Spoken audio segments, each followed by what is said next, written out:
Chapter 6:25. Old Guy didn't suffer from the plague this time. He was thinner and his eyes were brighter. There was almost no change from when he left. Your Majesty, fortunately I didn't disappoint you. This time I found a total of 6 pterosaur lairs and drew them all on the map. As he spoke, Old Guy took out a roll of craft paper map, spread it on the table, and pushed it in front of Danny. She flipped through it. Old Guy left for more than 20 days and flew tens of thousands of kilometers. The area marked on the map was about 200,000 square kilometers. Other than the complicated flight routes, most of it was blank. Fortunately, Old Guy was born in a great noble family and had received the highest education. He was also proficient in the art of war and knew how to draw maps.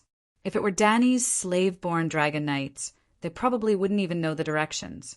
There were a total of 9 swamps, marked with a red cross on the map. Old Guy went to Sosros twice.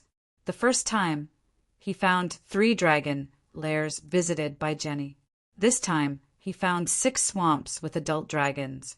Danny found that the distance between the dragon lairs was very far. The 2 nearest ones were more than 80 kilometers. Pterosaurs had a big appetite. Pterosaurs consumed a lot of food every day and needed a wide range of hunting. The rainforest was the place with the most natural resources.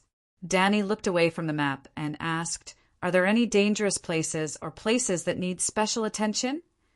Old Guy thought for a moment and shook his head. "I've been following the method you taught me. Everything goes according to the feelings of the Silver Prince, Old Guy's shadow dragon. I'll follow him wherever he flies. When I want to rest at night, it's also where he chooses to land. In the rainforest for more than half a month, I didn't take off the gauze outside the armor. I'm no longer afraid of mosquito bites, and I didn't go into the river once. Fortunately, the rainforest is rainy. Sometimes there are several rainstorms a day.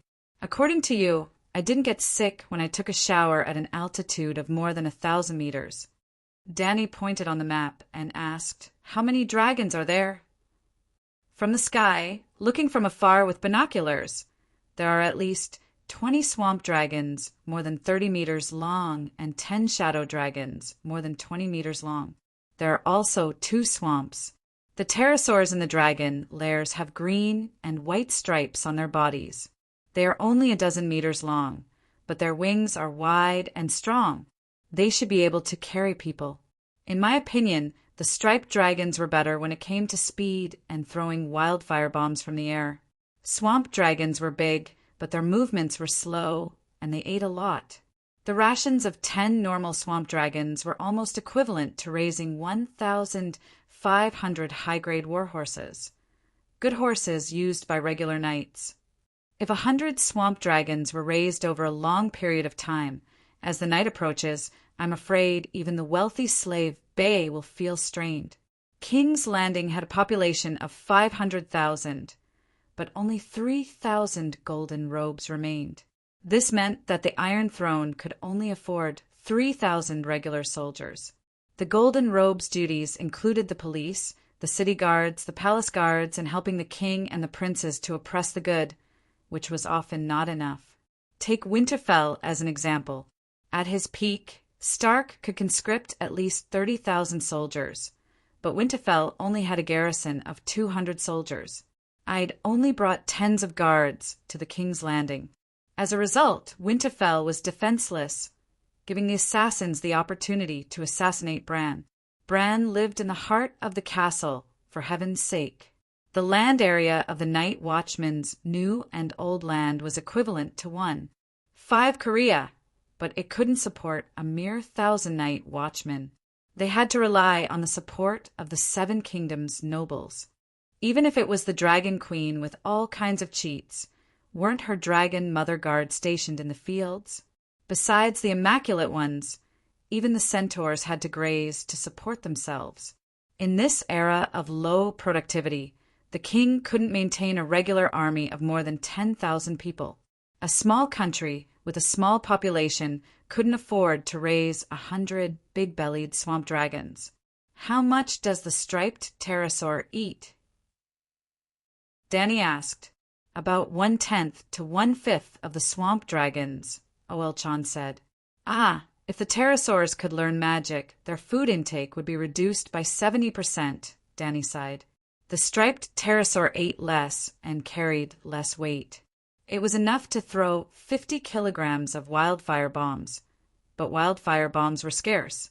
Most of the time, they had to throw kerosene bombs. Of course, the more kerosene bombs, the better. Danny hoped that there would be a pterosaur that ate less than a horse, flew faster than a megalosaurus, and carried more weight than an old swamp dragon. Unfortunately, it was just wishful thinking. Well, she didn't know if sheep eggs blood magic could create a new pterosaur.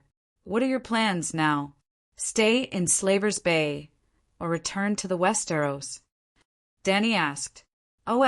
Chan had promised to help her finish the Battle of Meereen, but now he had made a great contribution and could leave. Chan understood that the Dragon Queen meant well. She took the initiative to give him a way out, but now he knew that with the help of the little devil, Aegon was doing very well. He even created the True Dragon Alliance. It didn't seem like he was missing. I'll stay in Meereen and help you command the knights. I'll go back after the Alliance army is defeated, he said. Danny nodded and said, In that case, I'll give you a few days off. Aegon is getting married. I really can't leave. As his adoptive father, you can't be absent. In the blink of an eye, His Highness is getting married. If Prince Riga is still here. Chan touched his sparse hair and sighed. He couldn't help but think of his silver prince. Danny was very active. The night Chan returned. She left a stoppo under the cover of the night. The next morning, she entered the foreign continent, flew over large rivers and plains, and finally saw the rainforest known as the Green Hell. It was only 800 kilometers from New Gith to Sosro's continent. After flying 400 to 500 kilometers to the south, they would officially enter the rainforest. To be more direct, Astappo was only 4,000 kilometers away from the swamp where the first dragon nest was. 4,000 kilometers wasn't close. The reason Chan was gone for so long was because he was flying aimlessly. His range of activity was actually only a few 100,000 square kilometers, more than half of Sichuan province. If you went to New York and carefully looked at every scenic spot in New York, half a month wouldn't be enough. But if you only crossed New York, even if you rode a bicycle, it would only take an hour or two. After entering Sosro's continent, Danny immediately rushed into a world of rain and fog. Not only was there a hot and humid mist in the air, but there was also an active magic factor that shrouded her soul like a thick fog. How should she put it? It was like a law controller of World A entering World B, whose laws were completely different. The magic factor in Sosro's was different from that of Ursos and Westeros. The further south she flew, the greater the difference. Danny really wanted to know if she kept flying south, where could she fly to? In the morning, the sky was bright, and Danny seemed to be drowned in a green tsunami. She had never felt that green could be so thick, so clean, so fresh. In her vision, there were all kinds of green in all directions. The olive green of the towering trees, the tea green of the bushes, the pea green of unknown flowers, the spring green of the branches, the dark green of the moss on the ground, the dark green of the swamp water, the fluorescent green of the aquatic plants. The quiet green forest was so quiet, and the cries of the red-haired apes and macaws could be heard clearly. The picturesque forest was so noisy, and the cries of animals and birds rose and fell one after another. It was like a jungle concert.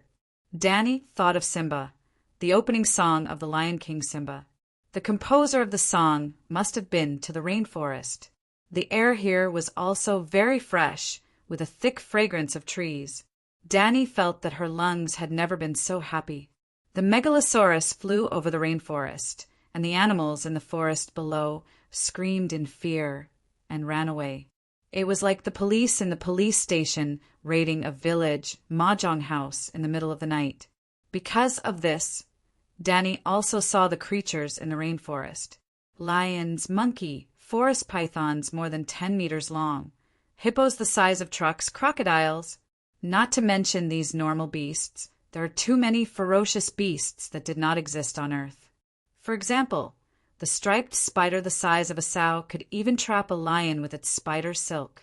Also, the snake lizard the size of a cow, the head of a rooster, the torso of a pangolin, the 8 legs of a centipede. Denny had seen a snake lizard the size of a hunting dog in the small beast arena at the Quills Pier.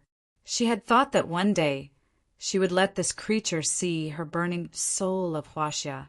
After experiencing the gray-scale disease and blood plague, she shrank back.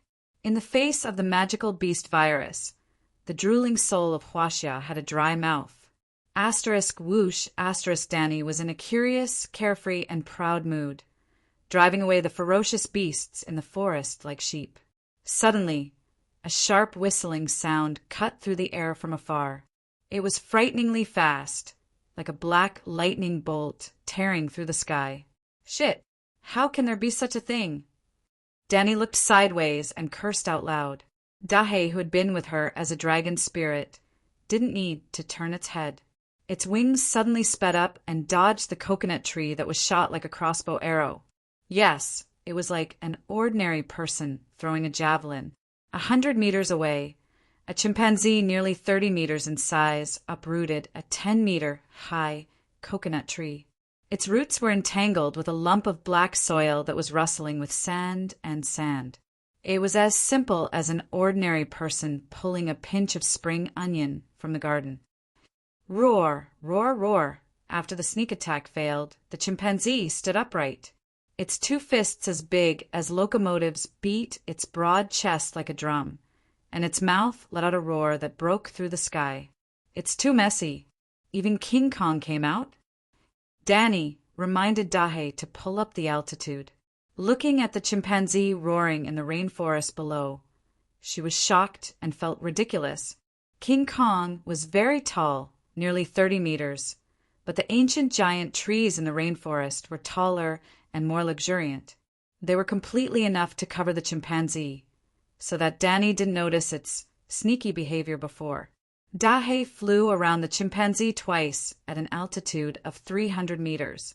Then the Dragon Queen entered the 5th-level dragon spirit and launched a soul-destroying attack. Tut, whoa!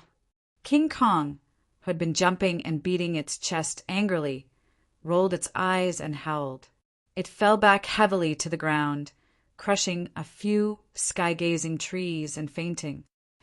I thought you were so powerful, but it turns out that you're also a useless spearhead. Danny smiled proudly, but didn't order Dahe to go closer. After removing the 5th-level dragon spirit, the Green Prophet's second soul split a thought and instantly fell between the chimpanzee's eyebrows below. Roar, roar.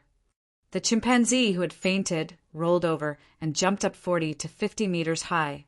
It stretched its arms and wanted to grab Dahe's leg as if it was snatching a rebound, but it was still more than 200 meters away from Dahe. That guy was pretending to be dead. But then again, the Green Prophet's thought was like a bullet penetrating the cracked and mottled soul wall. Previously, the 5th-level dragon spirit was like a giant hammer hitting the city wall. It didn't smash the city wall, but it still made the city wall full of cracks. Chapter 6, 26. Evildoer, I knew you were pretending to be dead. Great mighty sky dragon, following the crack in King Kong's soul wall. The Green Prophet's thoughts entered like a fish. A green star fell into the space of consciousness and turned into the image of Dragon Queen's radiant Night King in silver armor, blue robe, and golden cape. If she didn't shout that stupid line. Roar, King Kong responded with a deafening roar. Its fists were like a locomotive, and in an instant it smashed the Dragon Queen, who was halfway through her chant. King Kong didn't seem to be an ordinary creature. Its soul was extremely condensed. Not only could it withstand the attack of the 5 dragon spirits, it could also resist the invading consciousness in the form of a giant gorilla. The Dragon Queen did explode. She exploded into a cloud of mist and quickly turned into a megalosaurus in the form of little white dragon spirit. She suddenly rushed into King Kong's open mouth. evildoer, take my attack. In front of King Kong's door, the soul destruction strike was launched again. Hum! The dark green soul space of the gorilla trembled slightly. The gorilla's soul was illusory, and the surface of its body rippled like water. Waves of dizziness appeared in the gorilla's eyes. It was really dizzy. Swoosh! The valiant Night King appeared again. This time, she had a blazing longsword in her hand. The silver-white flesh wings closed as the sword hilt. The white dragon opened its mouth into a sword guard, and the dragon's mouth spat out a 50-meter-long flaming sword. This was Little White. Little White didn't end the dragon's spirit, but Little White turned into a sword and she held it in her hand. This is the real, great, mighty sky dragon. Slash. The Night Queen slashed gently, and the 50-meter-long flaming sword cut off the dizzy King Kong's head like a hot knife cutting through butter. Awoo! The real soul was torn apart. The gorilla let out a tragic howl. Its hut-sized head was howling, and so was its headless torso. It had nothing to do with the mouth. The howl came from the soul. The Night Queen waved the white dragon sword in her right hand a few times. The flaming sword blade suddenly disappeared, and the white dragon sword hilt was replaced by a black dragon. In just a moment, the dragon queen changed mode from Little White to Big Black. It was still the sword hilt with its wings folded and its tail curled. However, the blade of the sword was not made of flames, but Dahe's extended neck. The Night Queen gently swung her hand, and the black dragon sword's blade elongated. The tip of the blade was Blackie's head, as if Blackie's neck had extended infinitely. The ferocious dragon head with its mouth wide open swelled up like a balloon. At the same time, a series of mysterious runes flickering with golden red light formed between the dragon's jaws. Roar! In the end, the dragon head, the tip of the sword flew to the side of the gorilla's head and swallowed it in one gulp. Croak, croak, croak. Like the gears of a machine, the runes in the dragon's mouth quickly rearranged themselves and sealed the gorilla's head into a golden ball of runes. Woo, woo, woo, without its head, King Kong's spiritual body cried out even more miserably, and an illusory head gradually appeared on its neck. Walala!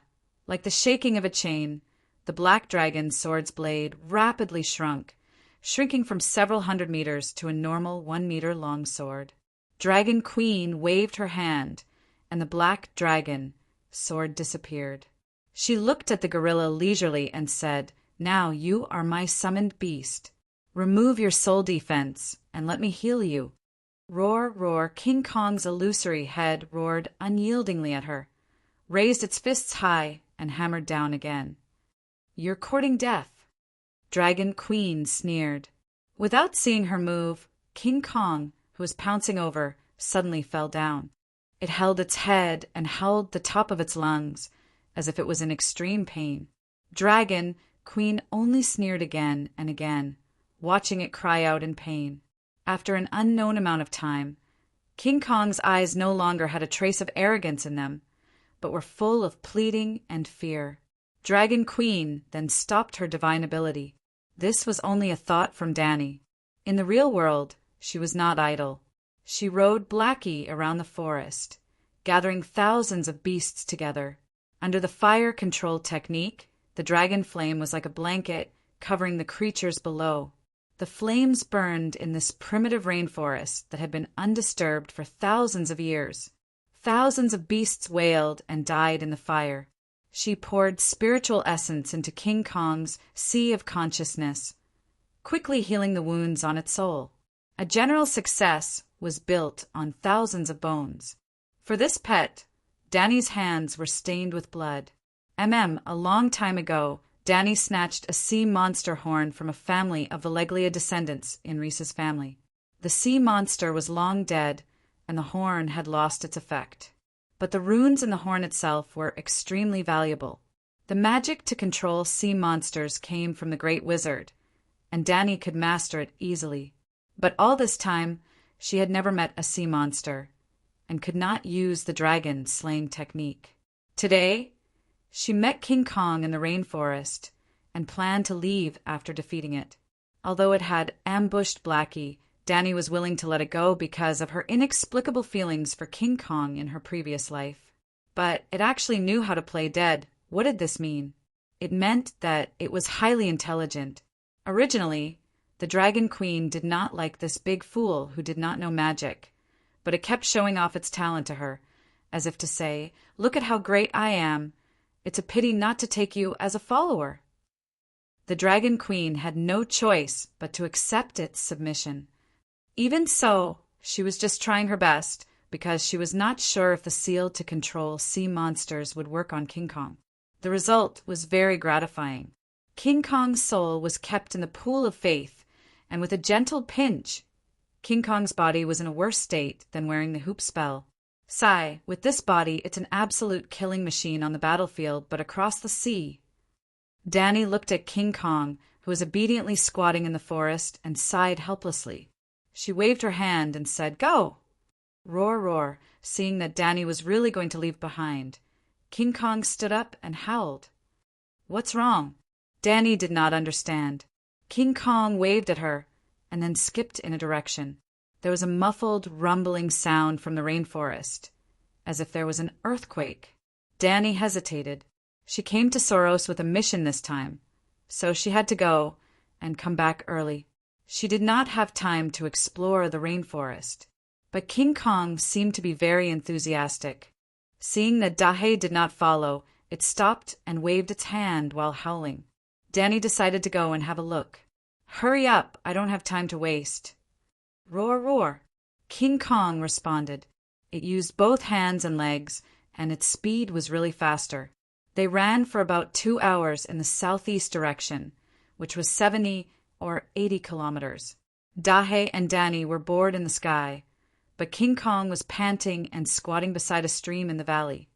"I'm telling you, if you don't give me good treasures, you'll be miserable." Danny threatened it fiercely. Roar. King Kong's voice was a little more hesitant.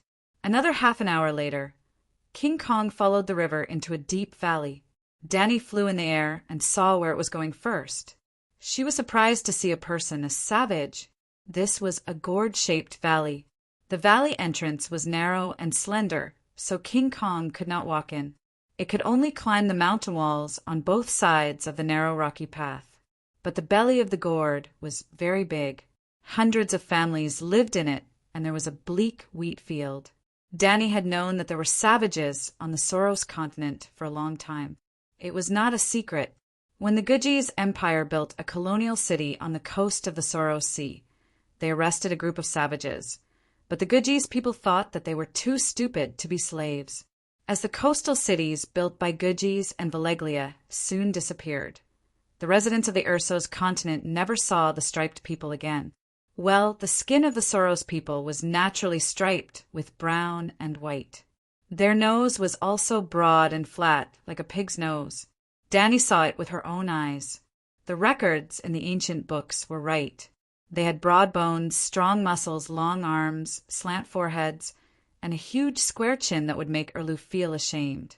Without the pig's nose, they looked more like a gorilla. "Seems like a subhuman," Danny muttered. The huts of the striped people were made of mud and straw. They were low and shabby, even worse than the huts in the countryside. When she saw the cured meat drying in front of the hut, Danny's pupils contracted and her heart raced. It was a human corpse. The stomach was cut open, the organs were taken out, and the body was smoked to dry. It was like the cured meat, chicken, duck, and fish that people in the Celestial Empire used to celebrate the New Year. The head was still there, and the scalp was stuck to the skull. The eye sockets were dark, and the mouth that was as dry as old tree bark was open. The striped people were cannibals. Whoa, whoa, whoa! The unkempt, black-haired striped people also saw the megalosaurus in the sky. Hundreds of savages raised their spears and bone knives and shouted at the sky. Danny could feel that the striped savages were not hostile. Maybe they thought that the megalosaurus was a lone pterosaur, just like King Kong. Roar, roar. At this time, King Kong finally climbed through the entrance of the gourd valley. Its left hand was hanging on the stone wall, and its body was hanging in the air. It opened its head and roared at the valley, and used its empty right hand to beat its chest. It seemed to be provoking someone. It was definitely not a savage. Savages were not qualified. Whoa, whoa, whoa. However, when the barbarians saw King Kong, their reaction was very intense. Hundreds of male barbarians wrapped around their crotches with animal skins were holding stone knives, bone spears, bows, and other weapons. They formed a loose formation and approached King Kong with loud voices. Roar, roar. King Kong's response was simple. It took a big step and rushed into the midst of the savages, like a child stepping on ants. Squeak, squeak. She did not know if it could protect the flower, but the savages were indeed crushed into mud. It was a bloody pulp of flesh. It was like an ordinary person walking on the road stepped on a pile of bird poop. Fuck! Danny's face turned green. Fuck! I followed you for hundreds of miles, and this is what you want me to see. Just as Danny was angry and was about to teach the black bastard a lesson, something strange happened. There was a huge cave at the bottom of the gourd valley, 40 to 50 meters high. At first glance, it looked like a gap between the mountains behind the valley. Outside the cave, the savages piled up stones to build a 3-meter-high stone wall. Strangely, the stone wall had no entrance. At this time, thousands of white bats suddenly flew out of the huge cave. They were the size of rice cookers and flowed out of the cave like a flood. Like a dark cloud, they covered King Kong, who was chasing after the savages. Squeak, squeak, squeak. The bats made a shrill sound that sounded like an illusion. She could hear it, but it felt like an illusion. Danny felt dizzy even though she was far away. Roar, King Kong gave up on the wailing striped men and rushed toward the white bats with a roar. Bam, bam, bam. In the swarm of bats, King Kong's huge palms waved wildly. That scene was like having 1,000 blood-sucking mosquitoes on your thigh, and you slapped them. Blood and flesh splattered, and King Kong's black fur was dyed dark red. Are those vampire bats? Danny realized. Chapter 6, 27. Squeak, squeak, squeak. The white bats covered the sky like dark clouds. King Kong waved its arms and started a massacre, but there were too many bats. Soon, they landed on its body and covered the surface of its fur. Danny felt goosebumps all over her body when she saw the dense number of bats. The white bats' milky white bellies began to bulge visibly, swelling into dark red balls. They were sucking King Kong's blood and were fast. King Kong went crazy, scratching its body and smashing the white bats' bellies. Blood splattered everywhere. This was a war of attrition. The bats exchanged numbers for King Kong's blood. The bats were endless, covering most of the sky in the valley. King Kong was made of flesh and blood after all. The situation was worse than Danny had guessed. Not only could the white bats suck blood, they could also inject poison into King Kong's body to numb its muscles. Ow, ow, King Kong asked the Dragon Queen for help. If you can't find something good in the cave later, you're dead meat. After cursing, Danny entered the level 5 dragon spirit and activated the soul-destroying strike. Squeak! Blackie's body stiffened for a moment. The level 5 dragon spirit was removed and its soul returned to its body. It returned to normal. Bats rained down in the valley below. They fell to the ground like hailstones. What surprised Danny was that only a small portion of the bats died. Most of the bats only swayed as if they were drunk and were still struggling on the ground. These are not ordinary vampire bats. Blackie swooped down and spewed dragon flames. Under the fire control technique, the dragon flames turned from a water column into a fan with a wide range of damage. Crackle, crackle, crackle. The bats that landed by the river exploded like beans in the dragon flame. Spiritual bestowment. Danny was shocked. The bats here were indeed different. Compared to the thousands of beasts that were burned to death earlier, their spiritual density was richer.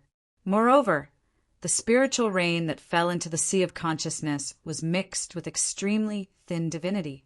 It was as thin as the willow catkins that fluttered in the wind on both sides of the river in spring, but it was indeed divinity.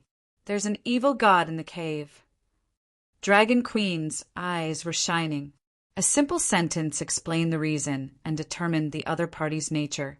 Evil god, evildoer, come out and accept your death. Seeing that there was profit to be made, Dragon Queen was full of enthusiasm. First, she used her level 4 dragon spirit to attack the bat on the ground 3 times in a row. Then, she commanded King Kong to rush into the cave. Well, she didn't burn any more bats. The bats landed all over the place. They landed on the savages' huts in the courtyards and the wheat fields on the river. Unless a wildfire burned down the entire valley, it wouldn't be able to burn down the bats that had landed everywhere. However, Danny did not want to destroy the home of the savages. Although the surviving savages were baring their teeth at her and Dahe and waving their weapons, they were eager to fight. Thump, thump, thump. King Kong, whose body was covered in blood and flesh, ran with big strides. It didn't even need Danny's urging. Its original goal seemed to be the cave. Don't kill it. No matter what it is, bring it out. Danny hurriedly ordered King Kong. Roar, King Kong was really smart. When it heard that, it paused at the entrance of the cave. It nodded in the direction of the megalosaurus before going in. There was no fierce fighting in the cave, no screams of pain, and no colorful magic glow. After about 3 minutes, King Kong walked out with a yellow rock the size of a millstone in its left hand and about the size of a bus in its right hand. Compared to King Kong's huge palm, it was like holding an eraser in its left hand and an old hen in its right hand. The big bat's skin was also milky white, but there were bright streaks of blood on its surface. 7 levels of hell. What kind of monster is this? If it was just a bat demon, Danny wouldn't be surprised if it was bigger in size. However, the bat's drooping head was obviously a human. The vampire bats from before had heads that looked like dogs, but the bat in King Kong's hand, its head was like a clamshell, and there was half a person inside, half of the body was hidden in the shell. In the head of the clamshell, there was a woman with wet skin. Her body was grayish-white, and there was a network of blood veins covering the surface of her skin. Her torso was curvaceous, which made her look like an old woman who had lived for 10,000 years. Woo! Seeing the bat demon, the striped people couldn't stay calm. Some women and children knelt on the ground and cried, while some brave men and women rushed to King Kong. Roar, King Kong wouldn't be polite to them. It lifted its huge foot and stomped on them, leaving huge, wet footprints. Blood and minced meat stuck to the brown ground. The warriors were all dead, and the remaining cowards collapsed on the ground and cried. For the striped people in the gourd cave, this was a terrible catastrophe. Even their own god was caught, and it was uncertain whether he was dead or alive. Roar, King Kong puffed out its chest and looked around proudly. Hiss, Blackie glanced at it in disdain and landed on the stone wall outside the cave. Danny stood on the dragon's back and waved to the chimpanzee. She said, King Kong, bring the bat demon here. Wheeze.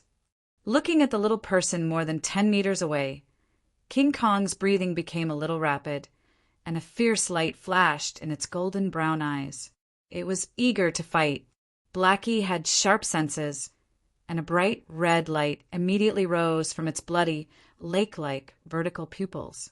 The demigod's soul power manifested, and a string of sparks rushed out of its mouth.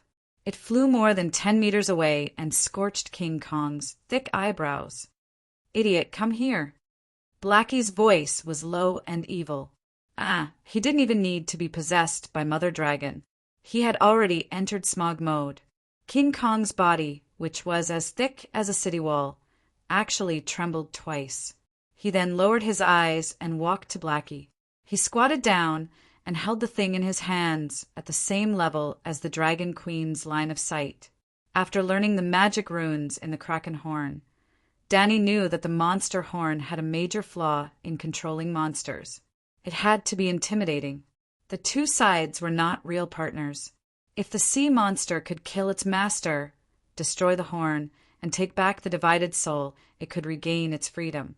Therefore, the master must always be vigilant against the monster's counterattack. This kind of skill was a bit useless for her. Well, the animal companions of the shapeshifters would also counterattack their masters. For example, the sixth-form man, Valamir, lost in the battle with Aunt May, and his soul was severely damaged. The shadow lynx saw the opportunity and immediately bit his throat. Putting aside the distracting thoughts, Danny began to observe King Kong's spoils. A yellow stone the size of a millstone. It was not a stone, but a gold nugget. It was very likely that there was a gold mine in the cave. Do you think I need this? Danny pointed at the gold nugget and asked. King Kong nodded with a puzzled look. It seemed that it was surprised that she was not happy about the gold. Danny waved her hand and let it throw away the gold nugget. She then looked at the bat demon. Human? Demon? She asked in Valeglia, the common language, the ancient language, and the half-baked barbarian language. The old woman in the soft clamshell did not respond. However, her withered eyes moved, revealing a pair of compound eyes that were as bright as the stars. The compound eyes were densely packed and shone with a demonic light. It was not scary, but it was like 10,000 earthworms twisting into a ball in front of you. You would not be afraid, but you would feel a chill down your spine and goosebumps. Danny swallowed her saliva and was considering if she should just barbecue it over a fire. She spoke. Her voice was old but pleasant, like the most beautiful music. Danny did not understand, but she knew what she was talking about. Original language. Danny's violet eyes trembled a few times, like a drop of ink dripping into a clear pool. The ink spread out, and the violet was replaced by ink. Then a little bit of ink appeared on the surface of the eyeball and separated. It was as if clouds of ink were floating out of Danny's eyes. Her eyes regained the clear violet color again. Caw, caw, caw. The ink gathered together and turned into a huge crow. The crow flew around Danny twice and finally landed on her shoulder. It said, "Your Majesty, are you looking for me?" This was the crow that Danny brought back from the Green Prophet shelter. The crow that gave the child of the forest a second life was named Fujin and Fog, P.S. by Danny. When Danny first set foot on the Westeros, the three-eyed crow split a thought and entered the body of the child of the forest crow. Through the crow, it performed the whisper of the Green Prophet on her from thousands of miles away. The crow entered Danny's sea of consciousness through her eyes without her noticing. In fact, Danny felt it, but she had only mastered the grand wizard meditation for 10 days and did not know much about supernatural powers. She was confused and did not know what was going on. The Green Prophet could send the crow into her sea of consciousness and hide it. After Danny got the crow, she could also open the door to thieves and bring Fujin and Fog into her sea of consciousness. As the second life of the child of the forest, the crow was a physical entity formed by the soul and magic power. It could also transform into a soul state that contained magic power, which was a spiritual body. Just like how Danny hatched the dragon and used flames to create a body of flesh for the Megalosaurus. The body of the newborn dragon was also formed by the power of flames and the soul. However, the Megalosaurus could not freely change between physical and spiritual bodies like the crow.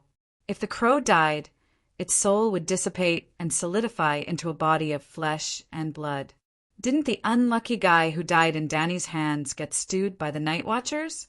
Because of her own experience, Danny had long guessed that Blindon's big crow could transform into a spiritual body. However, she thought that it was an exclusive skill of the three-eyed crow until she left the Westeros with Fujin and Fog. When they left the homeland of the child of the forest, the two big crows were like deflated balloons, and the magic power in their bodies quickly disappeared. Danny thought that they were going to die and was very anxious. However, Fujin told her that they would not die, but they could no longer transform into spiritual bodies. As for the magic power that they lost, it originally belonged to the three-eyed crow. now that they had left the old god's domain. The magic power returned to its original owner. Then Danny had an idea. Could the crows accept her magic power? At that time, she had 2 types of meditation that corresponded to 2 types of magic power: the green prophet magic power and the fire wizard magic power. The results of the experiment made Danny very happy. Although the crows rejected the fire magic power, they could accept her green prophet magic power. Danny was also very disappointed. Blindin could release magic through the crows, but most of her green prophet skills were passive. Passive soul toughness, passive soul indestructibility. However, she still had hope. Through the green prophet magic power, the crows could adapt to her mental power. In the future, they could adapt to her fire magic power bit by bit. After all, magic power equals mental power plus natural elements. Danny pointed at the bat spirit and said to the big crow, "Ah, Fu, this demon speaks the original language. Help me translate it." Chapter 6, 28. Caw, caw. The crow, whose name was Fu Jean and nickname was Fu, cawed at the bat spirit. The bat spirit looked at the crow with its compound eyes for a while before replying. "Your Majesty, it was very surprised to meet the son of the forest here. It also questioned you why you helped the gorilla attack it." Questioned? Danny sneered. "What is it? Why does it know the son of the forest? Also, why is the gorilla targeting it?" A moment later, Fu said, "Before it became a great and glorious immortal god, it had traveled all over the main material world. It had crossed the Dun Arm to the land of sunset and dealt with the sincere and kind son of the forest. The abominable gorilla tried to snatch its cave. Before today, the 2 sides had fought many times." Danny frowned. Why was Ah Fu's awareness so poor? Why was he biased towards outsiders? "Fu, pay attention to your tone and your position." Fu was stunned for a moment before saying, "I'm just translating according to the source language." "Forget it," Danny sighed helplessly and asked, "It's talking about the main material world." "Of course. Is this not the main material world?" "I don't know. Let me ask for you." After exchanging a few words with the bat spirit in the source language, the crow exclaimed, "It said that only a small part of the original Sosros continent belongs to the main material world. The rest of the boundless area is all alien worlds that fell with the fall of the world." Before Danny could ask, Fu quickly explained, "This great ES Gods theory is very novel. I've never heard of it before. It said that there are many subsidiary worlds around the main material world, just like there are many stars around the sun. Unfortunately, since the birth of the world, the main material world has been falling. The outermost alien worlds lost their foundation and turned into stars, falling toward the main material world and finally forming this Sosros continent with different laws. Have you heard of alien worlds from Mother Goddess?" At this point, Danny suddenly paused. Wasn't God of Frost the fusion of ES God and God of Darkness? Back then, the 3-eyed crow's explanation to ES God was that it was outside the world but belonged to our world. It seemed to be similar to what Bat Demon had said. If there really was a starry sky surrounding the main world, then it meant that the Song of Ice and Fire world had been it might not have been a very high energy level, but it definitely had a lot of potential. It was unknown whether the true gods of this world were too useless or if there was some other problem. In the end, a good seedling grew into a rotten melon a turtle raised in a jar. It was becoming more and more depraved, as if it was about to enter the most complete age of chaos. Which places are the prime material plane, and which are the fallen worlds? Danny asked. After asking the Bat Demon, Fu said, "She said that you will understand after you walk through it. Although the other world has fallen into the main material world, you can still distinguish the subtle differences in the laws by sensing the sea of magic power." Danny nodded lightly. That was indeed the case. Ask it what race it was before, and why it became like this. It used to be a human. It had milky white skin, long green hair, long and slender limbs, and a face that made the sun pale in comparison. It says that when she was young, You were like a morning glory to a lily. Danny sneered and said, "She was looking for death." Fu hurriedly said, "Your Majesty, it meant no harm." Well, in the grammar of the original language, it was just a praise for its own appearance. But the common language has too strong a distinction between right and wrong, just like you humans who are used to dividing your own kind into good and evil, which made my translation a little difficult. Danny frowned and thought for a while. She still did not quite understand Fu's words, but she nodded and let it go. "Continue. What's her name?" "Her name is the third rhyme in the dance of the butterfly through the green forest and the colorful sea of flowers." "What?" Danny's expression changed into one of embarrassment. "That's the original language," Fu said. Danny sighed. Her violet eyes were shrouded in black mist, and a series of dreamy black bubbles emerged from her eyeballs and spread in front of her. "Caw, caw." Another big crow formed from the bubbles and landed on her empty left shoulder. "Fog, you translate. Fu, you tell her. Your Majesty, this fairy is called Psy. She was born 500,000 years ago. Her race has the skin of the milk people of Quills, the delicate appearance of the Valeglia people, the green hair of the Tarosai people, and the tall and muscular bodies of the Undals people. In the eyes of humans, she is a very elegant and noble race. However, humans cannot speak the original language. She should be like the children of the forest, an ancient race. Many years before Tsai was born, the other world she lived in had already fallen. This valley and the cave behind it are the last shelter of her people. The reason she'd become like this was because she'd learnt some knowledge of blood magic during her travels in the prime material plane. She needed great power to protect her people, and that's why she became like this. Danny nodded in satisfaction. Fogg's translation skills were much better than Fu's.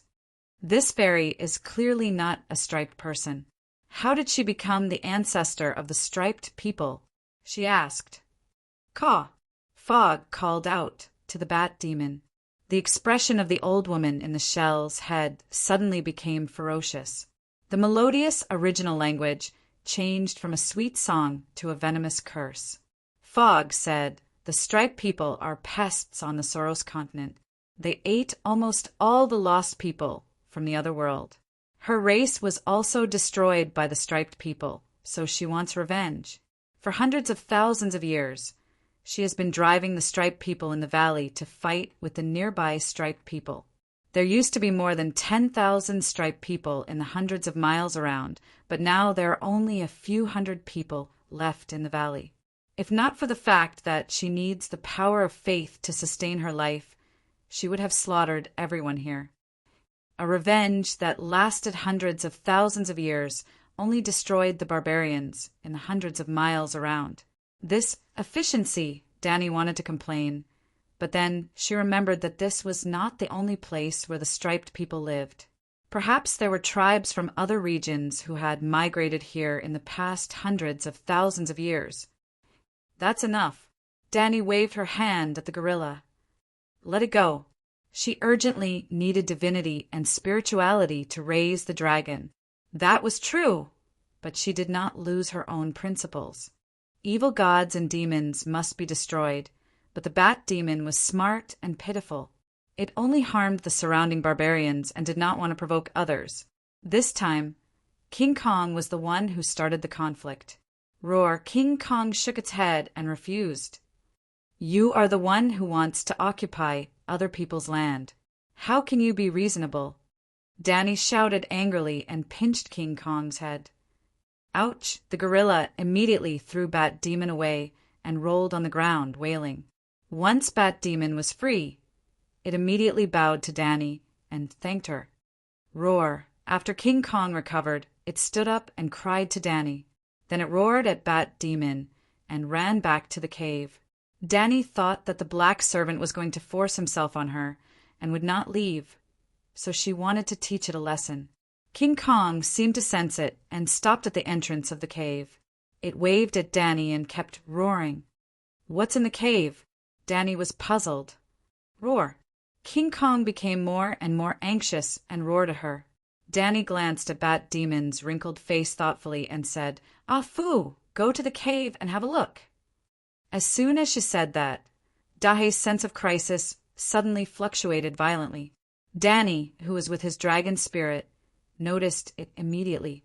But before she could do anything, the clamshell head on Bat Demon's neck suddenly opened, revealing its naked body. Boom! The clamshell's internal chi exploded. The milky white mist quickly swept toward Danny and Dahe with the airflow. Roar! Dahe was not a pushover. Almost at the same time, Dahe sprayed a water column of dragon flame at Bat Demon. The dragon flame burned a passage in the white mist and directly covered the open clamshell on Bat Demon's neck. Danny also subconsciously used the soul-destroying blow in the state of the fourfold dragon spirit. "You, how dare you!" Lin Luoran was shrouded in the white mist before she could finish her sentence. The soul-destroying strike works, but the soul-destroying strike is aimed at the bat monster. The range of the soul-destroying strike is cone-shaped. In the cone-shaped soul sound wave, the molecules of the white fog explode one after another, and then they are annihilated and eliminated. However, the white mist covered a large area. Danny was surrounded by the mist on her left and right sides, under her feet, over her head, and behind her. Just like the previous vampire bats, it was spreading toward her. When the white mist touched her skin, Danny felt something was wrong. Something was obviously drilling into her skin, entering her muscles and blood vessels, and quickly spreading all over her body. Her physical strength and blood were rapidly draining, and she began to be in a trance. What the hell? Danny was shocked, but not panicked. In the next moment, her purple eyes flashed red. Raging flames came from inside, burning every cell in her body and boiling every drop of blood in her blood vessels. At the same time, she also pulled Dahe into her ocean of consciousness. The fourfold dragon spirit launched the soul-suppressing blow on her body. The soul sound wave was like clear water, cleansing the soul and body. Dragon Queen was like a light bulb that had been lit, and the power was getting stronger and stronger. Her body emitted a golden red light from inside out, and flames spewed out of her 7 orifices. Caw, caw, caw. 2 crows flapped their wings and fled. Kill it. The enlarged Dahe's soul returned to her body, and Danny ordered angrily. After taking Danny's soul-destroying blow head-on and being washed by Dahe's soul-destroying blow, the bat demon that had shot up into the sky was now bathed in flames and fell down shakily. Roar boom, boom boom. Dahe roared and pounced forward. It opened its mouth and bit the bat demon's shell head. The blacksmith's glazed red dragon flame turned the canyon red. Squeak! The bat demon's head was locked, but its burning torso and wings struggled and flapped wildly. A miserable cry came from its soul. But soon, the sound weakened and disappeared. Only the smell of burning and the anger of the Dragon Queen filled the bottom of the canyon. Caw, caw, Your Majesty, save me! Caw, caw, Your Majesty, I feel so uncomfortable. The 2 crows were also affected, like morning glory that had been sprayed with herbicide. Their feathers fell off, revealing rotten, blood-red chicken skin. They fell on the wall with a plop. Sigh, it's hopeless. Give up the crow body. Danny sat cross-legged on the dragon's back and said, helplessly. She was not in a good state at the moment.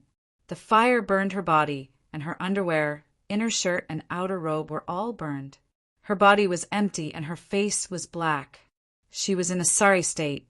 What was more serious was that the bat demon had spewed out miasma that contained parasites. The miasma itself contained all kinds of viruses. She should have learned from Fahai and destroyed all demons. However, she remembered that source language could not lie. How could the bat demon use source language to deceive her? Chapter 6:29. If I had known earlier, I would have learned Fahai. As long as it's a demon, no matter if it's innocent or not, it will be served by the great mighty dragon. Parasites and 99% of viruses were burned to death, but both parasites and viruses contained magic power. They were a kind of miniature demon beast, so there were still some viruses that could adapt to the power of fire elements. Dragon Flame had a special effect on demons with evil attributes, but Danny's fire-controlling technique gathered elemental fire, which was lower in temperature than Dragon Flame, and had no effect on evil creatures. The power of elements was neutral, and there was no good and evil attribute. Therefore, Danny's burning fire couldn't kill all the viruses. She couldn't save herself, so how could she help the two poor crows? However, the crows were not afraid of death, and they were still calm after losing their bodies. Why can the source language lie? In the soul space, Danny curiously asked. The source language was a language that praised the earth, mountains, and rivers, and perfectly conveyed the inner feelings through language. The son of the forest once told her that the source language couldn't go against feelings and truth, so she didn't doubt the words of the bat demon. Maybe it has lived for too long, 500,000 years, and learned to lie. Fu said with uncertainty. What was this? Danny was stupefied. The fog sighed. Your Majesty, can you send our souls back to the Westeros? It's also a good home to integrate into the earth, mountains, and trees of our homeland. But we can't die in a foreign land. Okay, you go to the pool of faith first. You will be fine even if I die. Danny opened the soul wall and accepted the two emerald green crows. After completely giving up the crow's body, they showed the soul of crows. Well, the son of the forest had a second life in the body of a crow, so it was a crow. Danny's second soul of the green prophet split a thought and turned into a small boat for the two crows to ride. The main soul entered Dahe's body and the dragon spirit and opened the path of faith. The thought boat flowed down and entered a vast world of milky white fog, the pool of faith of the seven gods. In the real world, the bodies of the crows that had lost their souls were rotting into two pools of foul blood at a speed visible to the naked eye. It was terrible. Danny shuddered. She controlled the great black dragon flame and burned the blood into ashes. Snore, snore! A strange sound came from the entrance of the cave not far away. Danny raised her head and saw that it was King Kong, that black bastard who was laughing at her misfortune. When it noticed that she was looking at it, King Kong hurriedly shut its mouth. Unfortunately, its muscles were smiling, and it couldn't change it into a serious face for the time being. Instead, it put on the classic smile of Prince D'Angelo, the obscene smile of a black boxer. Roar! Roar! Sensing that Dragon Queen's gaze was getting more and more dangerous. King Kong stopped smiling awkwardly and hurriedly ran into the cave. As he ran, he roared and waved at Danny. Although she was not feeling well, Danny was really curious. What was in the cave that made the bat spirit struggle so desperately? She asked Dahe to stay at the entrance of the cave. She lifted a dragon flame fireball and followed King Kong into the cave. The entrance of the cave was already 40 to 50 meters high and 30 meters wide. However, after entering the cave, he realized that the cave was even wider. It was almost big enough to build a small airport. There were stone pillars standing on the ground. There were also huge stone temples with collapsed houses and only altars left. Behind the temples, there was a gurgling stream flowing, and there were strange plants among the rocks. Walking past the stone pillars, temples, across the stream, over the rocks that were taller than Danny, and through the strange flowers and plants. After walking for about a kilometer and turning a corner, Danny immediately understood the reason for the matter. Countless, gigantic skeletons were stacked together in an orderly manner. The shortest one was 7 or 8 meters, and the tallest one was 40 or 50 meters, all of which were the same size as King Kong. There were hundreds of skeletons, all of which belonged to gorillas. This was King Kong's home. Ow, wow! King Kong lowered its head and howled mournfully to Danny. Okay, I'll give this place back to you. Danny waved her hand. Then she smiled bitterly I don't know how much truth and how many lies the bat demon told. After that, Dani went back the way she came. She called Blackie in and boiled the water in the stream with dragon flames. She soaked in the boiling water and cleaned off the black and burnt clothes on her body. Her whole body was refreshed. She began to think about the plague virus in her body. The problem was actually very easy to solve. She only needed to guide the dragon flames into her body, and it could burn everything that was impure. A long time ago, Dani had hoped that her fire resistance would slowly increase, and one day she would be immune to dragon flames. Yes, she could resist normal flames, but she would be burned by dragon flames. When she was a young dragon, Little White and Little Green had left red blisters on her face and hands many times. As she burned herself with fire every now and then, and gradually mastered the fire wizard power, her body became more and more accustomed to fire. However, her dragons were also growing. They grew from small dragons to small dragons, learned magic, and one of them was promoted to a half-divine dragon. The growth of her body's fire resistance could not keep up with the growth of the dragon flames. Now that she could control fire, she would not be accidentally hurt by dragon flames. However, if she used her body to withstand the dragon flames, especially Blackie's dragon flames, the result would be worse than a few years ago. Whoosh! Dani climbed out of the stream, naked. Her wet, silver hair stuck to her round breasts. Water droplets slid down her jade-white skin into lines, flowing past her four firm abdominal muscles, sitting cross-legged on a smooth giant rock by the stream. Dani propped up her chin and started to think. Should she take a risk and refine fine gold with fire? She was the Holy Mother, the Dragon Queen who could bestow spirits. More importantly, she had just eaten fishwood seed paste outside the Great Wall. Fishwood seed could not increase her talent, but it could completely awaken her talent. Blindin had once said that the fishwood seed paste could save her 1,000 years of cultivation. Until now, Dani did not know what the limit of her talent was.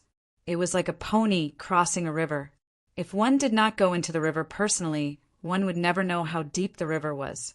King Kong, go! Dani looked back, only to see King Kong, the black servant, staring at her body with a lustful look. Idiot, go to the valley and gather the vampire bats' bodies together, she scolded angrily. Roar, King Kong's expression was blank. It was intelligent, but it could not understand complicated orders. Blackie, leave a ball of dragon flames, and then you go out and teach it what to do, Dani said helplessly. Soon Blackie flew out of the cave, and the gorilla trotted out. Dani was left with only the gurgling stream and a bright red fireball. The 9-colored vortex rotated rapidly, and the fire control skill was activated. The smoky dragon flames separated from the fireball, seeped into Dani's skin and blood vessels through her pores, and entered her organs and bone marrow through her 7 orifices. Gradually, Dani's whole body was covered by red clouds of fire. Her skin began to turn red like a steamed crab shell. It was extremely red, and her delicate and smooth skin began to wither, lose its color, decay and dry like a rose in an oven. Dani could not bear the burning of the dragon flames, and the cells in her body were on the verge of collapse. Then she cheated and opened the pool of faith. A huge amount of spiritual essence washed out and divided into 2. The B-type active spiritual essence and the Holy Mother's divine power fused into healing divine power and entered her body, repairing the burned and burning cells. The non-B-type active spiritual essence poured into the 9-colored vortex, like a waterfall. The great wizard's foundation slowly expanded. Her magic power increased rapidly, and the power of the soul increased crazily. Well, one of the effects of the weirwood paste was that it allowed Dani's soul to absorb spiritual essence limitlessly, like the Megalosaurus. See Chapter 581 for details. Spiritual essence could strengthen the soul and magic power, commonly known as leveling up.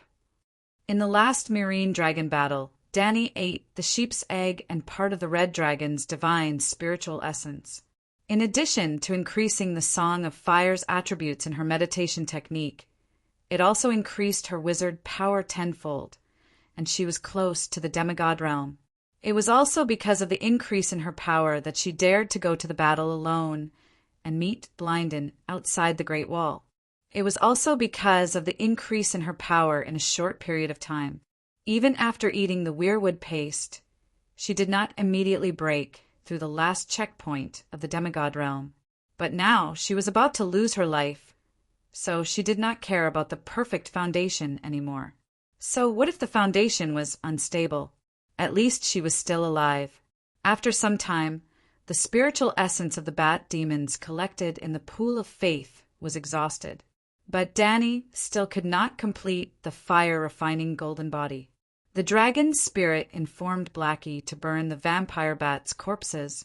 There are tens of thousands of bats that flew out of the cave to attack King Kong. The small ones were the size of a palm, and the big ones were almost the size of the lid of a rice cooker. Not only was the spiritual essence rich, but it also contained a faint, divine power. It would be a pity to throw them away, so Danny asked King Kong to pick up the corpses. It would definitely not be able to pick up tens of thousands of bats. It was mainly the bats' corpses in the savages' residential area. Blackie's dragon flame was not to be trifled with. It could burn the ground of the valley. But Danny still did not want to burn down the savage's house. Although the thatched house was shabby, it was still the wealth of the striped man's lifetime of hard work. It would be too much to burn someone's house without even paying the demolition fee. Hiss! After receiving Danny's order, Blackie roared. The savage was so scared that he closed the door and did not come out. King Kong took a few steps back. Only then did the dragon flame, like spring water, wash away the mountain of bat corpses. It flew into the sky and began to wantonly release flames in the gourd cave. The spiritual essence was like a torrential rain, nourishing Danny's dried-up soul and body. The white light of the holy healing art and the red flame of the dragon flame complemented each other. Her skin was shining brightly, and her eyes were shining brightly. It made Danny look like a holy deity. Gurgle, gurgle. Her blood was boiling. The faint sound of flowing water came from her blood vessels and bone marrow. Gradually, Danny's body adapted to the dragon flame. The plague virus in her body melted instantly like ice in a steel furnace. But she still did not break through to demigod. She did not know what would happen after she became a demigod, but she was sure that she had not undergone any qualitative change. She needed to continue to level up. The bat demon reminded her that the inheritance of the great wizard was not invincible. She was not invincible before she became a demigod. The lamb's egg was not a side dish in her imagination. If she was not confident about the lamb's egg at all, why did she bother to go on an expedition? Danny's mind was clearer than ever. Perhaps it was a good thing that she met the bat demon here. It woke her up from the illusory dream of being invincible. Hiss! Blackie sent a message. Except for the savages' thatched house area, the entire gourd cave had been burned to the ground. There were no more vampire bats. There was no need for him to remind her. The megalosaurus was burned. She was spiritually endowed and naturally knew that all the bats were burned. King Kong, I need to discuss something with you. Danny walked naked to the entrance of the cave and said to the black gorilla, I want your ancestors' board. What do you think? Living creatures had the richest spiritual essence in their bodies, followed by those who had just died. The higher the degree of decay, the lower the spiritual essence. Skeletons also had spiritual essence, but the amount was thin. But the bones of King Kong's ancestors were thousands. No matter how thin the amount was, the total amount would not be small. Also, judging from King Kong's intelligence and strength, it was most likely a fantasy creature with rich spiritual essence. Roar, roar, roar. After understanding the Dragon Queen's intention, King Kong's eyes widened in anger. It was furious. It was really stomping, and the cave shook slightly. Chapter 630. You're big enough. Although you're not a demigod, you're still a top-notch legendary creature. Danny sized up the chimpanzee maliciously and assessed. With you might be able to replace the skeletons in the cave. Hiss! Blackie's eyes glinted fiercely as he glared at King Kong. Awoo! The chimpanzee shrank back and shed 2 bowl-sized tears. Danny's heart softened when such a big creature showed such a pitiful expression. She said warmly, "We Targaryens will also be cremated after death. Also, as you can see, the valley is almost filled with skeletons. It's time to clean it up. Besides, there's still ashes after the bones are burned. Go dig a hole in the cave and bury all 18 generations of your ancestors in it. It'll be a joyous occasion for the ancestors and grandchildren to be reunited." King Kong blinked his misty eyes and stopped crying. After a quarter of an hour, the huge cave began to emit thick, grayish-black smoke.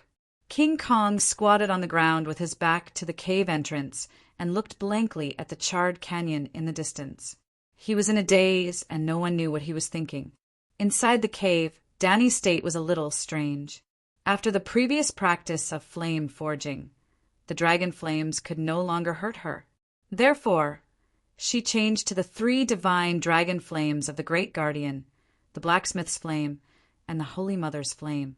Blackie currently had 3 divine positions. He was originally the Great Guardian of Light, the Blacksmith, and the Holy Mother. The 3 divine positions corresponded to different divine powers, and different divine powers drove different divine dragon flames. Golden, glazed red, milky white, the 3 divine dragon flames turned into a tricolor lotus platform. The Dragon Queen was naked and sat cross-legged on it. Well, it was still the fire ladder technique in essence.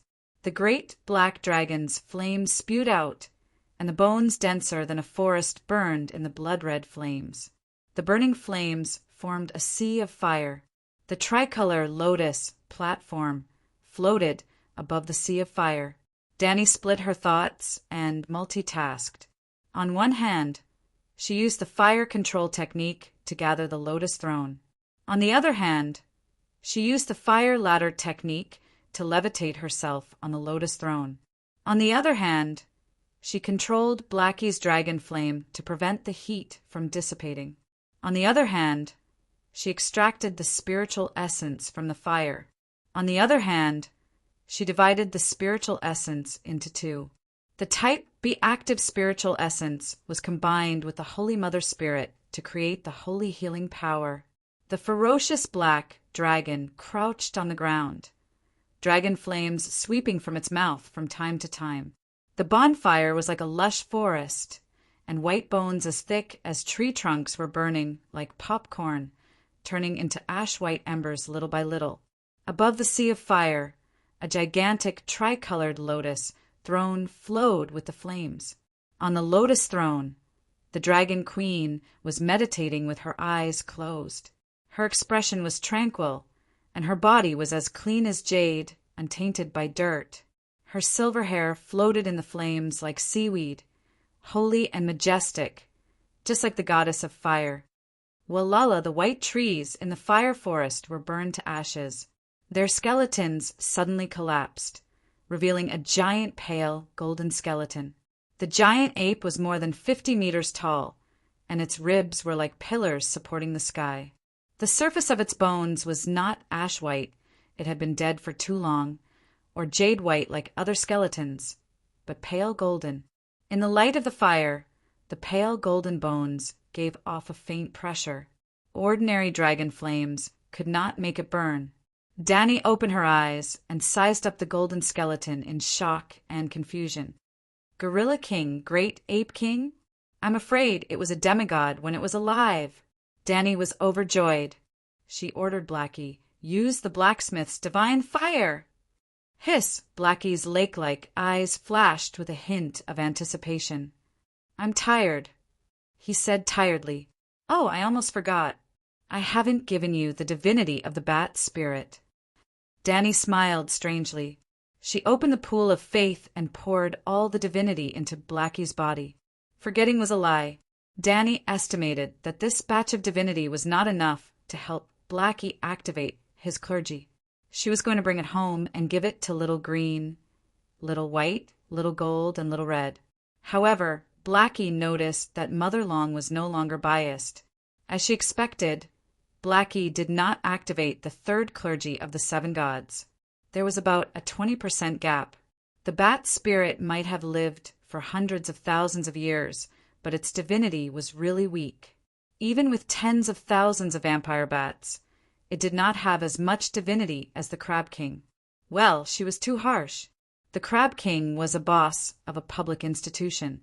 The Lone River God system was at least a railway-level central enterprise. The bat spirit, on the other hand, was a self-employed individual. There was no comparison between the two. With the replenishment of divinity, the tiredness in Blackie's eyes disappeared.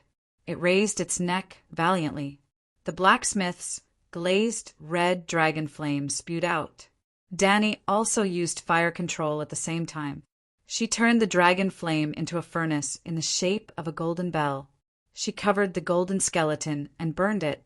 Wow, bless the 7 gods. Ha ha ha. The next moment, as expected, the skeleton cracked and burned in the blacksmith's divine fire.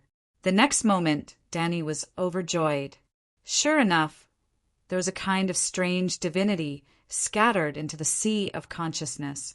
The reason why it was strange was that this divinity could be absorbed by Danny. Although Danny did not waste the divinity every time she killed a god, that was because the Megalosaurus's soul was special. It did not reject anything and absorbed all the divinity like food. Generally, there were only 2 situations in which a god's divinity could be absorbed. The absorber was a demigod, and there was no serious conflict between their own divinity and the absorbed divinity. For example, there was a conflict between good and evil, or the absorber was not a demigod, but was extremely compatible with the divinity. For example, during the Myrine Dragon War, Danny absorbed the divinity of the sheep's egg that she got from Benny. Another example was when Danny got the destiny of Yasuo and Ahai beyond the Great Wall. John was not a demigod, but he could perfectly absorb the divinity. His soul was even replenished, and he became a Holy Spirit. Similarly, the sheep's egg could also absorb Danny and Yasuo, and Ahai could also absorb John. That was why the sheep's egg was plotting against Danny and Yasuo, and Ahai had been plotting their fates since 6,000 years ago. Danny thought that the divinity she got now was special because it could be absorbed by anyone, regardless of the conflict between their attributes. Why is it like this? She was puzzled. She tried to absorb a strand of divinity. The total amount of magic power did not increase, and the power level of the magic power did not increase. The magic power also did not have any additional attributes of the Song of Laws. The sheep's egg's divinity caused a qualitative change in Danny's fire wizard power. Not only did the power level increase, but it also had a trace of the Song of Fire's aura. Then Danny absorbed another strand, and another, and another. There was finally a change. Danny exclaimed, "Treasure! This is a true treasure!" There was no change in the magic power. The change came from the body. Previously, the increase was too small, and Danny did not feel anything. However, when her physical strength increased by 1/10, any martial artist could feel the changes in their body. What kind of divinity is this? Danny thought as she greedily absorbed every strand of divinity squeezed out from the skeleton. First of all, she could confirm that the owner of this skeleton was at least a demigod, and had even comprehended part of the Song of Laws. Otherwise, the divinity would not have remained in the skeleton for so long. With this premise, she could further deduce that this unique divinity originated from the Song of Laws that the great Ape King had comprehended. It's very possible that the ancestors of the King Kong had condensed part of the Song of Power, or the Song of Physique? Danny thought about it. Why did it stop? She was squinting to feel the pleasure of the sudden increase in her strength when she suddenly realized that she could no longer absorb the divinity of power. My strength has reached its limit? But how much power is this? Danny clenched her fist in bewilderment. Her jade-white fist seemed to be twice as strong as before. She could not even kill a cow, let alone shatter the void with a punch. She looked down at her body. Her arms were round and firm, well-proportioned and coordinated. Her breasts did not become bigger, and were still perfectly shaped like water droplets. She rubbed her lower abdomen, and it was still supple and firm, with soft lines. Fortunately, she did not become a King Kong Barbie from the gym. The divinity was very magical. Crack, crack, crack. She twisted her joints a few times, and there was a crisp sound. It was as if her body was rusty, or like a new machine that needed to be adjusted. Danny's swordsmanship had already reached the peak of lifting something heavy, as if it was light, and she was about to step into the third realm, lifting something light, as if it was heavy. Now, as a newbie who had just learned the sword, she could not even do the first realm, as if it was her own arm. Looks like I'll have to work hard for a few days when I go back. If I don't practice my swordsmanship, I won't dare to go to the battlefield, no matter how strong I am. Danny had indeed reached the limit of a human strength. This world was very extraordinary and magical, but its level was too low. If there were no mixed bloodlines of other races, such as giants, centaurs, and King Kong, the limit of a normal person's strength was 2. 5. A healthy adult man, or a well-trained knight from a noble family. The commoners starved in winter and were underdeveloped, so they could not be used as a reference system, would be 1. 0. Danny's strength was 1. For before, now that she had absorbed the divinity of the Song of Power, she had reached the limit of a normal person. The Devil Mountain before it was demonized was about this level. Due to Adu's giant bloodline, his strength was about 4. 0. Beating a normal person was like an adult beating a child. Boom, the golden skeleton was burned to ashes, and the pile of bones collapsed again. Danny had used about a quarter of the divinity, and there were still 3/4 left. Hiss, the big black bull-sized eyes looked over pitifully. It's useless to you. All right, let's burn the bones first, and see if there are any more golden skeletons, Danny said helplessly. Megalosaurus was very special. No matter what type of divinity it absorbed, it would be converted into pure Megalosaurus divine aura. It would increase the quality of the Megalosaurus soul, increase the number of spirits granted. Megalosaurus divine aura also had the side effect of strengthening dragon flame and physique. Giving Blackie a copy of the Song of Power was no different from giving it a copy of any other divinity.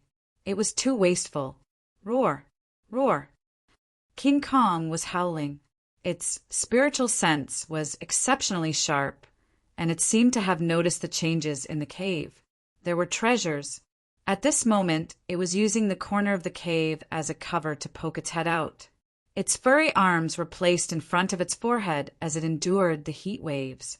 Its millstone-sized eyes looked at Danny pitifully. You're really a monkey. Could it be that you're not a gorilla, but a big monkey?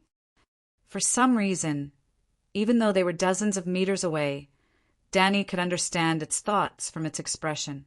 Hiss, Danny understood, so did Blackie. It roared at King Kong angrily. Danny's heart skipped a beat.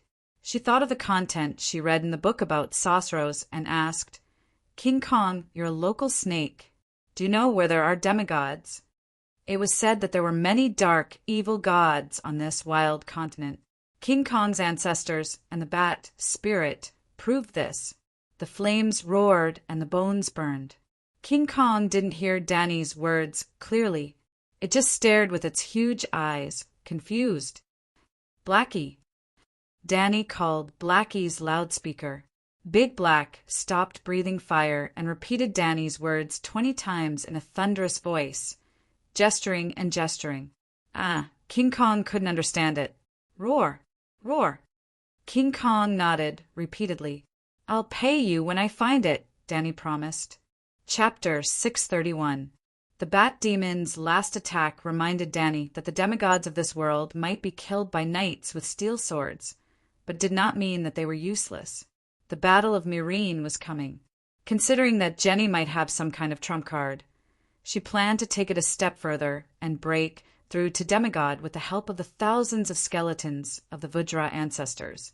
Although she had 3 meditation techniques, the Great Wizard, the Green Prophet, and the Lone River Magic, Dany's goal this time was only to become a fire demigod. After the Battle of Meereen, her fire witchcraft was already close to demigod level. But she was wrong. Even if she was close to demigod level, she might not be able to reach it. Countless souls entered the Great Wizard's meditation vortex and were converted into fire magic power. The 9-colored meditation foundation slowly expanded. But even after she absorbed the divinity of the Song of Power and increased her power, her fire witchcraft did not break through to demigod level. Instead, her bloodline improved and gradually adapted to the blacksmith's divine flame. Just like how a black hole would eject material after devouring a planet, when the 9-colored vortex expanded to its limit, it began to eject bright red magic power factors. It was not fire magic power, but the most basic magic power factors, the basic substance in the sea of magic, the source of magic in the world. Dany was shocked, but after realizing that she was not injured, she continued to endow the 9-colored vortex with souls. If a person's sea of consciousness was compared to a universe, Dany's 9-colored vortex was like the sea of magic in the real world.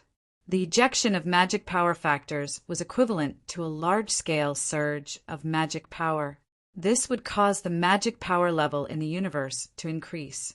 And in the universe, there was the Green Prophet meditation technique of the Song of Wind and the Lone River Magic.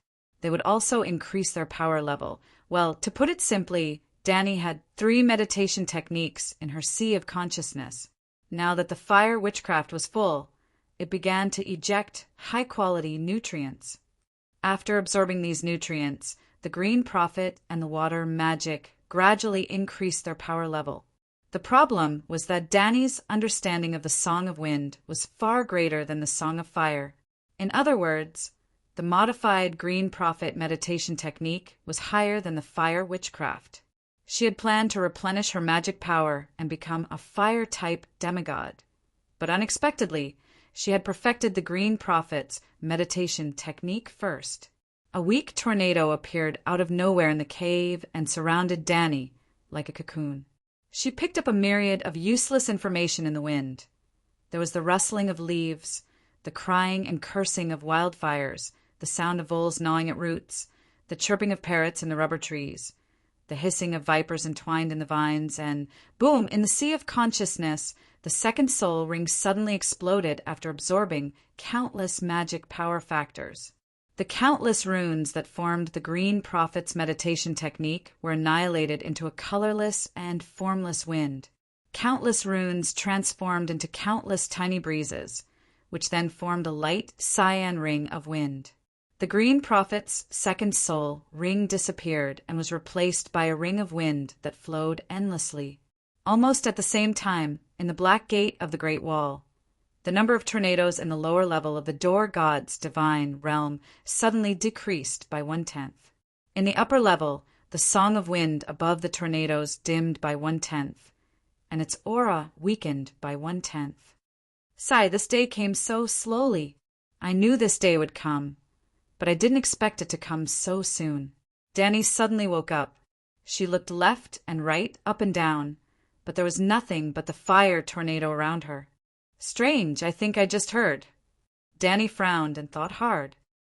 It's the Door God's voice. He's sending me a message? No, he's talking to himself, saying something about how fast it is, how slow it is.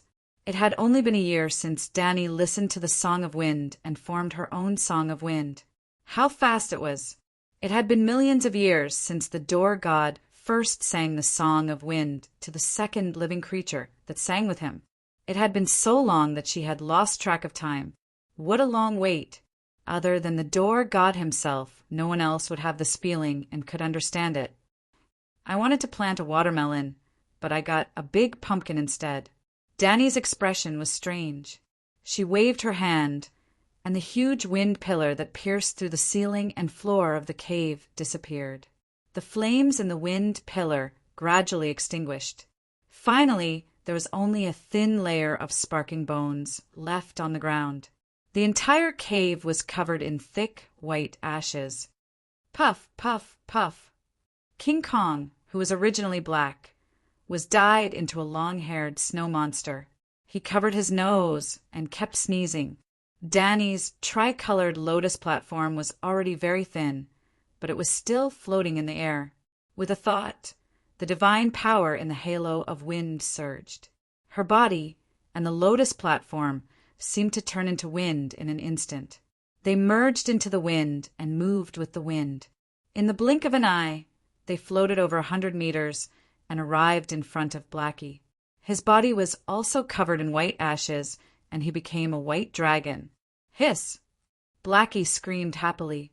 He was happy that Mother Dragon had become a demigod. Ha ha ha, I'm going to fly now. Danny was very excited. The fire wings, angel's wings, couldn't let her fly because the basic principle of the fire wings was the fire ladder technique. The fire ladder technique could overcome gravity and let people float. It was like a hot air balloon. However, the balloon only provided the power to float. If she wanted to fly, she had to rely on the wind or install a propeller on the basket. Roar, roar. King Kong pointed at the broken bones on the ground and shouted excitedly. Previously, the inner cave behind the corner was filled with the bones of gorillas. Now, it was empty and there were only a few hundred charred bones of different lengths left. The thick layer of ashes that should have been accumulated was also gone. They were blown out of the cave by the sudden wind, into the valley outside the cave, and scattered everywhere. Sai, this is cremation. Go dig a hole and bury the rest of the bones. Danny fooled the gorilla. King Kong was confused. Danny didn't leave immediately. She spent some time to familiarize herself with the demigod magic power and the sudden increase in strength. She took the opportunity to search around the cave with the mentality of looking for treasures. There was nugget gold in the cave, but it wasn't a gold mine. Instead, there was a large number of offerings placed near the altar of the collapsed temple. There were nugget gold, jadeite the size of a head, raw diamond, or as thick as a heel. Danny only glanced at it and then looked away from the vulgar things. However, she was interested in the incomplete murals found in the ruins of the temple. In the murals, savages were worshipping gorillas as tall as mountains. This meant that this cave indeed belonged to the King Kong clan. She entered a deeper cave full of bat feces.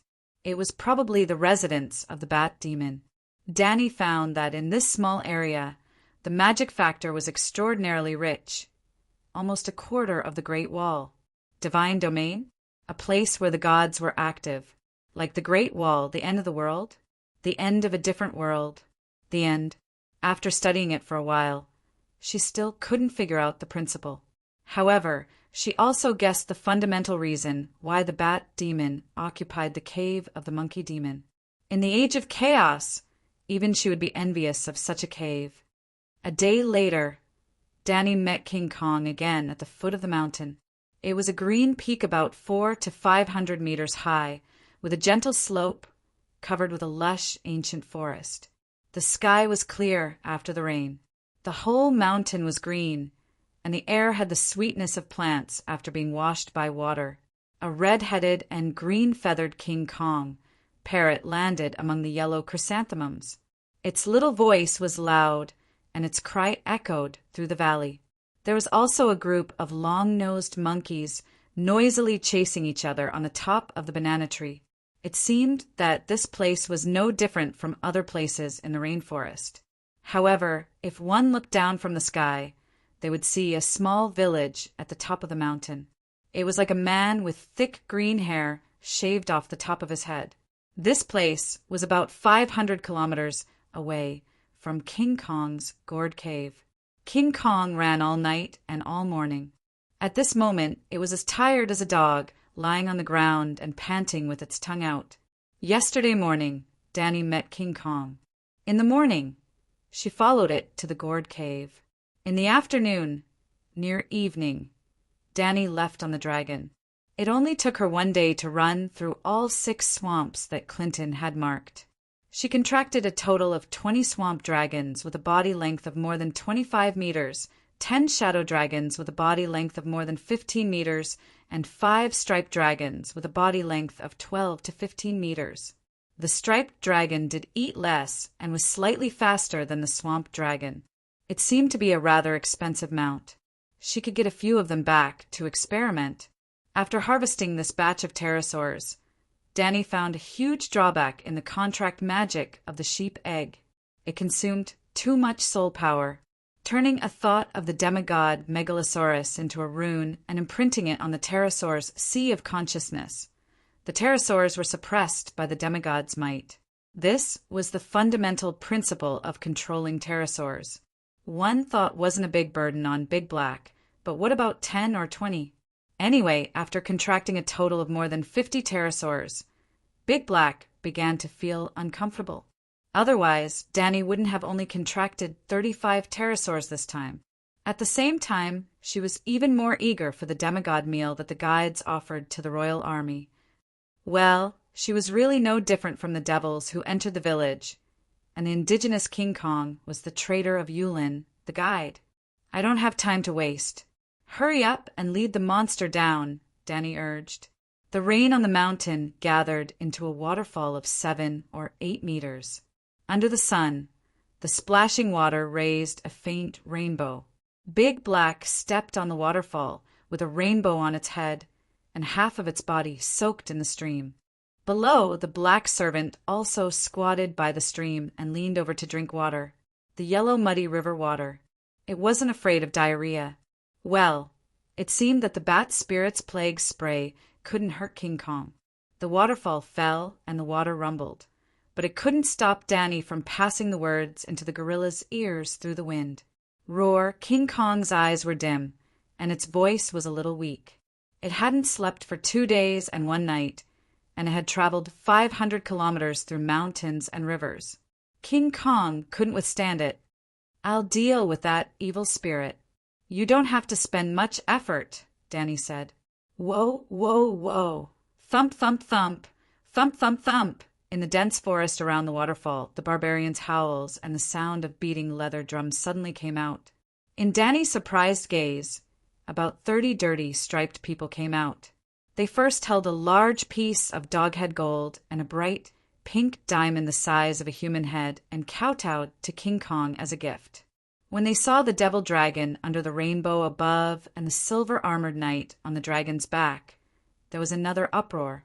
A dozen people separated and cut off their left arms at the elbow with stone axes. Blood splashed, and the cut was uneven. Danny was inexplicably horrified.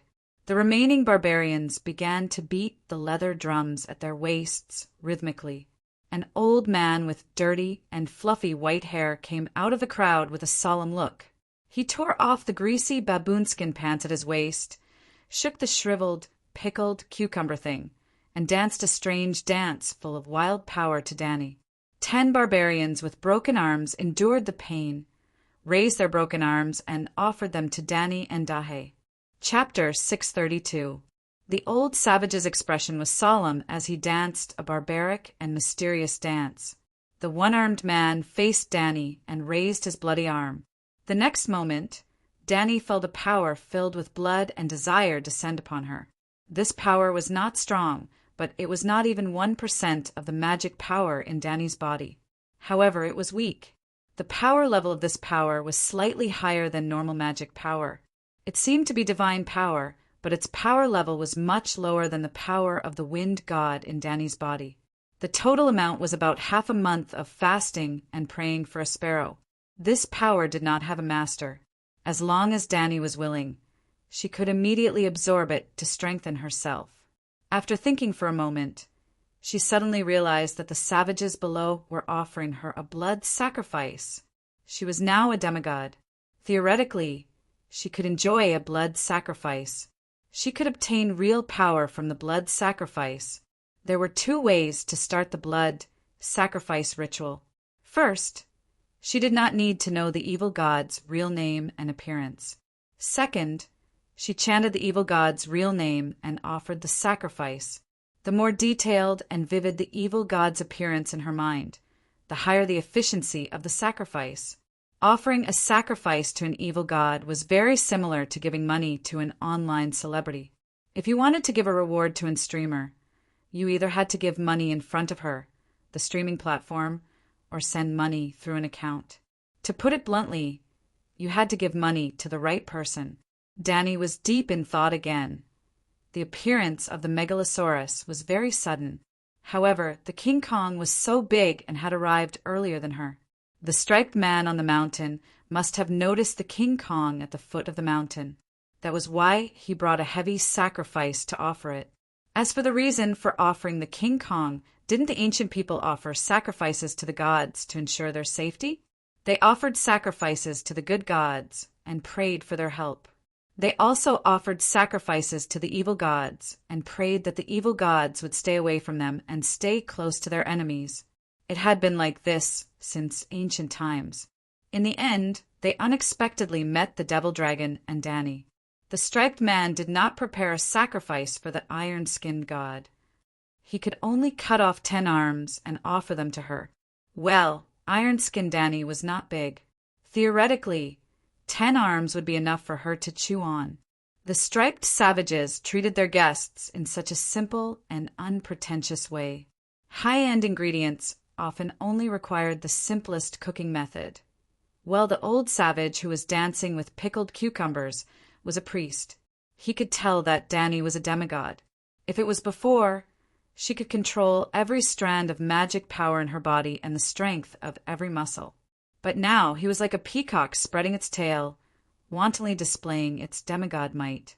On the other hand, Big Black's divine power was restrained, making the striped man's old priest think that he was just a pterosaur pet of the god of iron skin.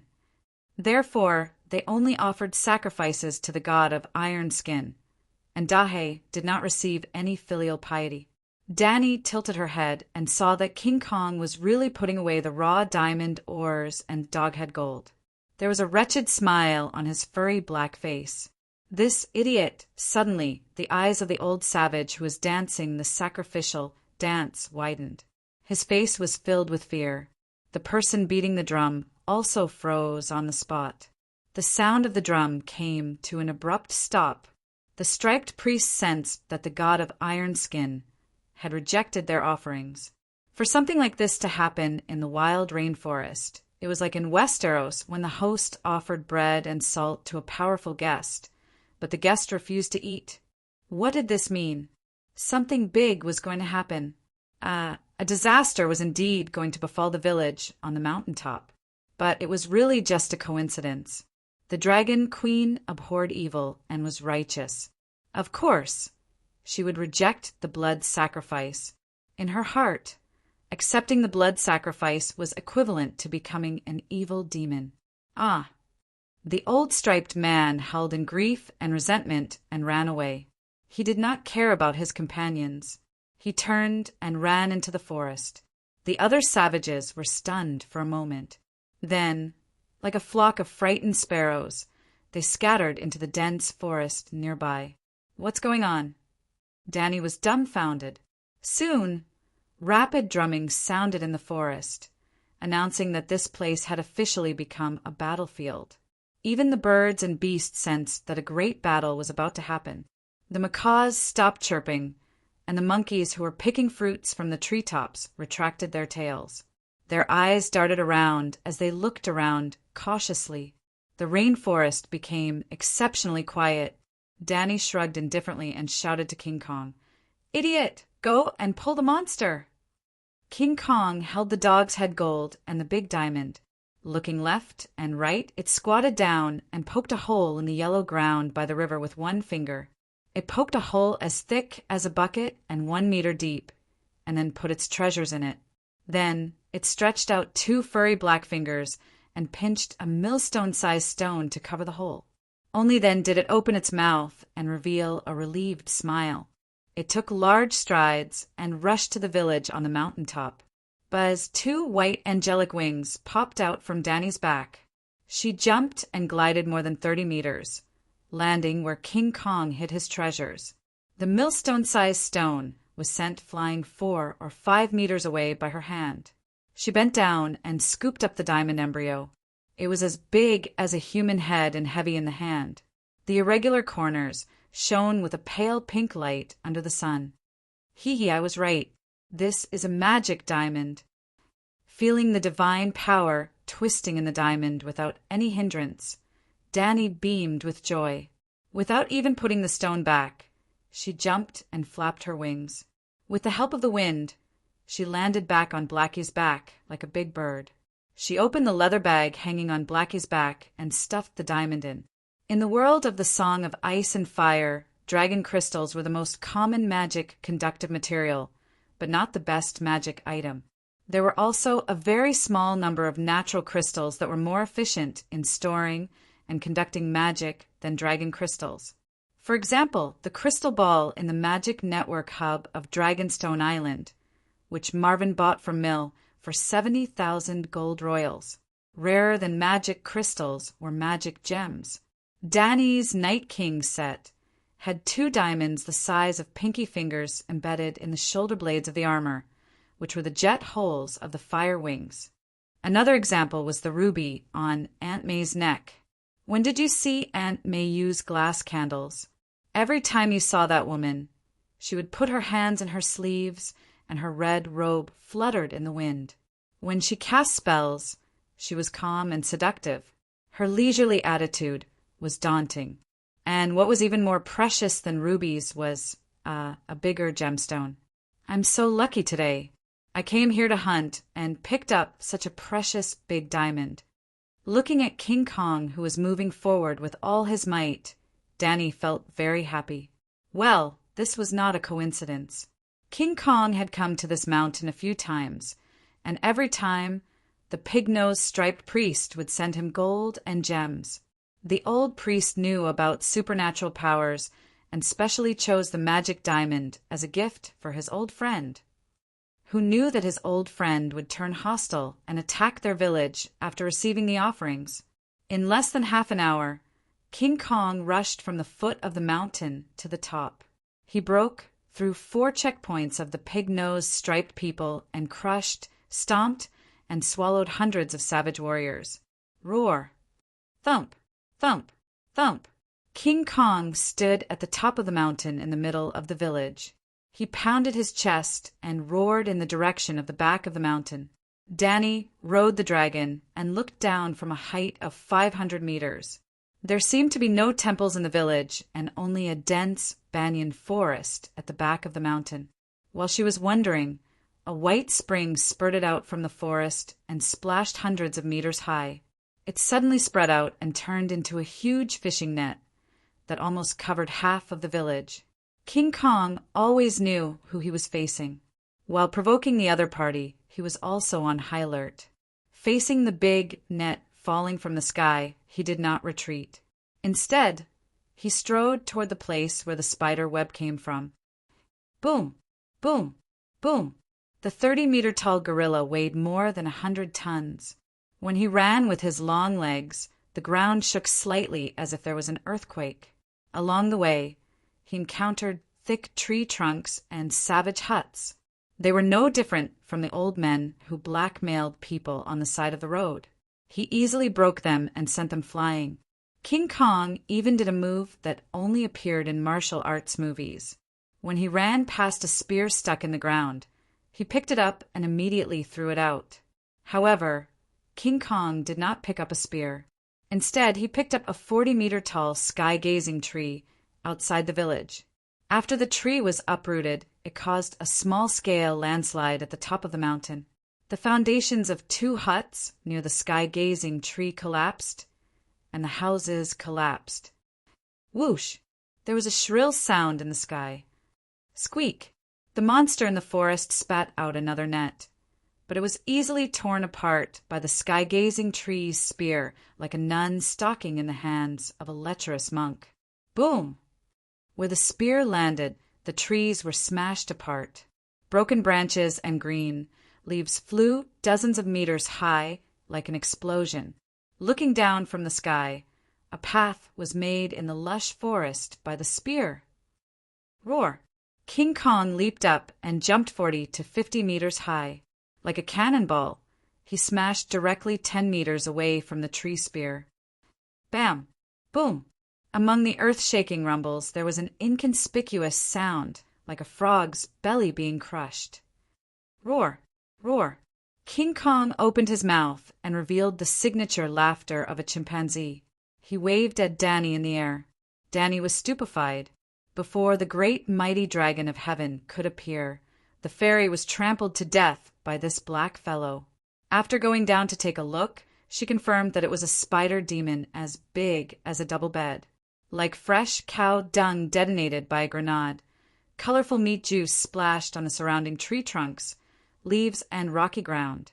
Even the soles of King Kong's feet were stained with a thick layer of meat paste. Danny pinched her nose and let it scrape the meat paste off. She didn't collect the remains.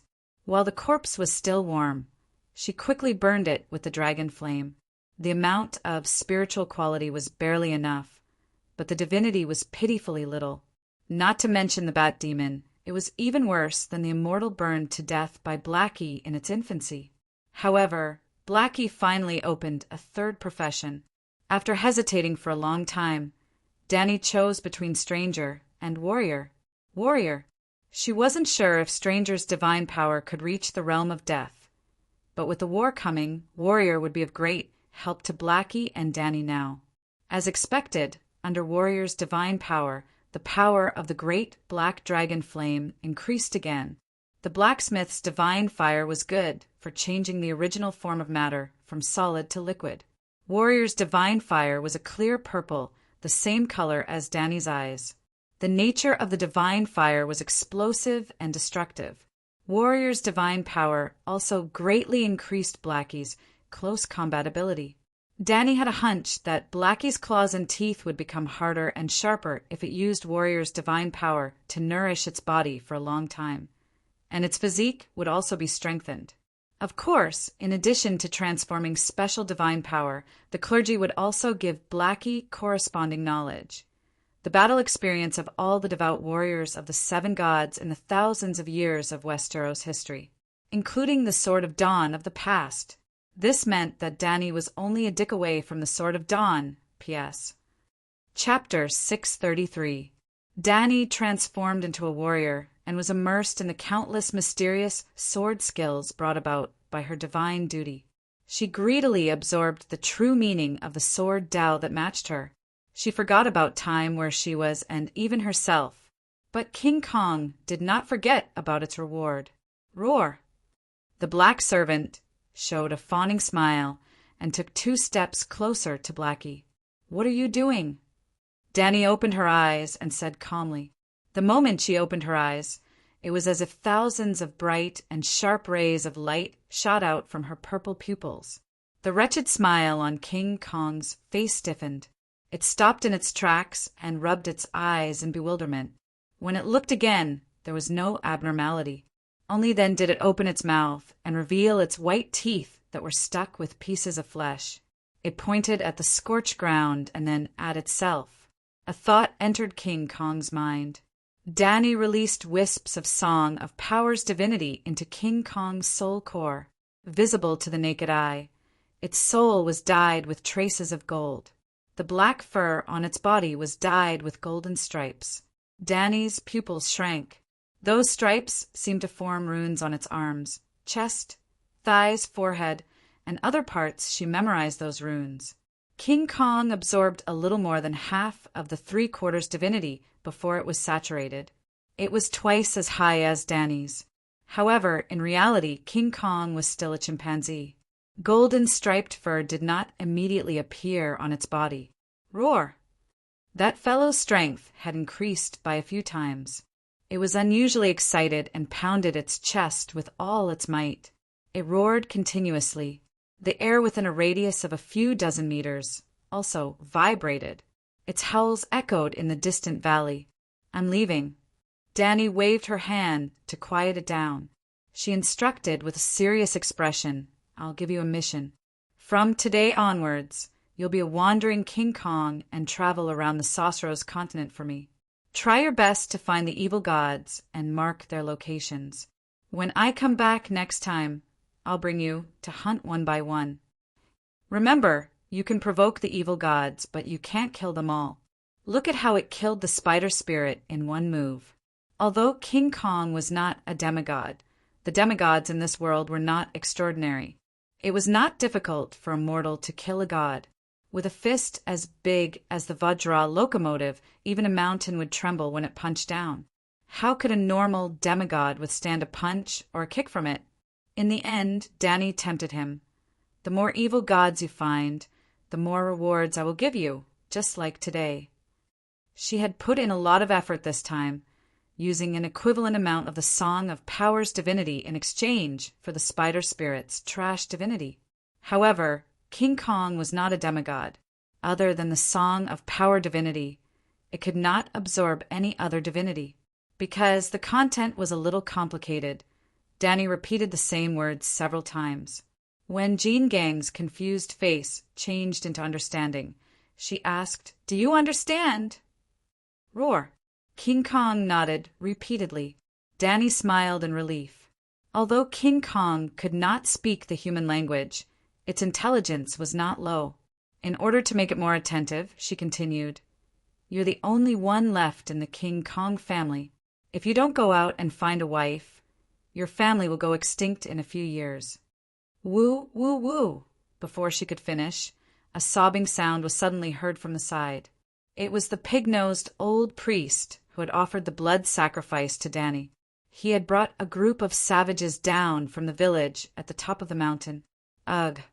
The old priest held a huge wooden tray with both hands. It was filled with precious stones such as doghead gold, agate, amber, and jasper. However, at the top of the precious stones, there was a small bundle of palm-sized tree bark. King Kong's eyes lit up. It walked over and held the entire tray in its right hand. Holding it in front of its eyes, it opened its palm and touched the precious stones with an intoxicated expression. Then it pouted its mouth with a look of disdain. In a breath, it blew away the scattered tree bark. Coincidentally, a piece of old tree bark fell on Blackie's neck.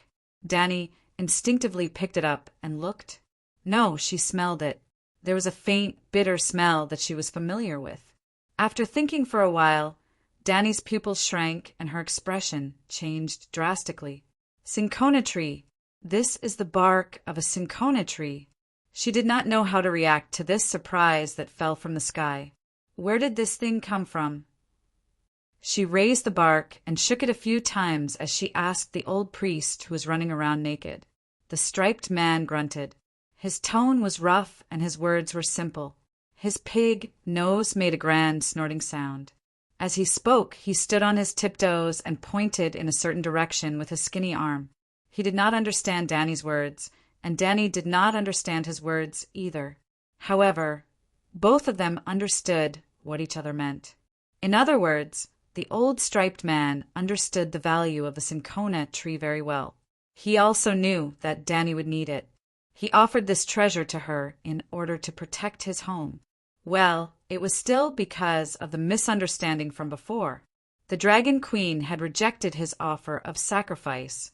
In Danny's opinion, it was natural because she did not want to learn bad things. However, to the old priest, this was a sign of hostility. After that, King Kong broke into the mountain, killed people, destroyed the fort, and even trampled on their ancestral god. This was proven. However, he did not expect that Danny would only come for the evil god. Now that she was about to leave, he came running over and took out the treasure that the striped man had kept for thousands of years.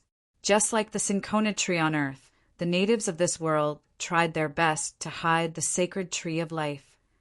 Sosros was too close to the Ursos continent. The new Gith was only a few hundred kilometers south of Sosros.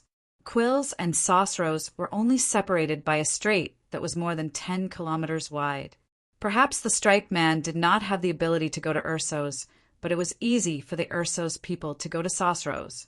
However, it was easy to go, but difficult to come back alive, because Sosros was full of plagues. However, with so many people going to Sosros, it was inevitable that some attentive people would discover the striped man's secret. The barbarians seemed to have a divine medicine that could cure plagues. This was just a suspicion that had not been verified. The barbarians guarded their treasure very closely. Until now, no one could be sure whether the divine medicine was true or not. Now Danny was sure that the barbarians of Sosros really did have a treasure that could change the course of the world. Danny patted Blackie's head and flew up into the sky. King Kong picked up the old barbarian with brown and white stripes and strode down the mountain. 20 kilometers away, halfway up a mountain about 800 meters high, there was a dangerous crocodile pool with hundreds of bay crocodiles resting there. Unfortunately, a cluster of cinchona trees was right next to the pool. When Danny went over, there was a 15-meter-long bay crocodile sleeping under the tree. Unfortunately, it was a bay crocodile. King Kong rushed over, picked up a lively bay crocodile, and stuffed it into his mouth like an ordinary person chewing on red sugarcane. There was a crisp crunch sound. The rest of the crocodiles were all scared away. It seems a little different. Danny stood under the tree, frowning and thinking. The leaves were bigger, the size of an adult's palm. The trunk was dark purple, not gray. And the fruit, why was it so big? It was not an apple. How do I use this? Danny pointed to the tree and asked the old shaman. The old shaman took a few steps forward, stood on tiptoe, broke off a small part of the branch, and put it in his mouth to chew. While chewing, he looked at Danny with a fawning smile. Danny's mouth twitched. At least this proved that the cinchona trees in the other world were not poisonous. You can go. Danny climbed back onto the dragon's back and waved to let the old shaman leave. The old striped man only took a dozen steps back and did not go down the mountain. After that, Danny shouted and asked King Kong to dig with his hands. He dug out 3 saplings that were as thick as a bowl, and their roots were still connected to a lump of mud. The 3 trees were tied together with hemp ropes made of banyan bark and hung on Blackie's claws. Danny peeled off a large bundle of bark and decided to leave Sosros. King Kong stood by the pool and watched Danny disappear into the sunset. He turned around and looked at the cinchona trees thoughtfully. Suddenly he walked forward and plucked a dozen or so stalks as if he was plucking scallions. He tied them into a bundle and carried them on his shoulder before leaving with large strides. The old striped man followed behind King Kong and trotted down the mountain. He was afraid of encountering crocodiles on the way. After walking for less than half a mile, King Kong suddenly stopped. He turned around and grabbed the old shaman in his hand and ran back to the village at the top of the mountain. King Kong ran back to the top of the mountain. He looked around and stopped in front of the largest 2-story wooden building.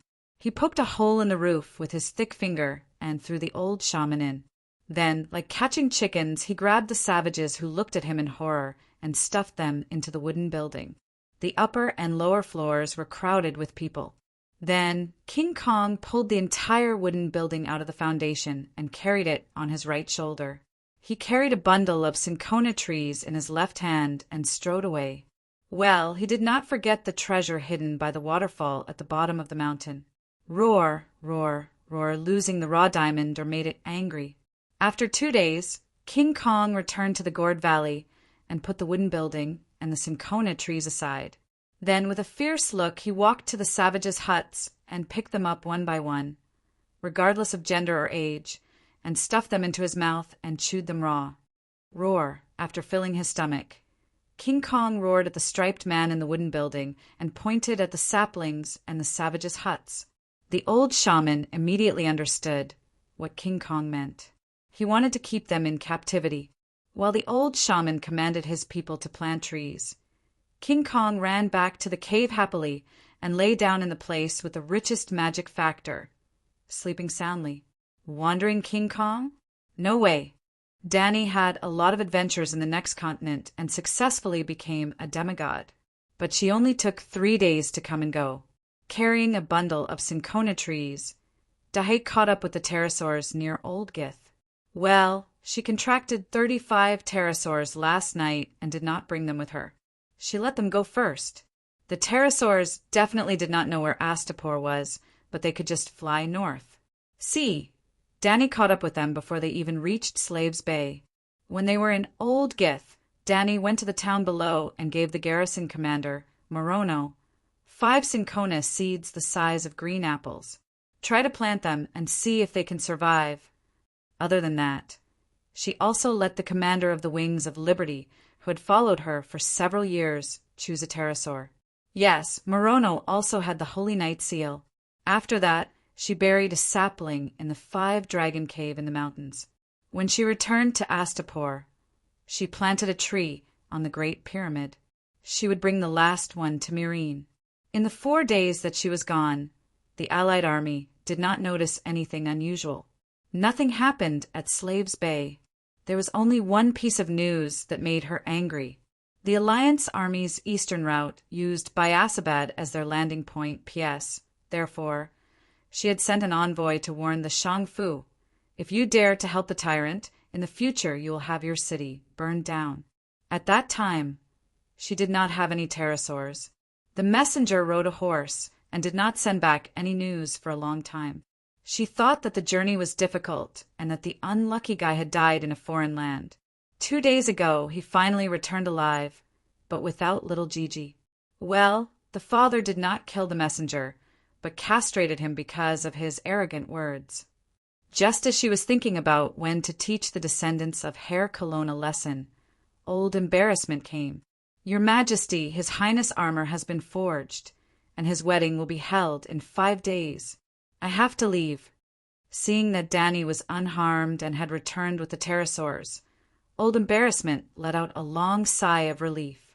Then he bid farewell to her. He wanted to ask for leave to return to the Westeros to host his adopted son's wedding. The reason why he waited until today, other than worrying about Dany's safety, was that he was also waiting for Aegon's tile steel armor to be forged. Chapter 634. Dany thought for a moment and said, Sansa married Aegon as the Queen of the North and brought a large dowry, although a little empty. As Aegon's aunt, I can't let Targaryen appear too shabby. Go to my treasury later and choose a suitable set of jewelry. Also, choose a pterosaur. Pterosaur? Old Guy was puzzled. Why choose a pterosaur? Give it to my niece-in-law. The Dragon Queen said casually, as if it wasn't a pterosaur, but a macaw she brought back from the rainforest. Isn't this too precious? Old Guy was shocked.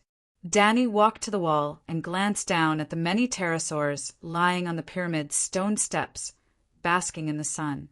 It was full. She smiled strangely and said, Is it precious? It's almost rotten. Besides, it's a Westeros custom for elders to give their juniors wedding gifts. Only a pterosaur is barely worthy of my status. Old Guy said seriously, Your Majesty, the rainforest isn't endless, and the pterosaur nests aren't endless. The pterosaur's growth cycle may not be as long as the Megalosaurus, but it still takes more than 10 years to mature. With the current rate of pterosaurs consumption, I'm afraid the war will be deadlocked for 4 to 5 years, and the pterosaurs will be on the verge of extinction. Deadlocked for 4 to 5 years? Dany raised her eyebrows and said unhappily, After 5 months, there will be no more fighting in Slaver's Bay. Those big, good-for-nothing swamp dragons, I want all of them to disarm and return to their fields. Be lenient with your enemies, Your Majesty. Old Guy frowned and persuaded. All right, I understand. It's just a pterosaur. After all, Aegon represents Targaryen. We can't lose face. Dany waved her hand.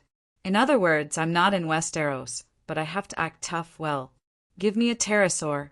When Valeglia married her daughter to the barbarian emperor, the dowry was a megalosaurus. It was impossible for Dany to give him a megalosaurus, but a pterosaur was still acceptable. Seeing the impatience on the queen's face, old helplessness didn't try to persuade her anymore. After all, he couldn't stop an aunt from caring for her nephew. Yep, the Dragon Queen giving Sansa a pterosaur definitely had nothing to do with Stark. It was mainly because of her love for her nephew, and she didn't want him to lose face in front of the Northern Territory Queen's enormous dowry. After this wedding, Even Westeros would see how much the Dragon Queen loved her only nephew. How did Miss Sansa obtain the Dragon Knight's seal? Let her come to Slave Bay, he asked doubtfully. No need. Let her pray to the great guardian of light herself, or let a respectable cultivator preside over her prayers to the 7 gods. Will that work? Old Guy asked doubtfully. Sigh, the Holy Knight seal of contract is to borrow Blackie's divine power to subdue the pterosaur. My Blood Alliance guards prayed to the Pegasus and Dahe. Didn't they also contract with the pterosaur? But she seems to believe in the old gods, Old Guy said again. Ah. Dany was stunned. Sansa was clearly a Stark, but she didn't think of her as a Northerner. Why was that? It seems that she changed her faith. Previously, when she broke off her marriage with Tyrion, she looked for cultivators. Dany said hesitantly, give the pterosaur to her first. If she still believes in the old gods, suggest that she give the pterosaur to Brittany. Brittany the Baron Iron Guard? Yes, Brittany has always been in the valley. She should be Sansa's trusted guard now. After that, under Dany's recommendation, Old Guy chose a 14-meter-long striped dragon for Sansa. The striped dragon was small and didn't eat much, so it was easy to raise. Old Guy left. He left Slave Bay with the little pterosaur, a large bag of precious gifts and Dragon Queen's blessings for the newlyweds to live a long life together and have children soon. Blackie even escorted him out of the war zone. Dany also returned to Meereen again, other than harassing the enemy. She also arranged a heavy training program for herself so that she could familiarize herself with her skyrocketing physique and demigod power as soon as possible. Out of the 24 hours in a day, she wished she could spend all 23 hours cultivating. After becoming a demigod, Dany suddenly realized that she didn't feel hungry or tired. She didn't need to eat anymore, nor did she need long sleep. At first, she didn't notice anything unusual, but when she swung the 40-gene heavy sword 500 times in a row, and Jichi brought her a glass of orange juice and a stack of rice cakes, Dany suddenly realized that she hadn't eaten anything since she left King Kong's cave, and she almost didn't sleep. The demigod body began to energize. As long as she could absorb magic from the universe, she didn't need to eat frequently like a normal person. Of course, if she ate 3 meals a day like before, she wouldn't have indigestion. Demigods would also gain weight if they ate too much.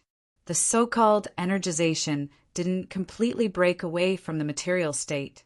It was just equivalent to having another magic digestive system.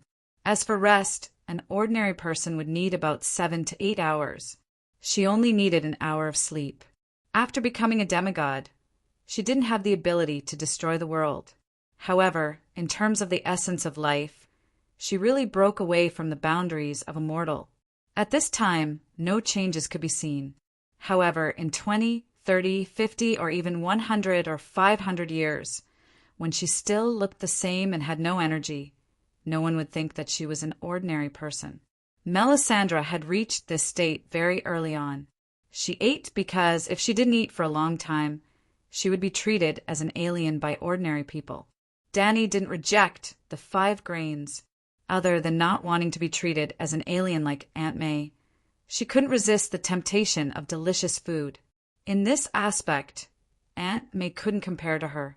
Aunt May was a shadow-binding warrior who used to be a female slave. She ate only to fill her stomach. Dany, on the other hand, was a queen.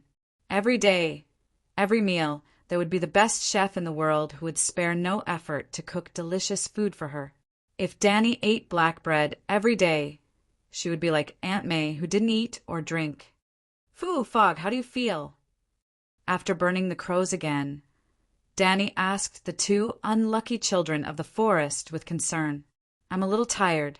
I need to rest, Fu said listlessly. I'm fine. Your Majesty, you can burn me again. No, 10 times. Perhaps. I'm not afraid of being burned. Fog perked up and spread his wings. Strange. Why is there such a big difference between the attributes of your and Fu's? Dany was puzzled. Every living being has a bias towards attributes, Fu said.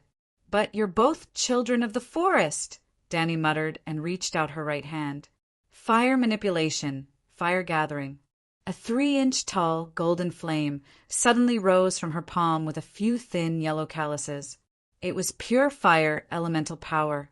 Then, a black light flashed past the purple pupil in her left eye socket. Caw! The golden flame swayed a few times. Very strangely, an inch-long black crow appeared in the center of the flame. It had red eyes and black feathers. It was cawing. As the flame swayed, the black crow's body also became illusory like smoke. Her spiritual essence dissipated in the flame. Pop! After an unknown amount of time, the crow in the flame burst like a bubble and disappeared. At the same time, in Danny's mind, an illusory crow appeared out of thin air with a bang. It was the fog that was burned by the flame in her palm earlier. Spiritual bestowment was activated. Type A willpower spiritual essence swarmed into her mind and was absorbed by the fog like a whale swallowing water. Her transparent body gradually became solid. This time is different from before. I seem to have lost a part of my memory, the fog said blankly. Lost your memory? Why is that? Danny asked hurriedly. Could it be that she had too many spiritual bestowments? That couldn't be right. Type A willpower spiritual essence could only increase the strength of the soul and only strengthen the memory. It could even help people recover from Alzheimer's. Of course, the more willpower she bestowed, the easier it was to be affected by Danny's murmurs. However, Danny's murmurs was an active skill. If she didn't activate it, the other party would be no different from a normal state. Danny only wanted to save the 2 ravens at this moment. She didn't want to control them. They were very obedient. She didn't need to control them, and they had always been obedient. Your Majesty, continue. I always feel that this is not a bad thing, the fog said. You've lost your memory. How is it not a bad thing? Danny was shocked. Was the crow confused from the fever? Losing memory is equivalent to starting a new life. Afu's voice was faint. There was a kind of weariness and desolation in her tone. We started a second life in the body of the ravens, but we still remember the memories of our lives. What kind of second life is it? Danny retorted. Are you saying that it's only counted as a beast like a normal shapeshifter? Afu shook her head and said, No. The state of being dominated by the beast is worse. What we want is a purer, new life. From a human to a new person. It's considered reincarnation. Danny frowned. In her opinion, memory was the most important part of the soul. If she lost her memory or changed her memory, she would no longer be herself. Reincarnation was not as good as being a dead ghost and continuing to live. However, the child of the forest didn't seem to want to continue to be her previous self. Fog, you don't regret it? She finally confirmed. I want to start a real new life, the fog said. Danny stretched out her right hand again, opened her palm, and ignited a 3-foot elemental flame. The fog's soul entered it and burned. A large amount of spiritual essence flew out of the fog and was immediately absorbed by Danny and stored. The previous process was repeated. Danny asked, How is it? There are more missing memories, the fog said. Continue. She asked, Your Majesty, you don't have to ask anymore. I may have lost this memory and can't answer, but I can tell you now. Please continue, the fog said. What were they doing now? Danny wanted to resurrect the ravens from the dead according to the theory of life comes from fire. In this world, fire represented life. Fire contained the power of life. Fire could create life. Blackie, Xiaobai, Xiaolu, and Xiaojin were all miracles born from fire. They originally only had the mark of life, but spirit bestowment made the mark of life hatch into a soul dragon soul. The dragon's soul absorbed the power of life from the fire, used the fire to create a body, and then was born. The ravens had a soul. So could she also create a body from the fire? The reason for this whimsical, idea was because Dani had a special divinity creating life from fire. She was a demigod, so of course she had divinity. From the beginning, Dani's special constitution gave her the ability to absorb the power of life from the fire. The specific manifestation was the ability to hatch a dragon. She was the only one who could directly use fire to create a living dragon. Dani's most common life bestowment skill was absorbing the essence of a soul from the fire. Why did she have to use fire every time she used spirit bestowment? That was the reason.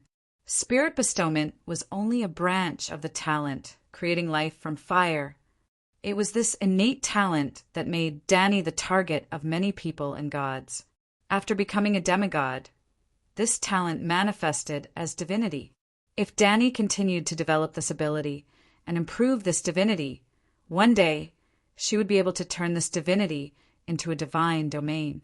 A unique divine domain might even add a new kind of song of law to this world. And this was what the world's consciousness wanted the most. The world gave you talent. You made up for the world's law. Chapter 635. That day at the Black Gate of the Great Wall, endure God's divine domain. In order to break free from the restraints of the tornado, Dani had revealed the 9-colored vortex and the second soul in her sea of consciousness. When Dorgod saw it, he exclaimed, "The song of ice and fire!" The song of ice and fire that he mentioned was not the 2 meditation techniques. In fact, the ultimate goal of the 9-color vortex was to condense the song of fire, and the second soul was the song of wind. At least at this moment, it had nothing to do with ice. However, in terms of the power of fire, there were also mortal fire, wildfire, dragon fire, earth core fire, and true sun fire. In the world of the song of ice and fire, the energy level of the above flames increased in order. Therefore, during the Valeglia catastrophe, the Megalosaurus was destroyed by the magma flames. In this fantasy universe, where life comes from fire and the world is born from fire, fire had another polarity. Life is created from fire. Similarly, the world was destroyed by darkness, and the world was dead in ice. Ice had another polarity outside of the elemental attribute. Death in ice. This was the true essence of the song of ice and fire. The life and death in the natural world evolved into the love and hatred, sweetness and bitterness, women and men, joy and sorrow, summer and winter. This was also the meaning of the author's setting of the world with only 2 distinct seasons, summer and winter. And coincidentally, Dorgod saw the 2 possibilities of life and death in Dani. The life force contained in the 9-colored vortex came from her own talent. The death and nirvana in the second soul came from the deviant ghost. Don't forget, her second soul came from 2 sources, the green spring of the green prophet, Blindin, and the rat chef, and the dead ice of the deviant ghost. On the surface, the green spring and the dead ice were perfectly integrated and could not be distinguished from each other. However, the root cause of this phenomenon was not because they were of the same attribute, but because they originated from the same god, Dorgod. The root and the tree were one, so it was natural for them to be perfectly integrated. That was a digression. Dorgod had said that Dani was only at the beginning and was infinitely far away from the real song of ice and fire. It was very likely that she would never be able to take the last step in her life. Dani did not refute this, but she kept it in mind. After becoming a demigod and clarifying her divinity of creating life from fire, she had hoped to develop this ability. Ice death might be hopeless, but she didn't want to waste her natal skill. Therefore, when she returned to Meereen, she trained her body during the day and practiced her swordsmanship diligently. At night, she spent most of her time studying the Song of Laws.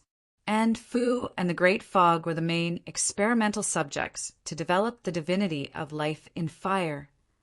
Well, it was undeniable that Dani was experimenting on the 2 unlucky girls, but she really wanted to save them. Dani's flaming palm made the fog lose bits and pieces of her memories. Finally, the fog couldn't remember her own name. Finally, the fog couldn't recognize Dani and Ah Fu. Finally, the fog became an idiot. No, she became a blank piece of paper. Then Danny was surprised to see that the fog couldn't even maintain the human and crow forms, burning into a transparent ribbon. "Oh my God!" She sensed it slightly and exclaimed, "Ah, Fu, did you see it?" "I saw it. You burned the fog away, and there's not even a trace of her soul." Ah Fu was 20% shocked, 20% expectant, and 60% confused. Of course, there's no soul factor.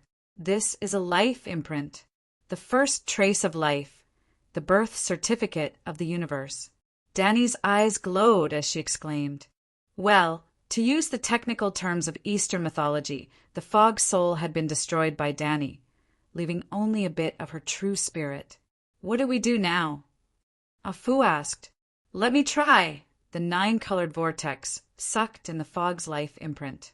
Information from the life imprint flowed into Danny's mind.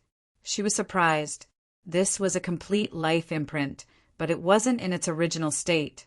It was like cutting the horns of a deer, the head of a camel, the eyes of a rabbit, the neck of a snake, the stomach of a duck, the scales of a fish, the claws of an eagle, the paws of a tiger, and the ears of a cow to create a new species, the true dragon of Huaxia. The fog's life imprint was also pieced together by the child of the forest and the crow. This means that the life imprint can be modified. In that case, can I modify it a second time?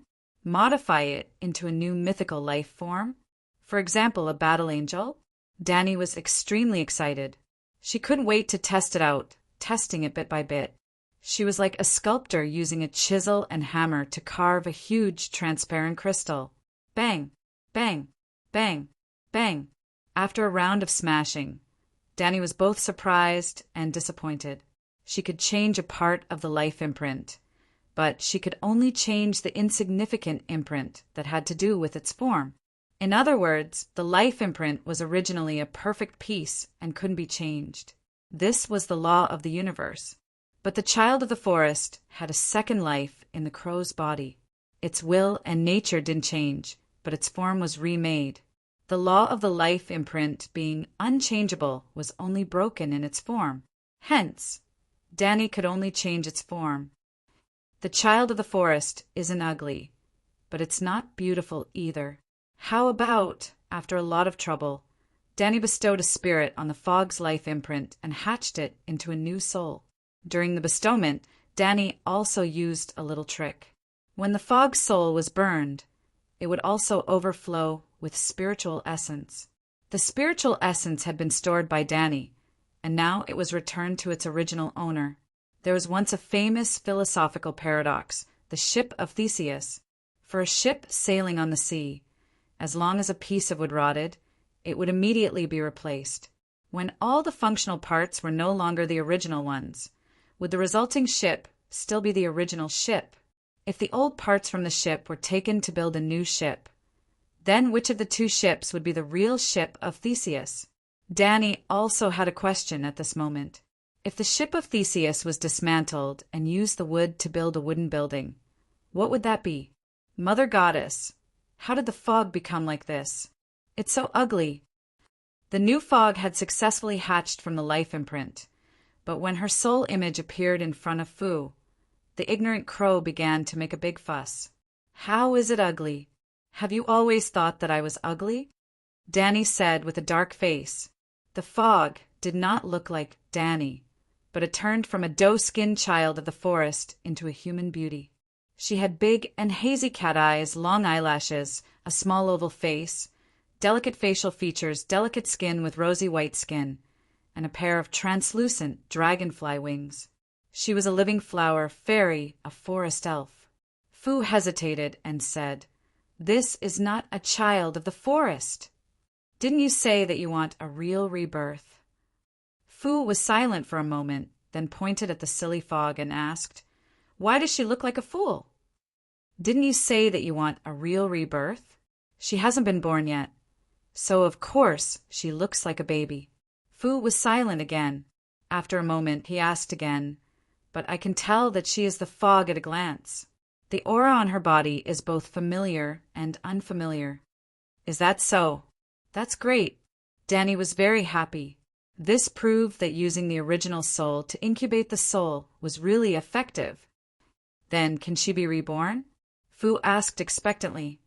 Let me try. Danny's expression was solemn. She put her hands together as if she was holding a treasure. Boom! The golden elemental fire jumped a foot high, but it quickly shrank. 9 inches, 8 inches, 7 inches. Before Danny could react, the fire was extinguished. Looking at the illusory little elf in her palm and feeling the real weight in her hand, she was dumbfounded. Then she was overjoyed.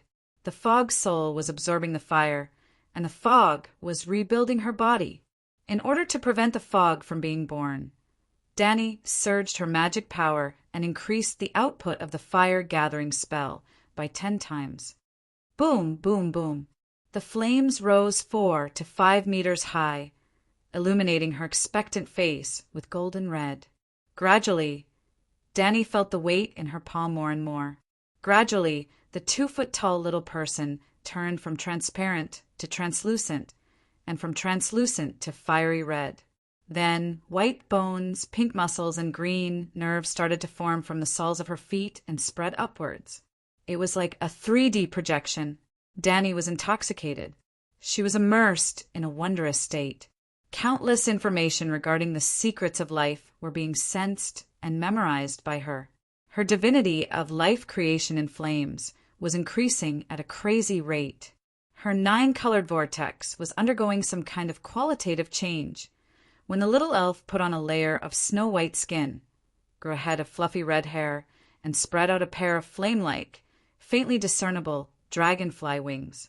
When the little elf opened her eyes and looked at Danny timidly with a pure and ignorant gaze of admiration, the sheep egg in the depths of the Yenhai Trench was awakened, and then became flustered and exasperated, extremely terrified. Who actually activated the Song of Fire again? Damn it, the level of his Song of Fire is actually so much higher than mine. How is it possible? Before this, Danny only dyed the 9-color vortex with a trace of the Song of Fire's breath, the sheep egg Song of Fire's breath. The owner of the Song of Fire did not change. Now everything had changed. If the will of the world was compared to a critic, then it would definitely be the harshest and coldest opera critic. When another person sang a more beautiful song than yours, it would immediately like the new and dislike the old, depriving you of your position on the stage and leaving it to that person. You were replaced. In the past, Lalo listened to the Song of Fire and learned this song. He became the god of fire. In the past, the sheep egg sang a more beautiful, more perfect Song of Fire than Lalo. He replaced Lalo and became the singer of the Harmony of Fire in the Song of the World Choir. Now, the Dragon Queen had comprehended the strongest profound of the Song of Fire, creating life in fire. The sheep egg's identity as the pillar of the Song of Fire was immediately shaken. Not only was the sheep egg alarmed, but even the previous pillar of the Song of Fire was also aware of the changes in the Song of Fire. In the astral world, in a divine kingdom infinitely far away from the main material world, Lalo gritted his teeth. As I expected, a miracle happened to Danny Alice. The person who can defeat the sheep egg in the law of fire must be his descendant, the bloodline of Valeglia, the descendant of the god of fire that I spent so much effort to create. If not for that traitorous disciple of the sheep egg breaking his oath, I would have already ascended to the position of the supreme god. How would the world have fallen to its current state? And Danny Alice, I had already arranged everything 6,000 years ago. She should have followed the predetermined fate and replaced the sheep egg, helping me take back the Song of Fire, and then helping me complete the final mending. What went wrong that caused fate to be rewritten so severely? Could it be the Green Prophet? The god of frost? Jon Snow? My things are not so easy to take. Chapter 636. Mother Goddess? The little fairy tilted her head and called out softly as if she was singing. The 2-foot-tall little thing was naked and ignorant. She sat on Danny's wrist and swung her slender legs. She was not afraid of strangers at all. Instead, She seemed to be very close to Danny. Not bad. You can even speak origin language. Danny did not understand, but she knew that the little fairy was speaking origin language. She also roughly understood what she meant. Their current state was very similar to that of a devout believer and a god. Danny's thoughts could easily enter Little Fog's mind, and Little Fog could also transmit messages to her through the mysterious spiritual link. However, their souls had not merged. Danny could even receive a weak power of faith from Little Fog. Little Fog, transform for me to see. She smiled. Little Fog's little hand pushed on Danny's wrist.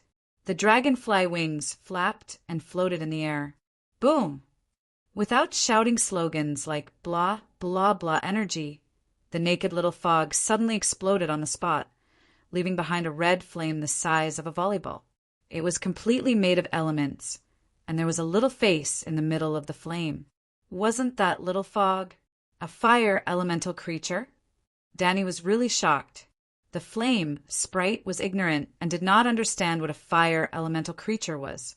It only circled around Danny, and the strong heat it emitted almost burned her clothes. There's also magic power, a very strong fire magic power. If there were a few thousand fire elemental sprites, boom! The flame exploded, and a big black crow flew out from the remaining flames. It landed on Danny's shoulder and cawed. It can turn back into a crow. Danny was shocked again.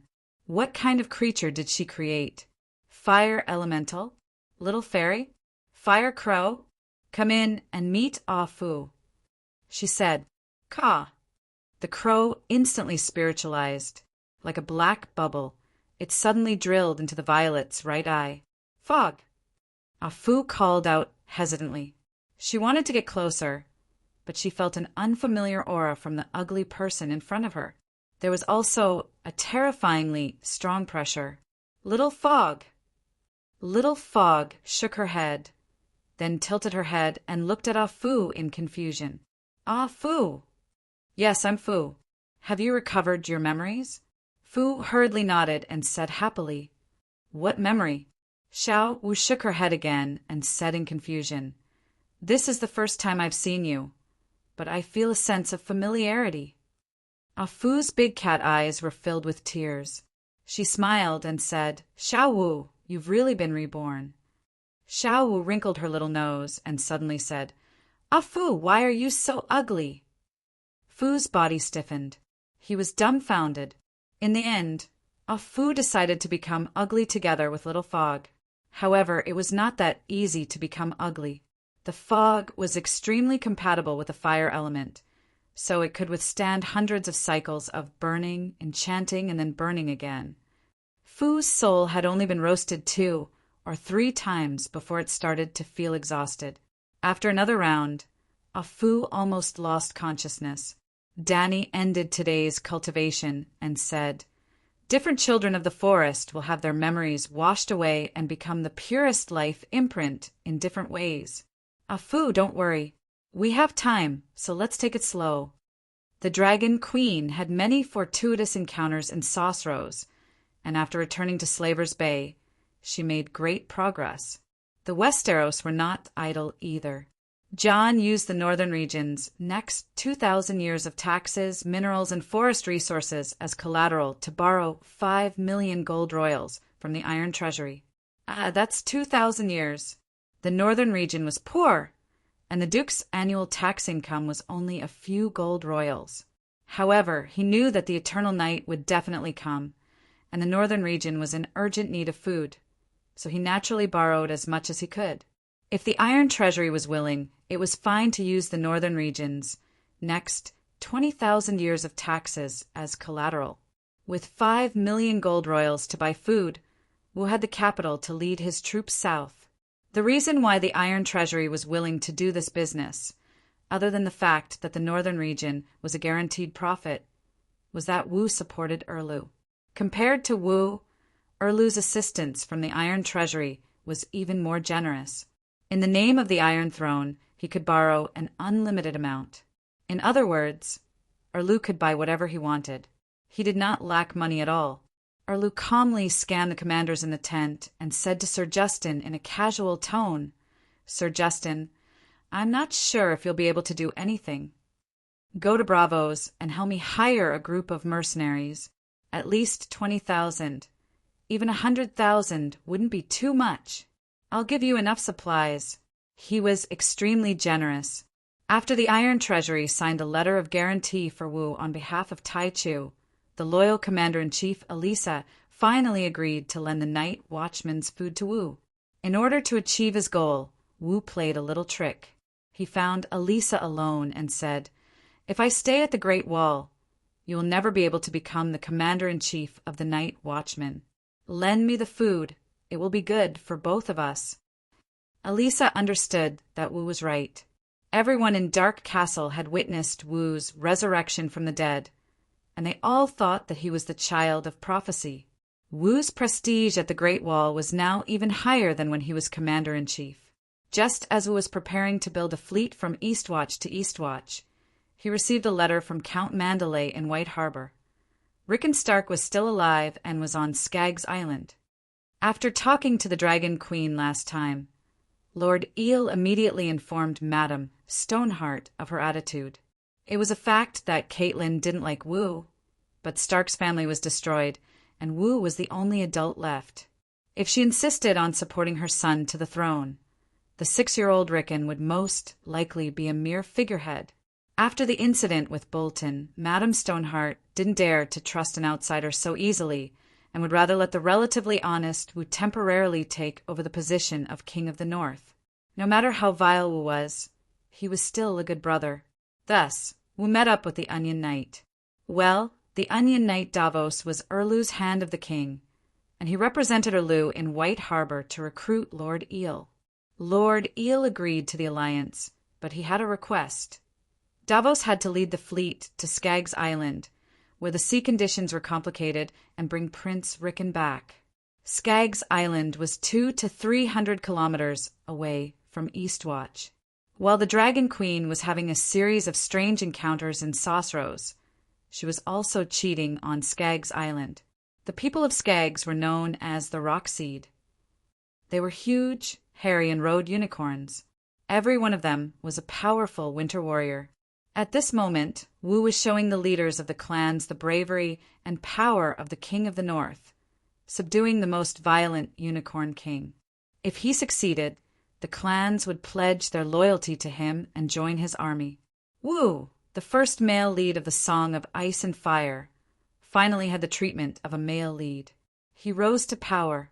Palm-sized snowflakes hit his face, wetting the black hair on his forehead. Wu, who was riding the tall, long-haired unicorn king, had a carefree and proud look in his gray eyes. In the ghostly north wind, thousands of clans knelt in the snow and shouted, "Long live the King of the North! Long live King John!" In the foreseeable future, as long as Skaggs Big and Little didn't use cheats, Wu would definitely return. In the King's Landing, Cersei, who had entered the palace twice, also began to rise. Yuluen had taken care of hiding and Tyrell, so Cersei had to take care of the Riverbend nobles outside.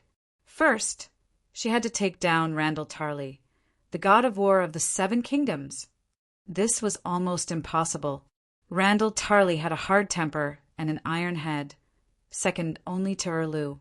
But Tywin, Kevin, Mace Tyrell, and Little Rose helped Cersei persuade him. When Tywin was alive, he had fed Tyrell a piece of meat stained with poison. Brightwater! The 3 richest territories in Riverbend were Tyrell's Hiding, Hightower's Old Town, and Florin's Brightwater. Erlu's wife, Silas Florin, was the niece of the current Earl of Florin. But in the early days of the War of the 4 Kings, the Florin family had followed Tyrell closely and joined Renly, not Erlu. When Renly died, some of Renly's vassals were taken over by Erlu, including Florin. After Erlu's disastrous defeat at the Blackwater River, Earl Florin had been mediating between Dragonstone Island and the Iron Throne. Erlu admitted defeat and acknowledged Tommen's rule, but Tommen had to marry Shireen. To be honest, this was a very good result for both the lion and the stag. However, Erlu's temper was stubborn. He directly burned Du Clan's eldest uncle. Logically speaking, Earl Florin was dead, and his only son, Ailken, had long since expressed his willingness to surrender. Tywin should have accepted Alicant's allegiance, and then used Florin of Brightwater to attack or lose Florin. Tywin, who had once said, "When the enemy kneels and surrenders, you have to lift them up with your own hands," ignored Alicant's surrender and stripped Florin of his title and lands, and gave Brightwater to Garland Tyrell. But the question was, who was Ailken? He was Randall Tarley's brother-in-law, and also the brother-in-law of the old man in the old town. That meant that of Alicant's two sisters, one was married to Randall, and the other was the matriarch of Hyder's household. This background was powerful. Now, Cersei returned Brightwater to Ailken under the suggestion of her cousin, Devon Lannister. Ailken immediately returned the favor and announced that Brightwater Riverbend would swear allegiance to the Iron Throne, and personally went to the King's Landing to persuade his brother-in-law, Randall. Tywin, who had been dead for a long time, had done Cersei a great favor. Then there was Kevin. Kevin had valued Randall's talents and character when he was alive. During his reign, he had always used power to entice and rope in Randall. Randall was stubborn and had a bad temper, but humans had desires. Didn't Erlu have ambitions too? Randall's desire was to make a name for himself. More directly, power. After taking down Mace Tyrell, Cersei immediately appointed Randall Tarley as the Hand of the King. Then there was Mace himself. During the War of the Usurpers, Lord Inflatable Fish had stolen Randall's military achievements and had even caused Randall to bleed. The reason why Randall wasn't the most famous general of the Seven Kingdoms was because he had been tricked too badly by his pig boss during the War of the Usurpers and had lost many battles. During the rebellion of the Four Princes, Tywin had purposely separated Randall from Lord Inflatable Fish, allowing Randall to freely display his military talents. He had won many battles and achieved many military achievements, and successfully became the most famous general of the Seven Kingdoms. On the other hand, Lord Inflatable Fish had mobilized a large army, but had failed to gain anything. He couldn't even take down the 200 guards of Storm's End Fortress.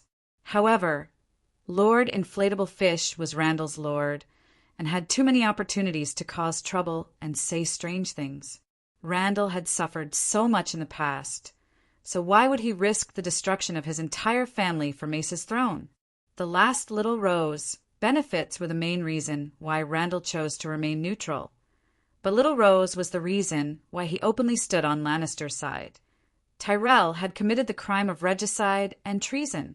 Yes, Little Rose, who had fallen into Cersei's hands, had revealed the truth behind Joffrey's death. In other words, Cersei had good reasons for arresting Margaery and Mace, and for sending Yu Luan to take down High Court. Chapter 637. In the trial of Margaery, Cersei did it openly and honestly. She even dared to pull the Great Sparrow into the trial. This was because Tyrell had committed the 4 major crimes of betraying the sacred betrothal, violating the rights of guests, regicide, and murdering her husband. 4 crimes, but all because of one person, Emperor Joffrey. Emperor Yora's Purple Wedding and Robb's Red Wedding were the 2 most famous color weddings in Game of Thrones. In a sense, Emperor Yora's Purple Wedding had more impact on the plot than Robb's Red Wedding. Think about Tywin and Tyrion. If the 2 of them stayed in the King's Landing to control the situation, what could the others do? Robb's wedding was red because too many people died that day. Blood was the main color of the wedding. Joffrey's wedding was purple because Sansa was wearing a purple crystal hairnet that day. The poison was hidden in an amethyst crystal in the hairnet. Sansa was an innocent drug mule. She didn't know what she did. The hairnet and the poison in it were all made by Littlefinger. When Sansa brought the poison into the wedding, Old Rose took the opportunity to help her tidy up her hair to remove the poison and quietly put it in Margaery's hand. In other words, Margaret had poisoned her own husband to death. The golden goblet that Joffrey drank from was the wedding goblet that the king and queen shared. Only Margaery herself could guarantee that she wouldn't get poisoned. The bride killed the groom at the wedding site. The wedding had been completed and the red booklet had been obtained, violating the sacred betrothal and murdering her husband. Old Rose was the guest, and Emperor Yura was the host. The guest killed the host, violating the guest's rights. Emperor Yura was the king and Tyrell was the vassal. The crime of regicide was unavoidable. For such a serious crime, Cersei and the Iron Throne had every reason to attack Gauting.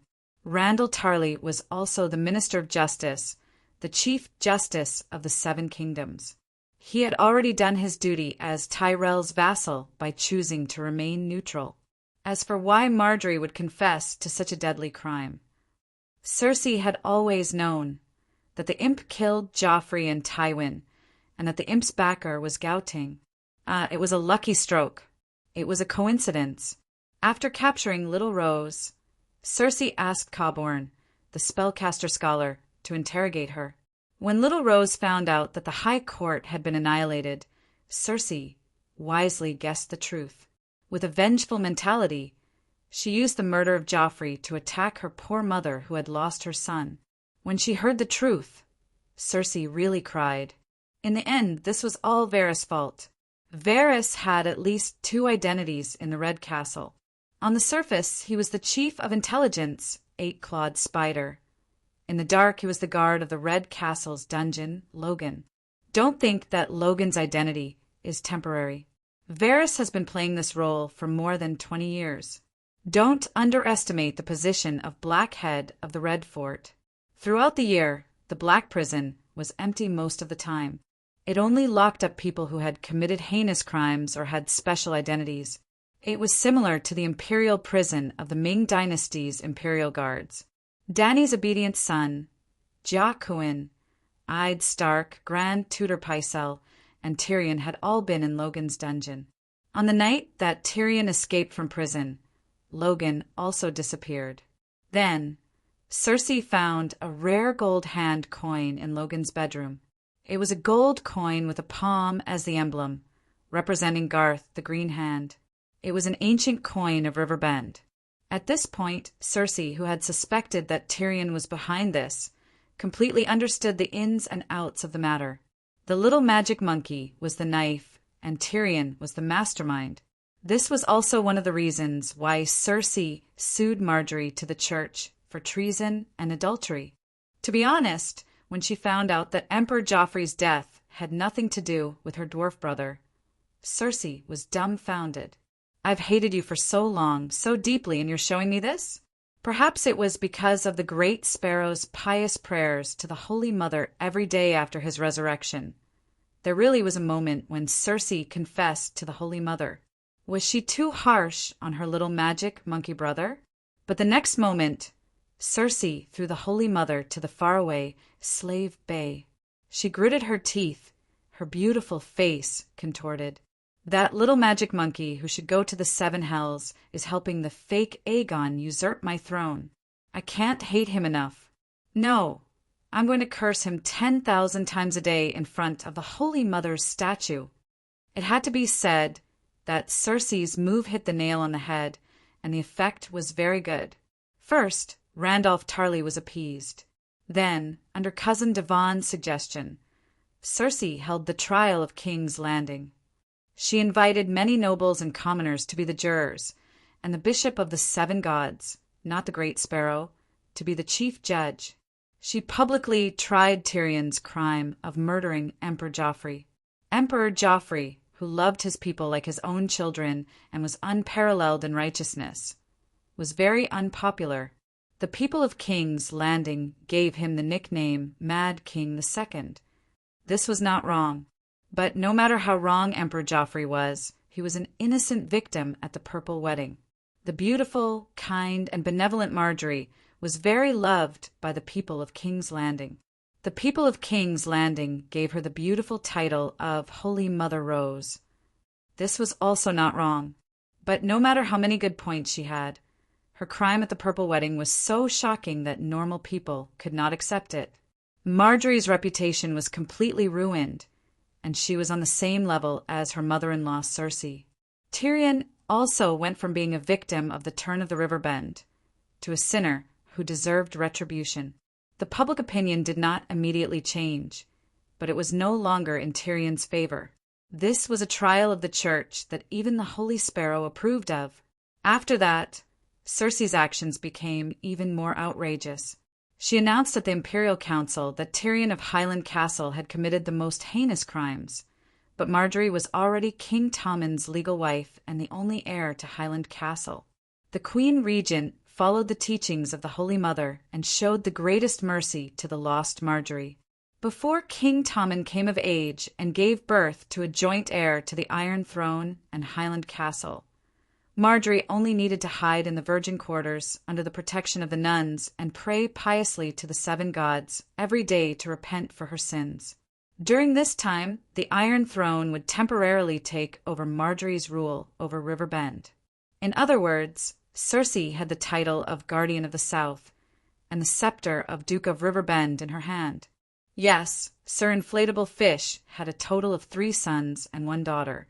Velis and Garan died in the Shield Islands. Loras was sworn as a White Knight, and Inflatable Fish was secretly executed. Margaery was really the only successor of Hiding Tyrell. Don't you have a sense of déjà vu? This was how Tywin dealt with Sansa and Stark back then. In any case, the Iron Throne's announcement barely managed to appease the irritable River Bend vassals. Tyrion had indeed murdered Emperor Jorg, and the Iron Throne also acknowledged Tyrion's rule over Highland Castle. Iulwin's 20,000 Tywin army had penetrated deep into River Bend's hinterland and did not submit. The Iron Throne was righteous, benevolent, and had military strength. This was the most important thing. River Bend's military strength was empty, and they had lost their leader. Tyrion's clan was almost wiped out, and the Qingting Island fleet was destroyed. Hathor did not say it, but everyone knew that they had sided with the Dragon Queen. Tarly became the hand of the king, and Florin simply cheered for the Iron Throne. The top 5 families of River Bend were all useless.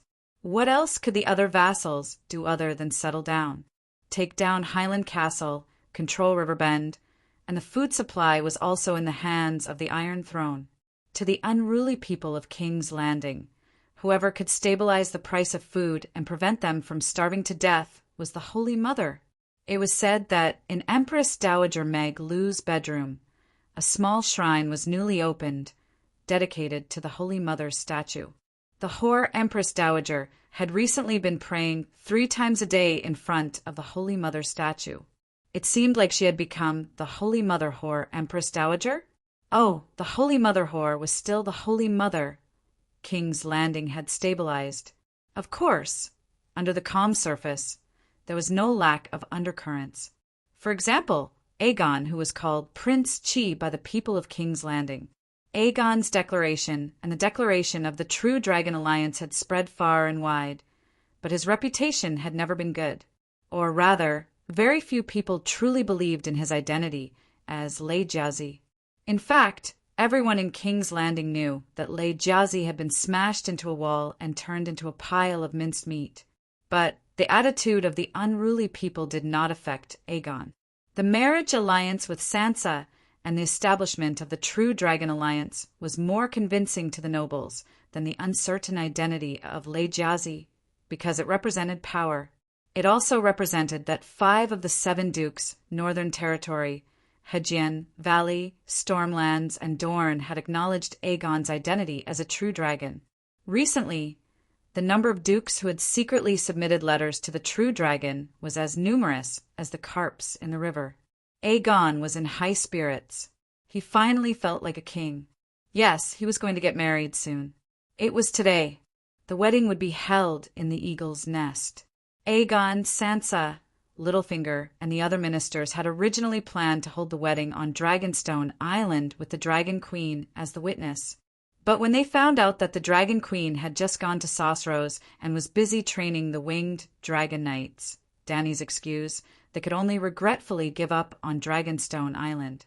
After all, Dragonstone Island was Dragon Queen's fief and had nothing to do with Aegon. His current fief was Windstop Castle, Windstop Castle was not as good as the Eagle Nest, because the valley had the most vassals of Aegon. Just like the Red Wedding, Tully was going to the Fry family to hold the wedding.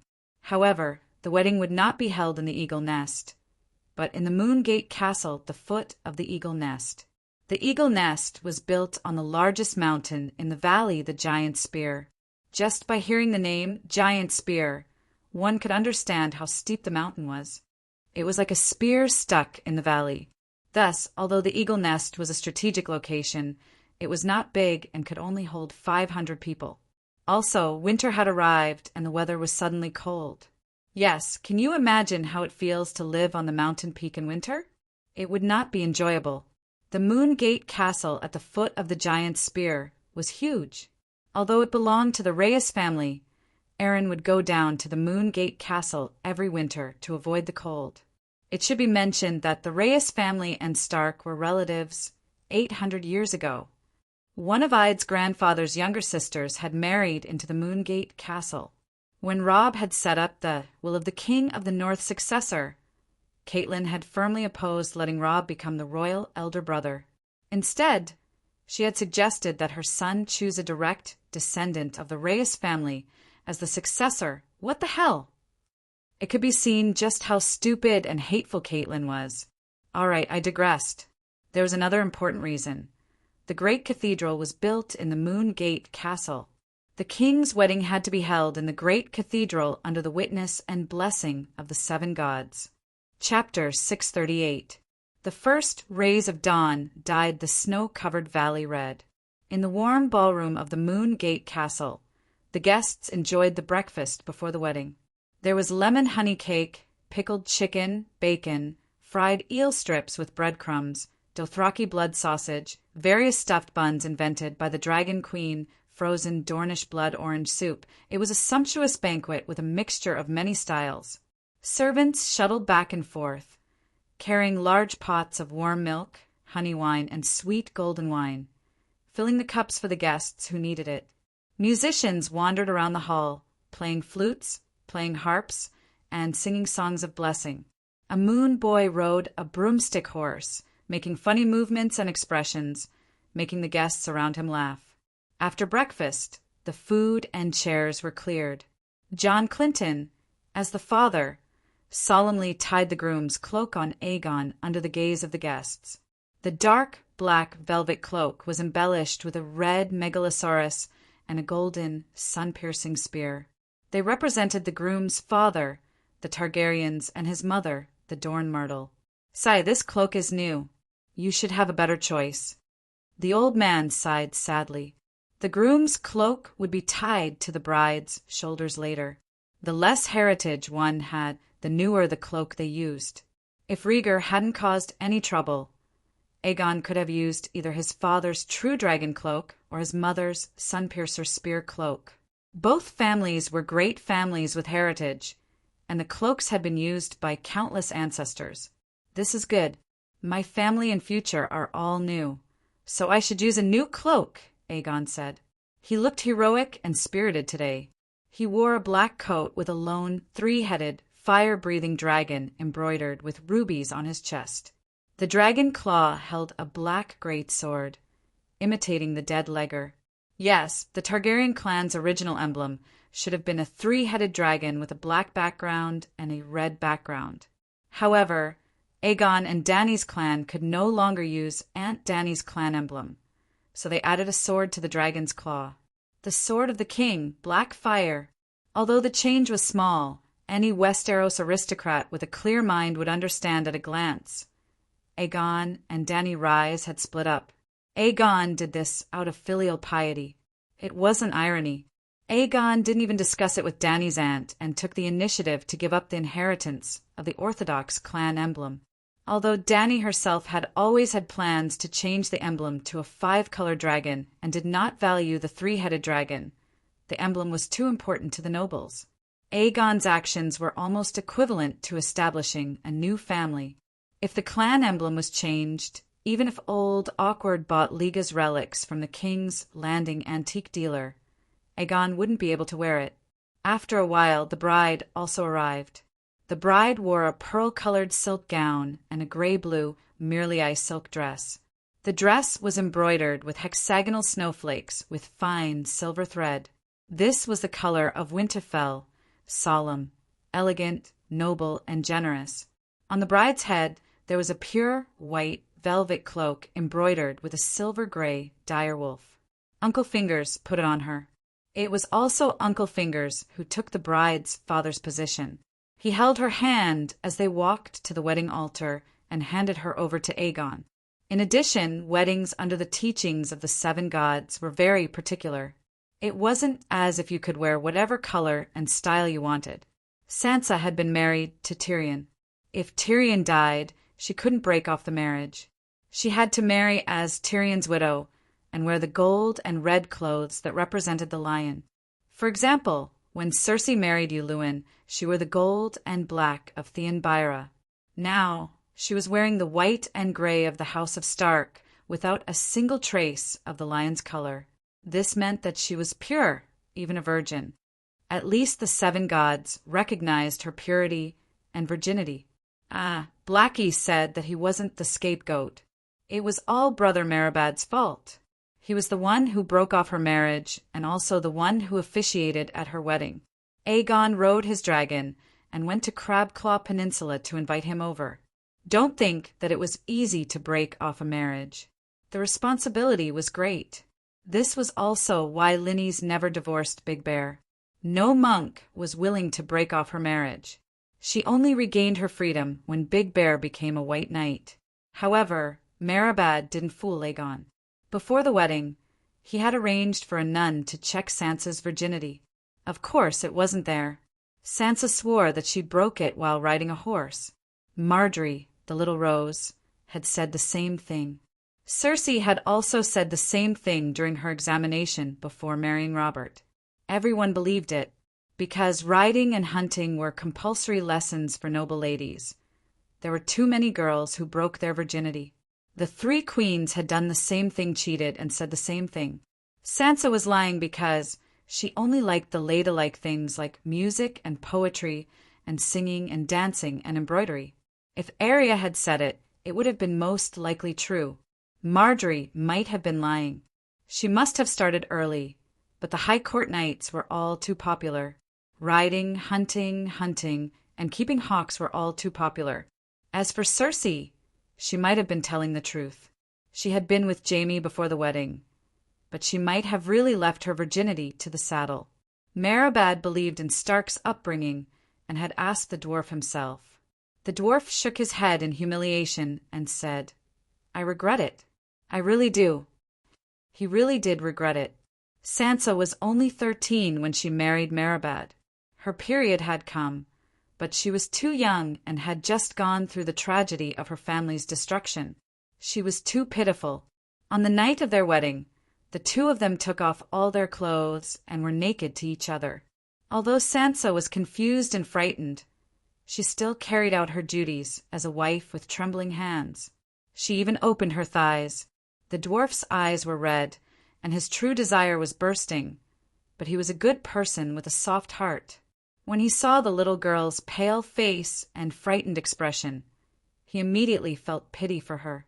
He sighed and put away his spear. Because he pitied the others, he was the most pitiful of them all. Stark was honest, simple, and well-educated, and the dwarf himself had admitted that he was useless, so everyone accepted the bride's purity. Well, after they found out about this, everyone secretly laughed at Tyrion's incompetence. Just like that day in King's Landing, when Emperor Joffrey found out that Tyrion didn't touch Sansa, he mocked him and said that he wanted to help his uncle sleep with her. Because the others could not understand the dwarf's thoughts, just like how modern women could not understand how the older generation could be happy in a marriage without a house, a car, and $1 million in savings. On the other hand, Tywin seemed to understand Tyrion very well. Not only did he not mock him, he even advised him to eat the meat early to prevent any complications. The old lion seemed to have the talent to become a moon chanter. After breakfast, they did not leave for the Holy Church immediately. Next was the gift-giving segment. It was to chase away favors. In the past, when a family held a wedding or funeral, they would have to eat at least 2 meals in the afternoon and evening. The funeral might take 2 or even 3 days. Because of that, the gift-giving was usually done in the evening before dinner. Now, the hotel was directly responsible for the gift-giving. The food was not as good as before, and most of the time it was not enough. But there was only 1 meal in the afternoon, so the gift-giving had to be done at noon. In the Westeros, it was even earlier. Early in the morning, after breakfast, before the bride and groom's wedding, the gift-giving would begin. Also, the gift-giving here had to be done twice or even thrice. Today, the gift-giving was for the bride and groom. The gift-giving was done the day after the wedding. It was for the couple. The old man gave Sansa a small vest sewn with pterosaur scales and gave his adopted son a pterosaur bone bow. Elaine gave her fake cousin a steel spear, which was said to be Prince Oberyn's favorite. She hoped that he would be as brave as Uncle Oberyn. She gave Sansa a pair of chrysanthemum clam pearl earrings. Uncle Finger gave King Aegon a rare shadow lynx fur cloak, and Sansa a Dothraki sea white lion fur coat.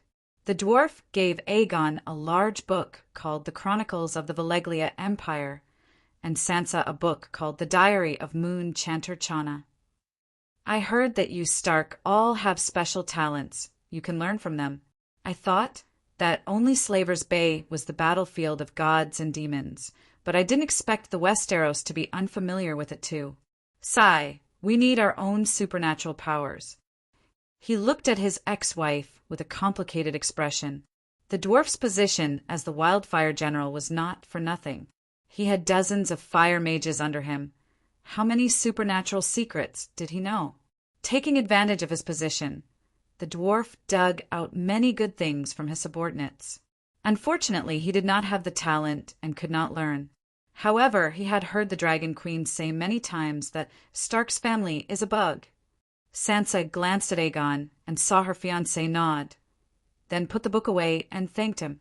After that, the nobles of the valley came forward and gave them riding boots, saddles, brooches, spurs, silk tents. After that, Illyrio excitedly gave Aegon a 3-headed Dragon King crown made of steel and red diamonds.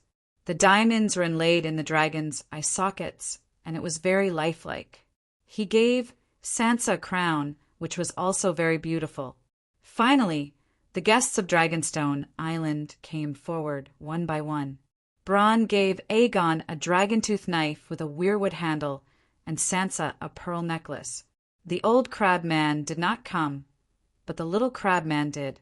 He gave Aegon a cruise ship with 100 oars, and the queen a rare female cat with bright purple fur. At the very end, just when everyone thought that the segment was over, Old Awkward left the table again. He looked around and said loudly, "Her Majesty Dany Rise has given Prince Aegon a set of refined steel armor, Lady Sansa Pterosaur, and a set of jewelry called Heart of the Ocean." Wow, Pterosaur! So extravagant. Does the Dragon Queen have that many pterosaurs? Looks like the Queen really dotes on her nephew. But the Dragon Queen is not as smart as the legends say, hee. She can't even tell the difference between real and fake. His voice got softer and softer until it was almost inaudible. Old Awkward was still talking, but the others started shouting when they heard about the pterosaur. However, even though everyone was shouting, Aegon and Sansa only smiled reservedly. The truth was, Aegon had gotten his hands on the Vajra armor a long time ago. He had even worn it in a duel once. Sansa had also met the striped dragon, and she was willing to change her faith. Actually, Sansa had been in contact with the 7 gods for a long time, because when Ide brought her south to King's Landing, he had already betrothed his daughter to Emperor Xiao. In the Northern Territory, no one cared about Sansa's faith in the Frost God. But after becoming the king of the 7 gods, she would be able to blend in with the nobles of King's Landing if she changed her faith. Even Ide did not object to it. Now that she was going to marry King Aegon, it was inevitable that she would change her faith. Since she was going to change her faith to the 7 gods, how could she give the pterosaur to Brittany? Even though Brittany had already sworn loyalty to her, and would become Aegon's White Knight after the wedding. It was mainly to protect Sansa. After the gifts were presented, the crowd escorted the bride and groom to the Holy Hall. Uncle Finger held Sansa's hand and handed her to Aegon. Then the newlyweds walked up the altar with their fingers interlocked. Chapter 639. Under the gold-plated statue of the mother and father, Brother Merabad wore a crown made of crystal and gold. He wore a new white monk's robe and held the Seven Stars Bible in his hand. He faced Aegon and Sansa on the altar and chanted a prayer. The holy marriage ceremony had officially begun. Below the stage, a white mimic bird badge was pinned on his blue velvet suit. Uncle Finger was smiling, unable to hide his joy. Opposite Uncle Finger, the dwarf wore a crimson robe embroidered with a golden lion. He pulled at his bow tie with a complicated gaze. After Brother Merabad finished his prayer, the king and his wife swore 7 marriage vows before the statue of the mother and father. They also received 7 blessings from Brother Merabad, who represented the mother and father. Then, in front of the monks and guests, the newlyweds exchanged 7 vows. That was not the end. There was still a hymn. Under the guidance of the monks and nuns, everyone sang the mother's song and the father's song. After that, Brother Merabad asked loudly, including the 2 newlyweds, "Is there anyone who is dissatisfied with this holy marriage? Is there anyone who has doubts? Is there anyone who challenges the groom?" In old-fashioned Hong Kong movies, it was common for a couple to get married in a church. Then, the bride's ex-boyfriend would suddenly appear, drag the woman away, or pull out a machine gun. The plot would reach its climax. But in Westeros, such actions were legal and reasonable, and they were protected by the 7 gods. Blackie shrugged helplessly again. It was not going to take the blame. It could be said openly, and it could also be done openly. For example, there were 2 people below the stage who were ready to make a move. One was Tyrion, and the other was Harold. Tyrion was not trying to snatch the bride. He was just itching to say, "Hey, I've experienced such a scene with the bride before." The officiator had a higher status, the Archbishop of the 7 gods. No one objected at that time. Harold, also known as Heir Harry, was Robert Arryn's heir. He had been with Elaine Stone for a while. It was not true love, but he was indeed infatuated with Elaine's stunning looks. After Elaine broke off contact with him, he only regretted it for a while before continuing to find his mistress happy. After all, other than her beauty, Harry really did not like her identity as Pinky's illegitimate daughter. But now, goddess, she was a proper goddess. Looking at her now, Sansa with the crown, she was even more beautiful and attractive. But she just brushed past him. He was the heir of the valley. If he married the heir of the king of the northern region and gained the allegiance of the nobles of Hudgian County, he wanted to rush up and shout, "I object!" But he had already objected 2 days. He was already 2 days ago. Just as when Brynden Stark had gone to Riverrun to marry his long-betrothed Catelyn, young Uncle Fingers had drawn his sword and challenged Brynden. Harry, his successor, had already challenged Aegon. Well, this kind of thing is very much in line with the chivalric culture of Westeros. No one would accuse me of offending my superiors or being disrespectful. Both of them had received guidance from famous experts, and both of them had been trained according to the orthodox knight training method for more than 10 years. Was to his to his, as of sus. His's was his as was too? At this moment, Harry's right arm was still bandaged. Seeing that no one came forward to challenge him, Merabad announced the removal of the bridal cloak. Uncle Finger, who claimed to be the best godfather of the 7 kingdoms, stepped forward and gently removed Sansa's bridal cloak. John Clinton, who claimed to be the best godfather of the 7 kingdoms, helped Aegon remove his bridal cloak. Uncle Finger took Stark's and stepped back. Old Face passed the bridal cloak to Aegon and stepped aside. Aegon took his own cloak and shook it open. Like a child wearing an adult's clothes, he wrapped it around Sansa and tied it around her throat. He said that from now on she was his family. He would replace his father-in-law and protect Sansa forever. Looking at the tall and strong bridegroom and the petite bride, Tyrion's eyes started to twitch again. He thought of the past. He was only 3 feet tall, 9 meters. With his boots, he was only a meter tall. Sansa, on the other hand, was more than 6 meters tall. He couldn't reach her neck, even if he stood on his tiptoes. He couldn't put his own cloak on her. At that time, everyone was laughing. Helpless, he could only stand on the back of the jester and complete the ceremony. Now, Aegon, who was almost 9 meters tall, was hugging Sansa, who was 6 meters tall. It was so harmonious, so heart-wrenching. Through this kiss, I offer my love. Sansa, I wish you to be my wife and my bride, Aegon announced loudly. Sansa blushed and replied softly but clearly, Through this kiss, I offer my love. Then the two of them closed in and kissed deeply for a long time. Monk Merabad took out a crystal from his pocket and raised it high. He silently cast a holy light spell, a modified version of the holy healing spell. It was just a ball of white light and had no healing power. During Cersei's trial by martial arts, Dragon Queen felt that it was beneath her when she saw a monk holding a crystal and playing tricks under the sun. Hence, she developed a divine spell for her followers to show off. Don't underestimate the holy light spell because it was easy to learn and cost little. However, out of the thousands of cultivators in the 7 kingdoms, only a few hundred could cast the holy light spell. They were all true believers whose morals matched Dany's values. Yes, they had to meet the requirements of Dany, the mother of the 7 gods. Those who were extremely devout but followed the teachings of the old version of the 7 Stars Bible were not favored by the 7 gods. Dany could see the faith threads of every believer. It was impossible for Mr. Nangwa to hide it from her, as long as there was a true God, and as long as the true God was willing to put in the effort. The Church of a True God would definitely become the cleanest organization in the world.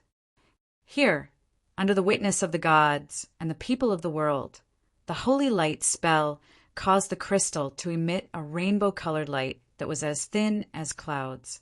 It shone on the faces of the newlyweds and the wedding witnesses. The atmosphere was sacred and solemn. At this moment, Monk Merabad looked like one of the 7 gods who had descended to the mortal world. I solemnly announce that Aegon VI of the Targaryen family and Sansa of the House of Stark are husband and wife. From now on, they are one body, one mind, one soul, forever. Anyone who interferes with their marriage will be cursed mercilessly. The holy marriage was officially concluded, successfully. Oh, Robert and Cersei were married like this. Joffrey and Margaery were married like this. Tyrion and Sansa were also married like this. Perhaps Aegon and Sansa would have a different ending? After the wedding was the wedding banquet. The wedding was held in the Holy Church and was presided over by a monk. There were not many wedding witnesses present. Low-level knights were not even qualified to enter. The most lively place was the wedding banquet, which was held in the main hall of the Moongate Castle. Of course, the newlyweds were not ordinary people. They were the king and queen. Do not doubt, they had already worn the crown. Before the wedding banquet, the king had to receive the blessings of his subjects. Aegon and Sansa stood outside the Holy Church on the steps of the marble square. Brittany, who had become a robed iron guard, led 49 knights to surround and protect them. There was a long line of courtiers who had an audience with them. John Clinton was the first to go up. He hugged his adopted son excitedly and kissed Sansa's cheek. Your Highness, you have grown up and become an adult. From now on, you must uphold the responsibility and glory of a king. Father, I will. Aegon smiled and nodded. Sire, you should call him your Majesty now, Sansa suddenly said. The moment the wedding was completed, the Treaty of the True Dragon Alliance officially took effect. Aegon received the allegiance of 5.5 of the 7 countries in name. Well, the other half was Riverbend. Aegon had the letter that old Rose had sent before she died. If Aegon helps High Court, Tyrell will lead Riverbend to pledge allegiance to you. Therefore, Aegon was really the king of the 7 countries on the surface. Old Man was stunned. He nodded and sighed. Yes, Your Highness. I should call him Your Majesty.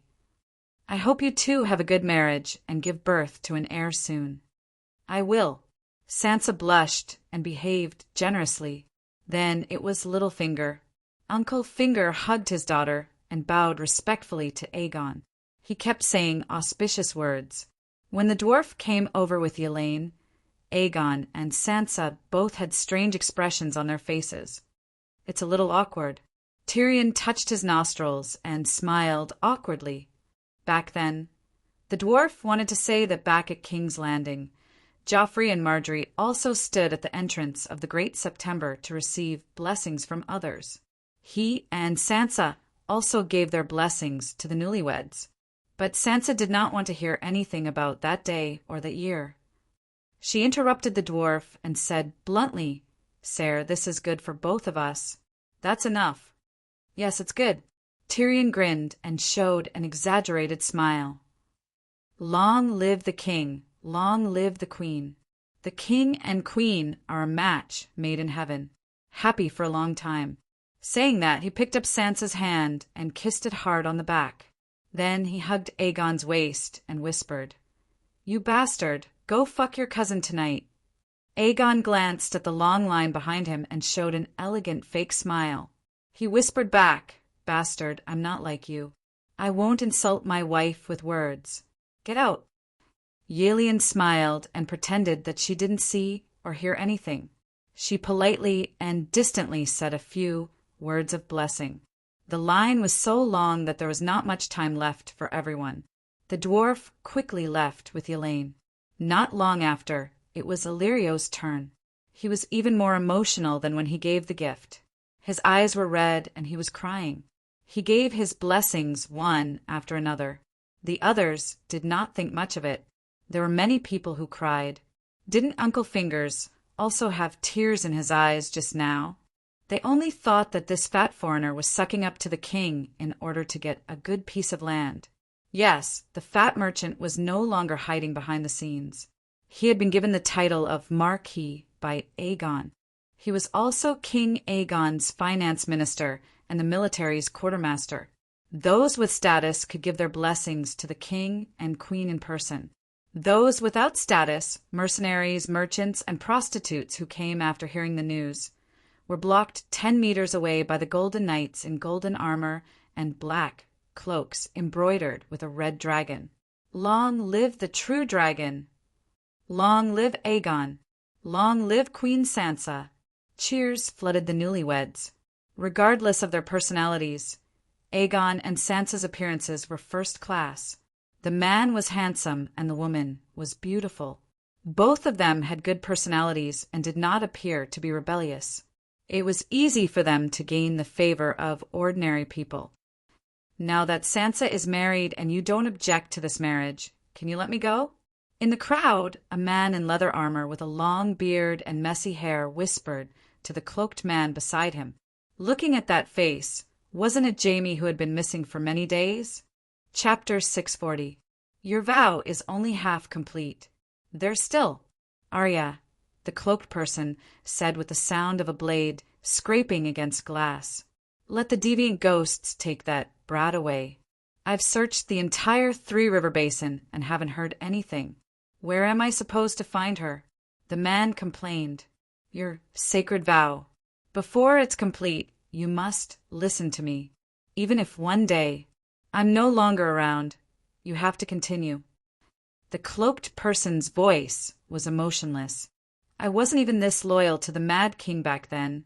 The man who looked like a lion's head said angrily, If you had always been loyal to me, you wouldn't have today's disaster. The cloaked person usually didn't talk so much. Today, seeing her daughter getting married and her son-in-law being so young and handsome, she was too excited. Can I meet Tyrion?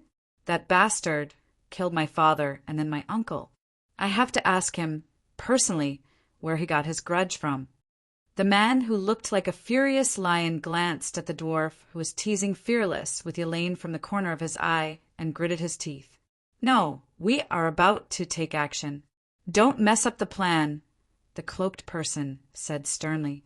"Circe married you, Lewin. For the sake of my vow, I've sacrificed too much," the lion-headed man said sorrowfully. Hiss! Suddenly the sky darkened.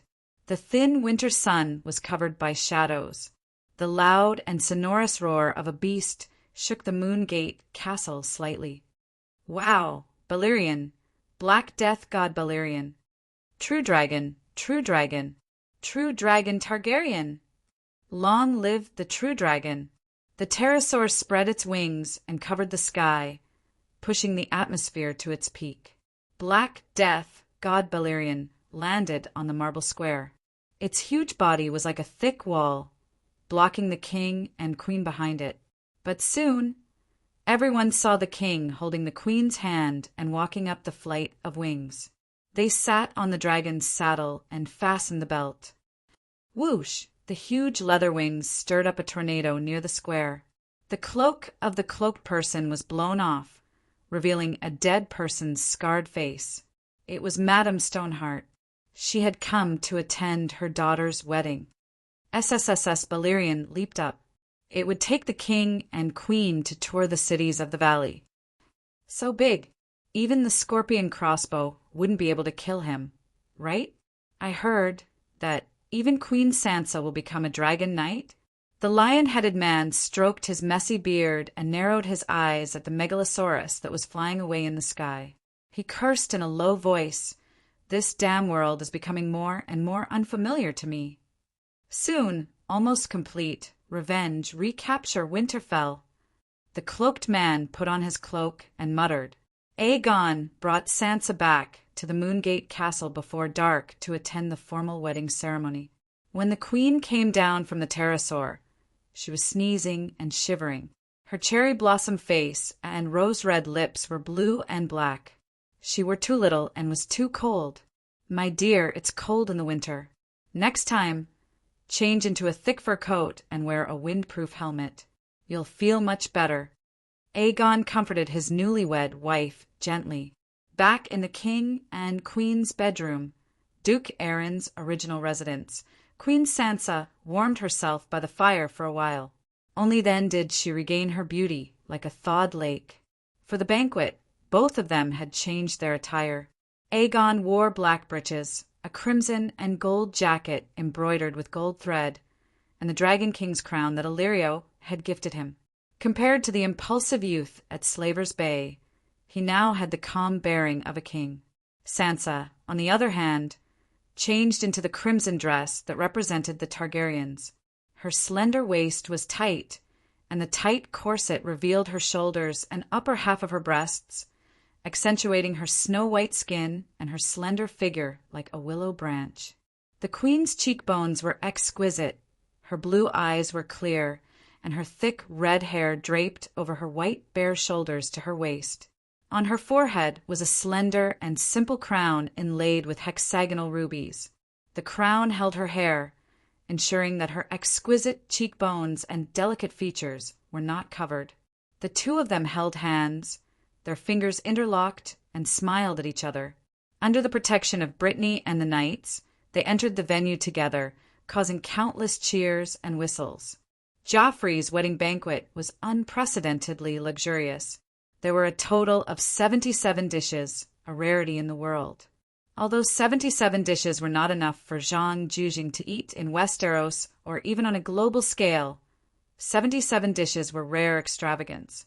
It wasn't that the people of this world were thrifty, but that it was difficult to gather so many recipes and the corresponding chefs.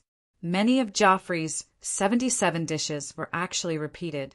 For example, there were all kinds of pies and meat pies. Almost every kind of filling counted as a dish. Aegon also gathered 77 dishes this time. He was better than Emperor Joe. He learned a lot of Eastern dishes from Aunt Dany in Slave Bay, such as steamed fish head with chili peppers, white chopped chicken, garlic crayfish in a religious culture that worshipped seven. 7 dishes were too few. Even the Dragon Queen, the soul of China, found it difficult to gather all 77 dishes. Only 77 was the most suitable. During the banquet, there were naturally all kinds of entertainment programs, acrobatics, midget martial arts competitions, opera. The focus was on the opera.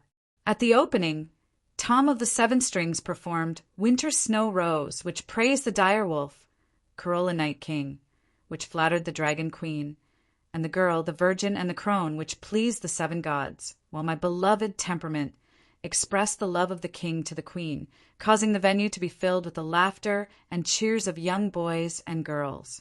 In addition to these orthodox programs, there were also a large number of rural obscenities and novelty plays. Because the theme and content were relatively new, even appearing in front of people for the first time, they were far more popular than traditional operas that had been heard thousands of times. For example, Tavern Girl Rosie's Dream told the story of a pure girl's step-by-step depravity. The singer was a big fat man from Mill, a very famous tenor on the other side of the narrow sea. He sang in a mellow tone, "That year I went to the river of flowers and fruits.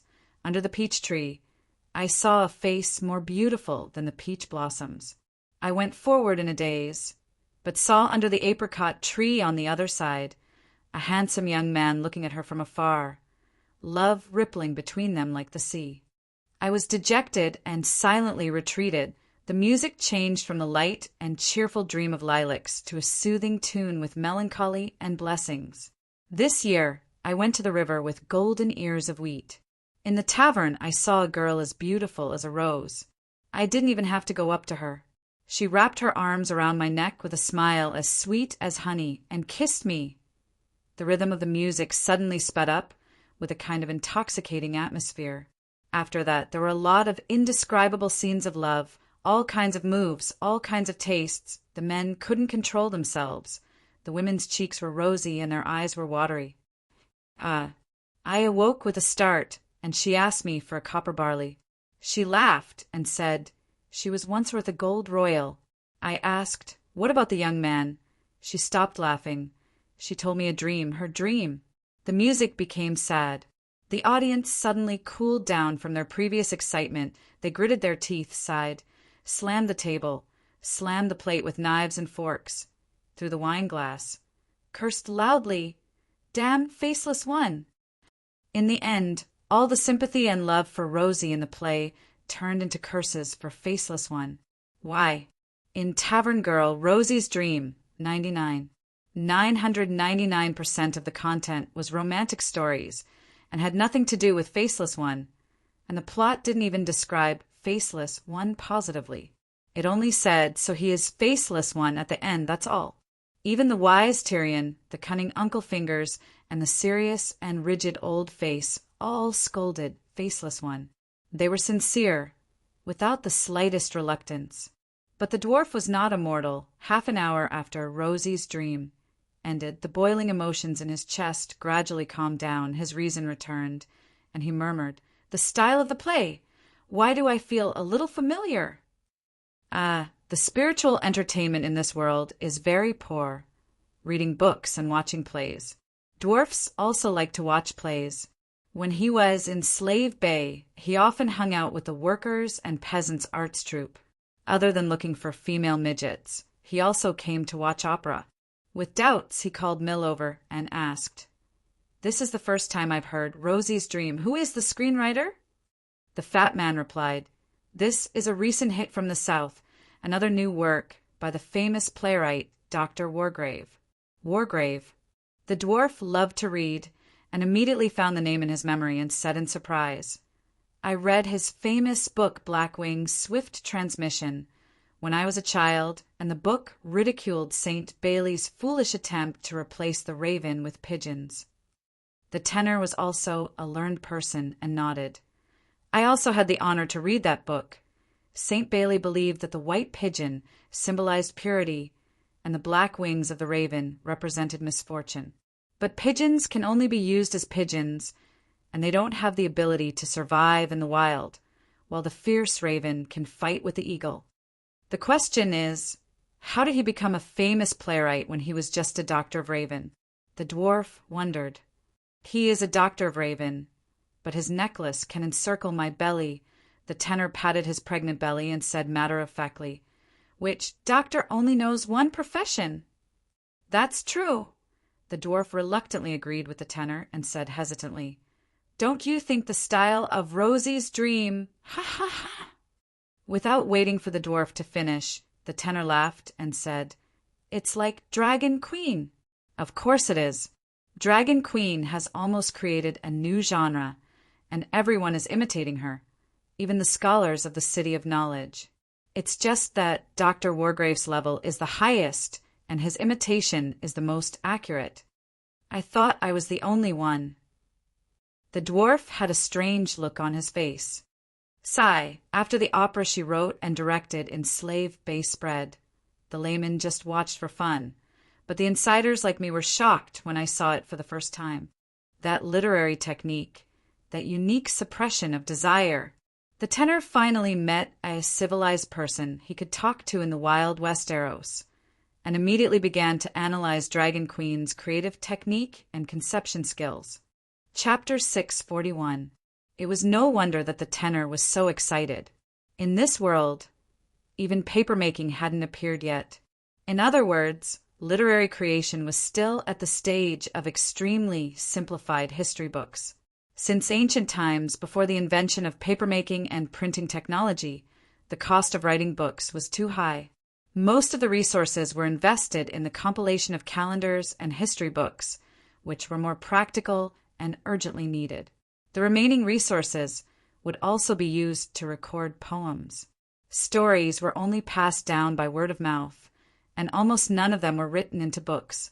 For example, in the Great Celestial Dynasty, legendary stories began to appear in the Tang Dynasty, and all kinds of stories were popularized in the Ming and Qing dynasties. The 4 great classical novels all came from the Ming and Qing dynasties. Other than the fact that poetry was the best in the Tang and Song dynasties, the scholars had no choice but to turn to dramas and stories. The more important reason was the cost of writing books. How many words did Zhuo Si write owed to the 3 capitals in the Jin dynasty? Paper was expensive in the Luoyang dynasty. Even if 10 Chao Shuichins were placed in the Jin dynasty, they wouldn't be able to write Dream of the Red Chamber. The bankrupt Chao family didn't have money to buy paper. Therefore, before Danny invented dragon paper and true dragon printing, the world of the Song of Ice and Fire also followed the simple and direct style of historical records. Of course, writing history had to be simple, clear, and direct. Therefore, even if the scholars were very knowledgeable, the novels and dramas they wrote were dry. Just like the Dan Luan incident, it was a kind of posture with yang above, yin below, and it was used for thousands of years. Suddenly, one day, a dragon queen popped out of Slave Bay and came up with a set of 108 kinds of spring cries. How could those dry people not be amazed? Literary techniques were the same as technology. They were constantly developing. If you don't believe me, you can go and look at the ancient classics. Other than the gorgeous words, beautiful sentences, and rich characters, in terms of story transfer, plot design, plot conflict, and word count, they might not be as good as the great writers on the internet. Word count. Don't think that the famous books weren't good at writing. There was no novel in the world that wasn't good at writing. Sometimes the author deliberately used words, but most of the time, the author didn't know that he was writing. For example, in Journey to the West, Wu Qinzhen definitely didn't like writing. However, in Journey to the West, such a plot often appeared. Tang Xingsheng was captured by the demons and Wukong had a good fight. Since he couldn't defeat the demons, he went to ask for help. Obviously, the readers knew about Wukong's experience, but the author still wanted to borrow Wukong's mouth to tell the story of how Wukong lost his master, fought the demons, and encountered troubles in detail. What else could this be but hydrology? Also, before Wukong, Beiji, and Sand Monk fought with the monsters, they would often announce their names and origins. In other words, they would use a very long poem to show off. They would recite the major events of their lives from their birth to the present. Their narration was very catchy and popular. The first time you listen to it, you'll only find it breathtaking. but the second time, the third time, after the nth time, you'll choose to fast forward. Not only did Wukong and Bajie introduce themselves, but they also introduced their weapons. The origins and functions of the golden-banded staff and nine-toothed harrow were also made into a jingle and repeated over and over again. To put it bluntly, there was only one meaning to this part of the story: acting tough. How can I be so awesome? How can my weapon be so awesome? Isn't that just showing off? If a web novelist were to write this, he would also act pretentiously. In fact, he might even act pretentiously more often than old Wu. When encountering a demon, if he didn't act tough 8 to 10 times, he wouldn't be able to live up to his good demon persona. However, web novelists would definitely come up with all sorts of ways to show off. Even if there was such a thing, it would only happen once. At most, they would use the effects of Wukong and the golden banded staff in actual combat to show off. For example, today they would use the golden banded staff to smash a tree. Tomorrow, they would use the golden banded staff to smash a small mountain. The day after that, they would smash a continent. The day after that, they would smash a planet. After that, they would smash a solar system, the Milky Way, the universe, the multiverse. In the end, they would step over the computer and phone screens and smash the heads of the readers with the golden banded staff. Cough, cough, I've digressed. In short, Dragon Queen's unconventional writing style was a pioneer in this world where poetry and dramas were mainly written in a straightforward manner. She could barely be considered as a Shakespeare from another world, and attracted many people to imitate her. The slave owners of Guise, the scholars of the City of Knowledge, the opera editors of the Free City, and so on were all studying the drama of Slave Bay and the Dragon Queen's writing style. Even the sensitive dwarf dispelled his suspicions of the Dragon Queen at this moment. He only sighed and said, "Rosie's dream is really well written." Throughout the whole story, it did not say anything bad about Faceless One, but it made all the audience hate Faceless One to the bone. Yes, Dr. Wargrave has already surpassed his master. Rosie's dream will definitely become a famous piece passed down through the ages. The tenor agreed. But why does the City of Knowledge hate Faceless so much, making up stories to slander Faceless? The dwarf was puzzled. You don't know about the conflict between the City of Knowledge and Bravos? The tenor was surprised. I've heard a little about it. Tyrion nodded and said, that conflict isn't important. What's important is that both sides violate the rights of guests and want to wear the hat of second rat chef on each other's head. But it's been so long, why hasn't it stopped? It's hard to end. Dr. Wargrave even swore that if Faceless is not disbanded, the Holy War will never stop. Why is it like this? The dwarf was dumbfounded. It did stop a lot before, but recently. The fat singer looked at the dwarf hesitantly and stopped. Today, I'm just an art enthusiast. We talk about art. There's no distinction between identities. The dwarf said, not long after your uncle died, the City of Knowledge swore that the Holy War would never stop and became very busy. Oh, the dwarf seemed to understand and nodded. So that's how it is. Those monkey bastards have a good plan. But Faceless are scarier than my bitch sister, right? The tenor glanced at the knight patrolling the corner with Astapor's dog and whispered, the City of Knowledge also has a lot of dogs. Everyone knows. Tyrion's ugly face twisted. Of course. The world has been suffering Faceless for a long time. The tenor's voice was even lower, like a mosquito's buzz. Is it effective? Tyrion was interested. It's very effective. According to the grapevine, in the past 6 months, at least 3 faceless assassinations were discovered in advance in the 2 cities of Mir and Tyrosai alone. 1 faceless was even caught, but unfortunately he killed himself. 7 gods above, the effect is so strong. Tyrion was shocked. The tenor looked around and saw that other than the dwarf's female companion, Princess Elaine, no one was paying attention to them, so he smiled and said, excellent hunting dogs that have been specially trained can smell blood and distinguish the breath of strangers. They are more sensitive to murderous aura. Think about it, A faceless peels off the skin of others and puts it on his own face. How can he avoid the smell of blood and murderous aura? Even if he has superb means and can hide the smell of blood and murderous aura, when he appears for the first time, how can the dogs not detect a stranger? It is said that a businessman in Mir found a business opportunity and began to secretly train special dogs. They let people line up and walk past the hunting dogs. If a stranger is mixed in with 100 people in line, if the hunting dogs can smell him, he will live. If not, he will die. Using the surviving hunting dogs as seeds, the puppies that are born are trained again. 1,000 people line up, mixed in with a stranger who has just bathed. With this cycle, one day, as long as it is a stranger, they will not be able to get close to the nemesis of the faceless. Makes sense. While they were talking, a new stage play started.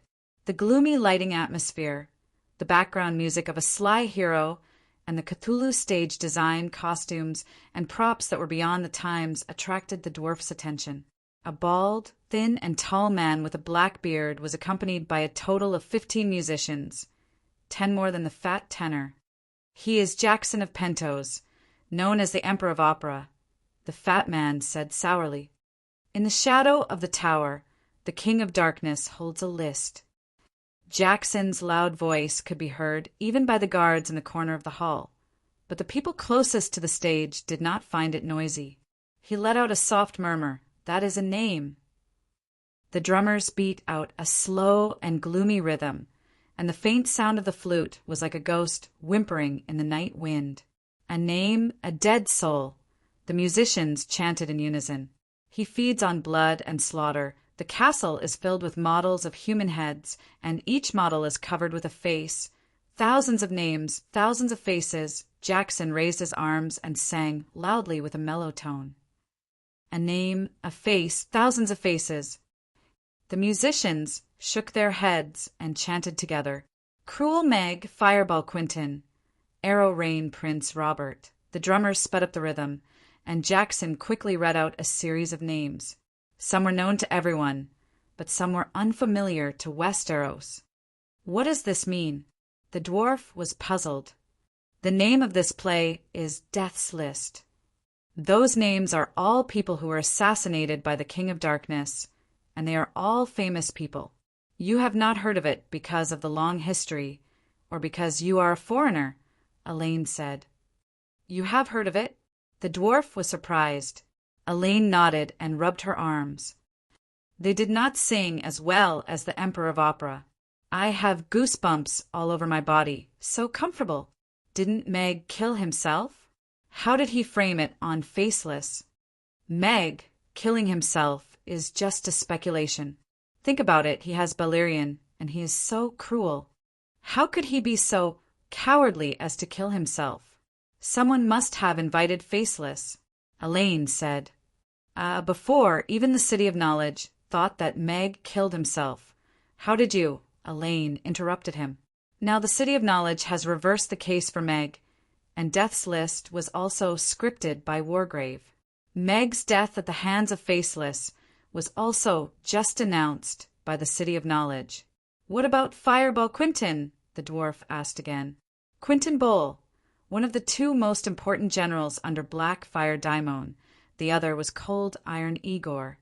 Died at the hands of an archer in the river before the final battle. The problem was that Quintin was leading an army to the battlefield, and he was surrounded by his own people. There are no enemies around, and they did not even find the person who killed him.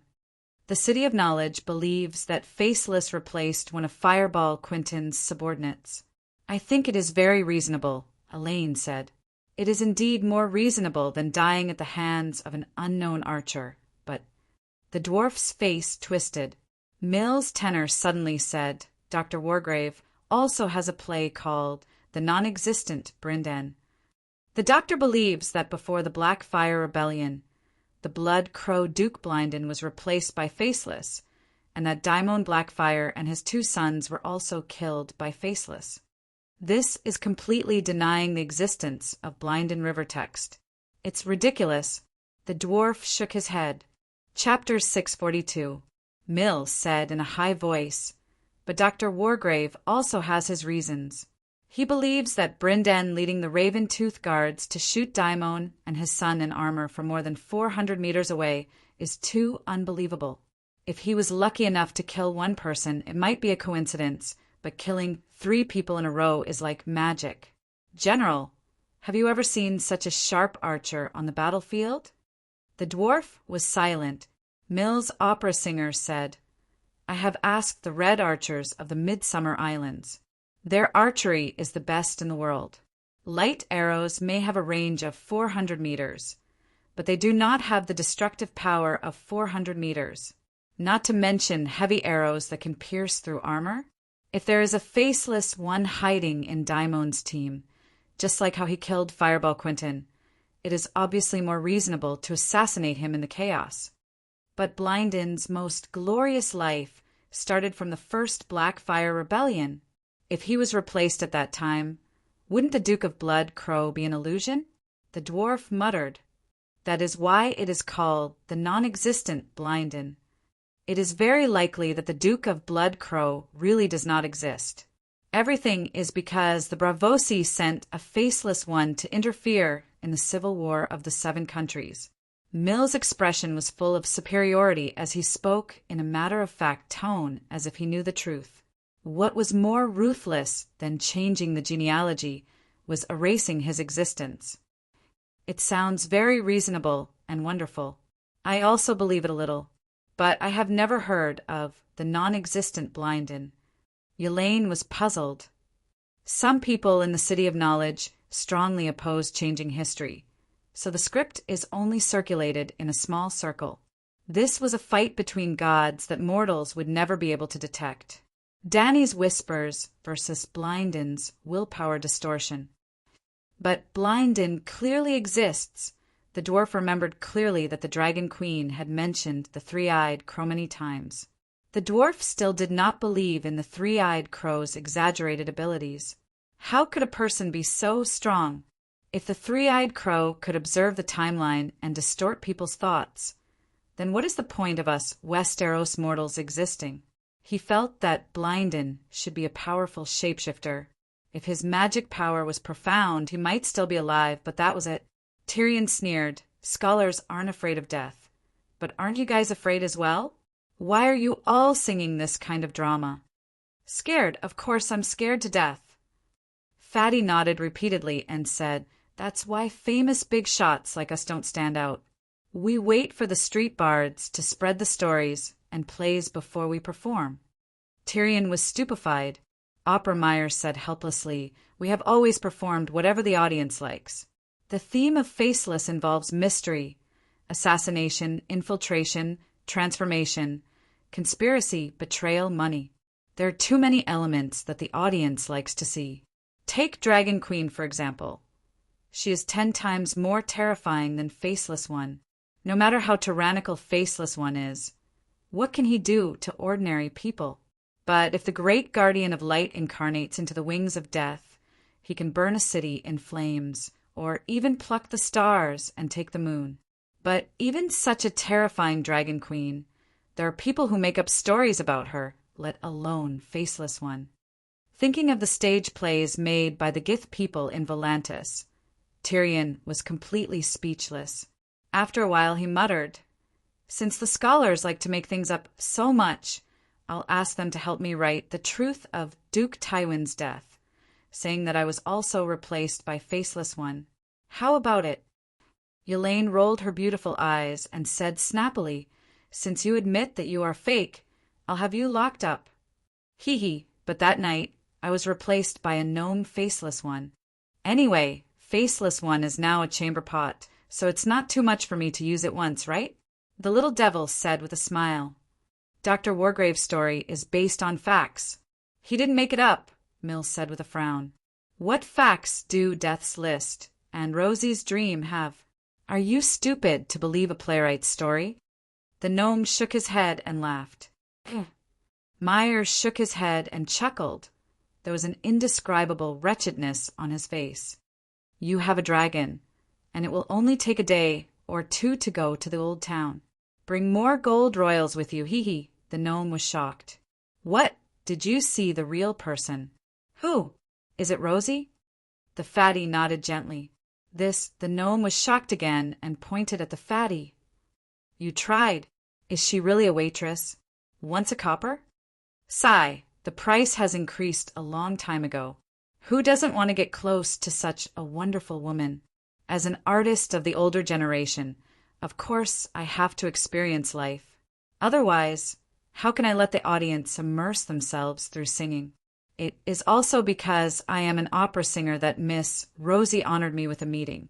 There was once a sea merchant who offered 20 gold royals to spend a night with her, but he was rejected. Compared to before, her value has increased by more than 10,000 times. The fatty smacked his lips and said with a nostalgic expression, Rosie, is she really as beautiful as the stories say? Tyrion was a little excited. Wasn't it more exciting to have a tryst with the heroine of a legendary story compared to watching a movie and finding the actor to do it with because of his extreme love for a certain character in the movie? Would you rather find Huang Rong herself or find the actor to play Huang Rong? That was the logic. Beautiful, like a peerless beauty in the world, like a peach blossom in summer. More importantly, the aura, the sadness between her brows like a spring dream. The big eyes that are hazy like clouds flowing through the blue sky. When she looks at you, it is as if she is telling a sentimental story. It's simply killing me, the fatty said excitedly. Tyrion's mind went wild, and the rod in his lower body stiffened. His heart was moved. That's really imph. Yalin's pretty face was covered in frost, and a hint of mockery appeared at the corner of her mouth. The dwarf quivered and put away his wretched expression. He said seriously, even if Rosie is real, what about the list? The fatty also put on a serious scholarly face and said in a low voice, recently there were 2 people who died inexplicably in the past, and it was confirmed that they were killed by the faceless. Because when they saw the drama Death's List, the employer who hired the faceless ones to kill them was too shocked. With a panicked expression, he cried out, My plan, how could it be known? Wouldn't that reveal the truth? Really? The dwarf was surprised. Of course it's true, there is a follow-up. A trade prince pulled him over for questioning, and he was afraid of the prince's power. He felt that the victims had been dead for many years and had no relatives or friends, so there was no need to hide, so he told the truth. The process of hiring the assassins was exactly the same as in the drama. The fatty said in a low voice, This is too sensational. The dwarf murmured, Could it be that my uncle's head was also cut off by the faceless? I reminded him that he should be under the close protection of the guards, he said suspiciously. When Kevin had just died, the dwarf didn't know the cause of death, and the Dragon Queen suspected that Luan was behind it, but she wasn't sure. In fact, the blood witchcraft that could kill people from a distance was too advanced. Kuei-shi and Tam were first-class geniuses among the shadow-binding knights, but they couldn't do it. But when Luan summoned the sea monster, the dwarf directly blamed his uncle's death on him. He and Aegon were still frightened by the unexpected disaster and intended to take refuge in Dragonstone Island. The Dragon Queen told them that blood witchcraft was hard to learn and easy to defend, so they could either stay in Wind's End Castle and close the door, or arrange for guards with steel weapons to guard the bed all night long. If they saw a shadow approaching, they would slash it with their swords. No matter how powerful the witchcraft was, it could be broken in one move, and it could even backfire on its master. When Aunt May killed Lonley, Caitlin, a mortal, could clearly see the ghost shadow, let alone the swordsman, who was always vigilant. At that time, if Mother Wolf had a steel dagger and threw it out, not only would she be able to save Lonley, but she would also be able to kill Heir Lu in one move. This was because the ghost shadow was Heir Lu's spirit. Aunt May would also be half dead because of the witchcraft being broken, or if she was unlucky, she would die directly. Ha ha ha. The fatty smiled strangely. What? Tyrion looked up at him and said, You may not know much about supernatural power, but it's very difficult to kill people from a distance with blood witchcraft. Otherwise this world would have been ruled by witches long ago. My lord, don't joke around. Who knows better than you how Regent Kevin died? Faceless assassination is indeed 10,000 times more reliable than blood witchcraft. But there are some things that everyone knows you can't deny. The fatty's mouth twitched.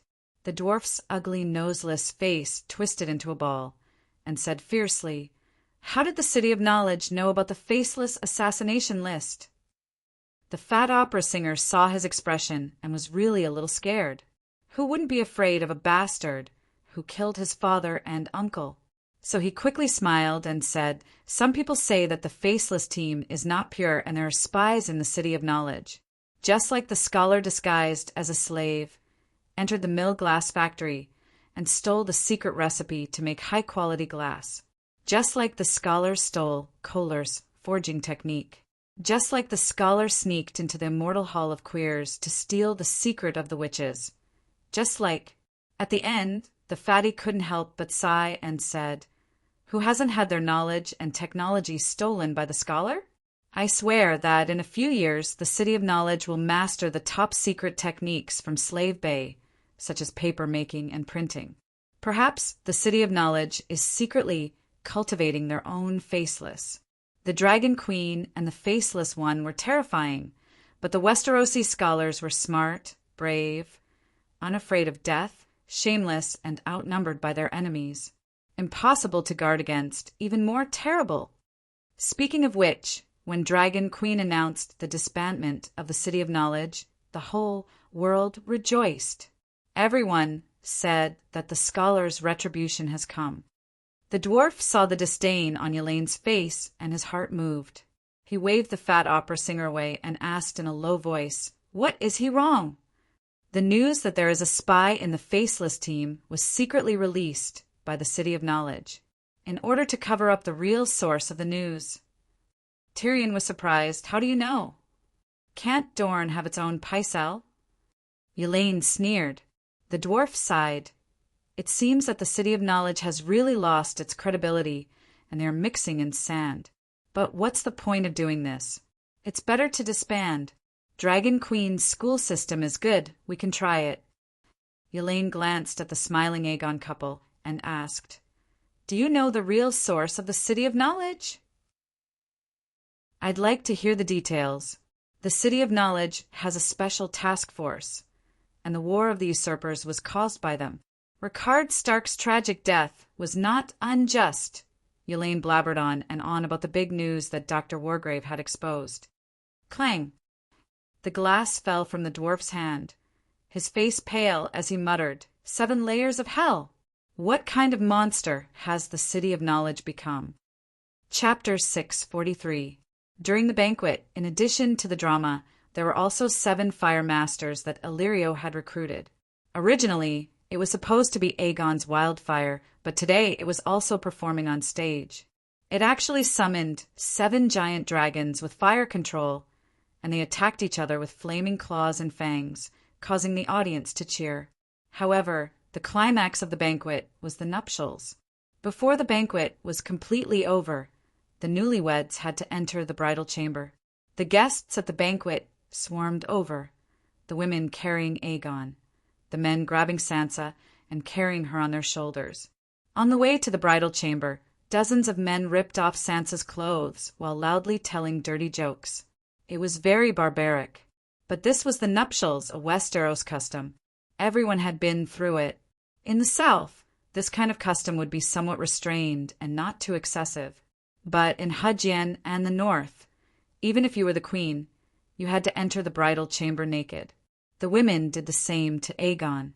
These people wouldn't really touch the king and queen or take advantage of them. Their hands were disciplined, but their eyes were dishonest. The 2 groups took different paths and met in front of the bed in the bridal chamber, throwing the naked king and queen onto the bed. But they wouldn't leave.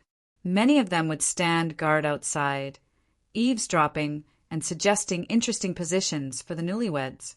Here. Before the dwarf left, he secretly stuffed a small glass token into Aegon's hand. "What is it?" Aegon looked down and was immediately moved. "Thank you." It was a small bottle of Emperor's Blessing. It was a gift from Slag to the dwarf, one of the few remaining divine medicines. Sigh. The dwarf shook his head with a bitter smile and left the bridal chamber. On the way back to the bedroom, Tyrion was very surprised to run into Uncle Finger again. Hey, long time no see. We two old friends should catch up.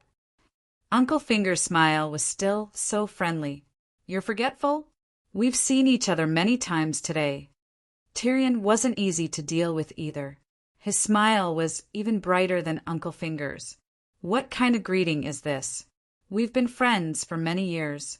Perhaps there are some misunderstandings, and I'm willing to explain them to you. Uncle Finger waved at Tyrion and walked towards the back door of the castle. The dwarf touched the steel dagger at his waist and glanced at Uncle Finger's thin and short figure. He had an idea and immediately followed. They turned left and right, passed through corridors, and finally arrived at the labyrinth garden in the castle's backyard. The cold wind from the north made Uncle Finger tighten his cloak. He stomped the snow on his feet and said, "We have the same goal now, which is to help His Majesty Aegon ascend the Iron Throne, don't we?" However, Tyrion would not follow his rhythm. He sneered and said, "Little Finger, your courage is far greater than your size." Uncle Finger frowned but remained polite. He said, "Old friend, I know you have some misunderstandings about me. Tonight, right now, I'm here for this." "Tell me," Tyrion sneered. "You know about my relationship with Sansa's mother, right?" Uncle Finger said with a sorrowful expression, "You said you broke her private parts." Uncle Finger nodded and said seriously, "I really love her and am willing to do anything for her. That's why I can't tolerate Lannister playing with her daughter like a toy. I didn't want to hurt anyone at Joffrey's wedding. Joffrey's death is somewhat related to me, but my goal is not to kill the king. I only want chaos." "Oh, I believe that," Tyrion sneered. "Sigh, I know you don't believe me, but how difficult is it to take a living person away from the Red Keep? Coincidentally, Lady Olenna found me. She thinks that Joffrey can't give Marjorie happiness and needs me to provide some additional help. For Sansa, for Catelyn in the underworld, I'm willing to bear any sin." Uncle Finger's eyes reddened, and his words were solemn and nasal. Tyrion still sneered. "I'm guilty, but I didn't want to frame you. You know better than I do that you're thought to be Joffrey's murderer because Cersei thinks you are. The garden is so cold. If you don't talk like a human, I'm leaving." Uncle Finger was sincere, but Tyrion's expression remained the same. He sneered. "Tyrion, have you forgotten? We used to be so close. Whenever my brothel had new goods, I would keep them for you. We were even together. I only have friendship for you, and never any hostility." Uncle Finger sighed. Tyrion was disgusted as if he had been force-fed 2 pounds of feces. His face twisted. "You can deny what happened to Joffrey, but what about the Dragonbone dagger?" "Dragonbone dagger?" Uncle Finger was confused. "What's wrong with the dagger? I remember that it's Robert's, right? What does it have to do with you? Stop pretending. I almost fell off that building. How many nobles don't know that?" Tyrion pointed at the eyrie under the cold crescent moon and sneered. "Did you misunderstand something?" Uncle Finger was still at a loss. Tyrion did not want to beat around the bush anymore. "I was arrested by Lady Catelyn because of the Dragonbone dagger. You told her that the Dragonbone dagger was mine, and that I was the one who arranged the assassination of her son, Bran. After that, the War of the Lion Wolf and the rebellion of the Four Kings started because of this lie. That was your goal. So, stop pretending in front of me. Sigh, what a huge misunderstanding." Uncle Finger's face turned pale. He waved his hands and stomped his feet. "At that time, I only said in an uncertain tone that you might know where the dagger came from. I didn't say that you were the one who arranged the assassination of Bran. Think about it. What a huge loophole there is in that statement. No one in their right mind would give something as obvious as the Dragonbone dagger to an assassin. Can't a normal dagger kill someone? Catelyn isn't stupid either. If I said something like that, wouldn't she be able to tell that it was an obvious lie?" That woman is so stupid. Her husband, Ide, is also stupid. He is so stupid that he would believe a bastard like you. But I'm not stupid, Tyrion said with a straight face. You came to me just to say this? Uncle Finger sighed. He knew that Tyrion had completely lost interest in reminiscing. If he did not bring out something useful, nothing would be accomplished tonight. We will be leaving the valley in a few days. I hope that you can support me in becoming the hand of the king. Tyrion widened his eyes. He looked at the confident and humble man in front of him and felt that it was unbelievable. Is there something wrong with your brain? Do you think that's possible? The army is about to go south, but John Clinton left the Moongate Castle on the night of the wedding, which was just now, and went to Slave Bay. And your reputation? Old friend, as long as His Majesty is not crazy, he will not let you become the hand of the king. Then let Prince Dowling be the hand of the king. He is His Majesty's uncle. His status and talent are all suitable, Tyrion said nonchalantly. Ha ha, Tyrion, if you are smart, you will not say such things. Uncle Finger stepped forward and approached the dwarf. He whispered in his ear, I said that we are old friends. I know you. Didn't you go back to the Westeros to pull Lannister back from the edge of the cliff? But Prince Dowling joined the True Dragon Alliance because of the hatred in his heart. He wants to push Lannister into hell.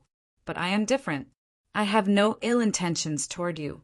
I have no hatred toward Lannister. You help me today, and I will help you tomorrow. You reject my friendship today and tomorrow. Ha ha, Tyrion, don't let down our friendship of many years. Uncle Finger chuckled. Are you threatening me?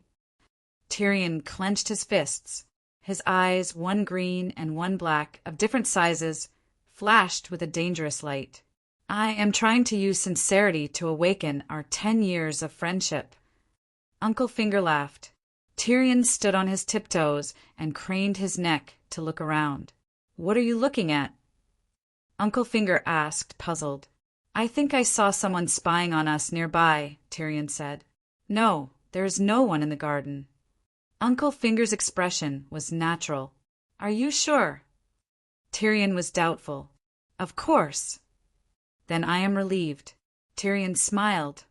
Relieved what? Before he could finish, a fist the size of a bowl came straight at him. Bam! It hit Uncle Finger right in the nose. Sour, astringent, bitter, numb. All kinds of feelings exploded in his heart at the same time, and tears immediately gushed out. Before he could cry out, another fist came at him like lightning and hit him in the stomach. Ugh! The acid in his stomach rushed up to his throat. Uncle Finger bent over and vomited. Bam, bam, bam, bam. Tyrion did not let him go. He kept on punching and kicking him. Stop! An angry shout came from the maze. Then a tall old man led 2 guards and rushed over from the corner of the maze. Tyrion let go of the Duke. The old man's voice was thunderous. Bam, bam. Tyrion did not care. He kicked Uncle Finger with his sturdy leather boots. He scolded as he kicked. You arranged for someone to ambush me. How dare you say there is no one here? You are a liar. Uncle Finger lay in the snow, covered in mud. He held his head with both hands. His mouth was full of blood. He groaned, but could not say a word. Oh, Tyrion was attacking Commissioner Liu of Guanxi. The so-called ambush was just an excuse. Uncle Finger was afraid that he would attack, so he arranged for bodyguards to protect himself. Clang, clang. Accompanied by the sound of a sharp weapon being unsheathed, the blade reflected a cold white light under the moonlight. It quickly flashed in front of Tyrion's eyes. The dwarf quickly took a few steps back and shouted, Look at the sky, idiots! If you don't want to die, stay away from me. Hiss! Before he could finish, the faint moonlight in the sky suddenly disappeared. Complete darkness shrouded the maze garden. The pterosaur's roar seemed to be right next to his ears. Beep, beep, beep! The tall old man stopped the guards who pulled out their swords to attack the dwarf. He picked up the whistle, hanging on his neck, and blew it. After a while, a large group of guards from the Moon Gate castle rushed over. I will let you fly sooner or later. Leaving Uncle Finger with an inexplicable threat, Tyrion climbed onto Tessa's back and leaped into the night sky before the guards could surround them. I beat up Littlefinger. I can't stay in the valley anymore. Aegon just got married, so he has to stay here for at least 3 days.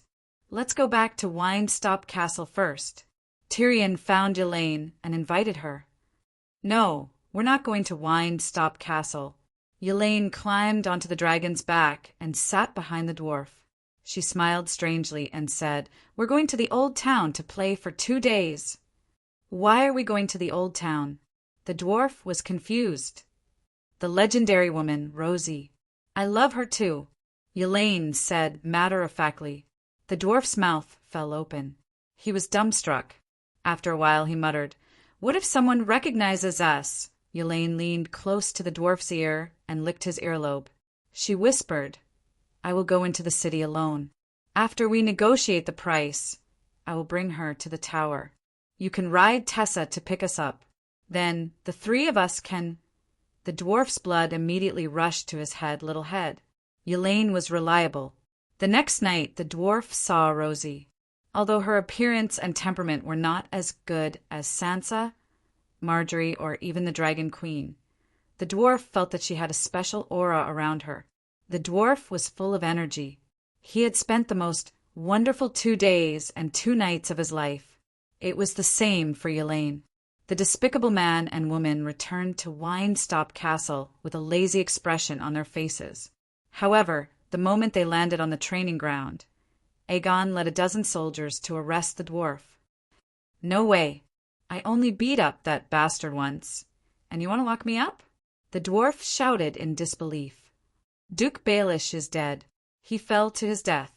Just like you said, he flew once, Aegon said coldly. Chapter 644. Between High Court and King's Landing, there was no complete waterway connection. Taking a boat from High Court, going up the Mander River to the Bitter Bridge, then leaving the boat and going ashore, taking the Rose Avenue that connected High Court, Bitter Bridge, and King's Landing. Yuluin could not let the sea monsters climb onto land. Therefore, Aegon and Tyrion's plan was to end the battle quickly and take down King's Landing before Yuluin's Iron Fleet completed the voyage High Court, Old Town, Dorne, Stone Islands, Dragonstone Island, Blackwater Bay, and Blackwater River outside King's Landing.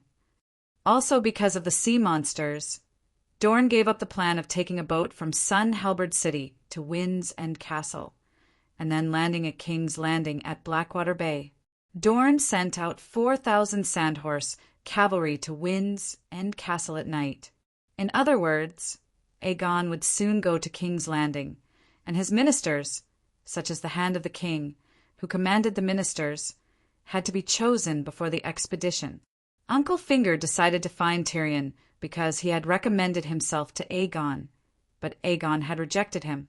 Targaryen, I promised Tyrion to let him be the Hand of the King, Aegon said. But in fact, Tyrion was only one side. Aegon had his eyes on Uncle Finger's adopted daughter and the Valley Knights who were barely unified under Uncle Finger, but he was absolutely vigilant and distrustful of Uncle Finger himself.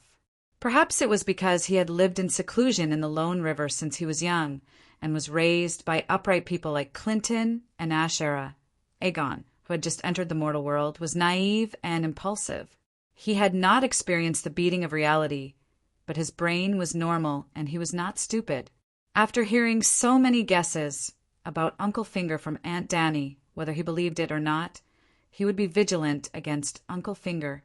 How could he let him be the Hand of the King? As a matter of fact, on their wedding night, after a hearty bout of yin and yang intercourse, Aegon began to complain to his wife about it.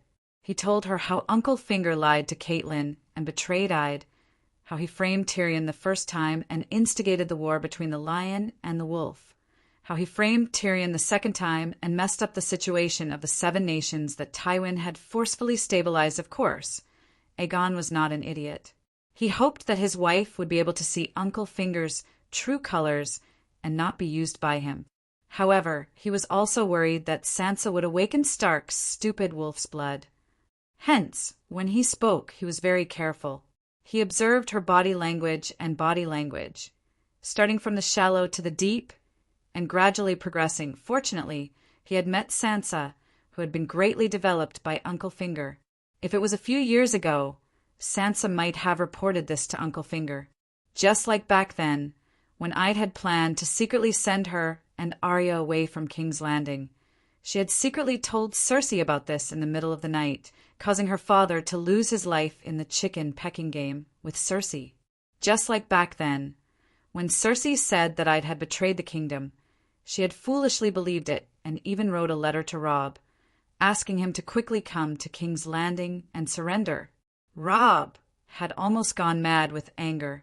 Hence, Aegon would never appoint Uncle Finger as the Hand of the King. However, Uncle Finger did not know that. Uncle Finger was not stupid or arrogant. The main thing was that he did not expect the Dragon Queen, who was thousands of miles away, to pay attention to a small fry, and even analyzed him so thoroughly. Ever since Uncle Finger started his career, Jon Arryn, Robert, Iderloo, Old Rose, Tawislang, Tywin, there were so many heroes, but none of them thought of him as a threat. Uncle Finger thought that he was still covered by the mist halo, but he did not know that the enemy had revealed the entire map and he had nowhere to hide. He was crushed by the enemy's information advantage. Hence, when he heard Aegon's excuse, he did not suspect that Tyrion was the only obstacle to him becoming the Hand of the King. To be honest, Uncle Finger did not desire the position of the Hand of the King. It was just that the position of the Hand of the King was beneficial for him to do some things. For example, the Hand of the King commanded all the troops under the king. He could easily arrange for the heir Harry to die. For example, he could take advantage of the position and use the benefits of King Aegon to rope in the vassals of the valley. When Harry and Robert Arryn died, he would officially become the King of the Valley. For example, just like when he was Robert's finance minister, he changed all the customs officials of the 7 kingdoms to his trusted subordinates. The Hand of the King, Baelish, was confident that he could secretly control Aegon's small court. For example, the Hand of the King lived with the king. The best foster father of the 7 kingdoms who followed Jon Arryn's example would be able to love his obedient daughter Sansa more easily. The Hand of the King was a ladder for Uncle Finger to do some things, not the goal. He looked for Tyrion. Although he was not confident that he could convince the other party, he also felt that him becoming the prime minister was the most beneficial for the dwarf. That was because the powerful Lannister was the target of his calculations. After Aegon ascended the Iron Throne, the broken Lannister would become the target of his protection. Uncle Finger's strategy was, other than himself, no other power was allowed to dominate. Whoever was powerful, he would beat them. Whoever was weak, he would support them. Only balance could maintain a long period of chaos. Unless he sat on the Iron Throne himself one day, chaos would be Uncle Finger's eternal pursuit. After much difficulty, Uncle Finger was sincere to Tyrion for once, but his good intentions were treated as ill intent. I can't keep the little devil.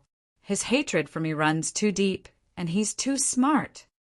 After making such a decision, Uncle Finger grimaced as he gulped down a large bowl of poppy milk and fell asleep in a daze. That night he did not sleep well. He was muddle-headed and not fully conscious. He swayed as if he was not sleeping on a comfortable feather bed, but was being jolted forward by a horse. He wanted to open his eyes to see what was going on, but his eyelids felt heavy. It was as if his heart was covered by a layer of heavy cotton that had been soaked in ice water. It was heavy and cold. The strange nightmare troubled him for a very long time, as if 10,000 years had passed. A blurry red light approached and dispelled the darkness that was heavy to the point of despair. Opening his eyes in a daze, Littlefinger's consciousness gradually returned. In an instant, endless pain drowned him like a tidal wave. There was not a single part of his body that did not hurt. "Ah, Gosware!" he moaned as he called out to his loyal servant. "Huff, huff, huff!" No one answered. There was only the sound of the strong wind and the fluttering of clothes. It was as if he was lying on the back of a megalosaurus and flying at high speed. Where am I? The snowflakes in the cold wind fell on his face. With a shiver, Uncle Finger woke up. The Eagle Nest, Moongate Hall?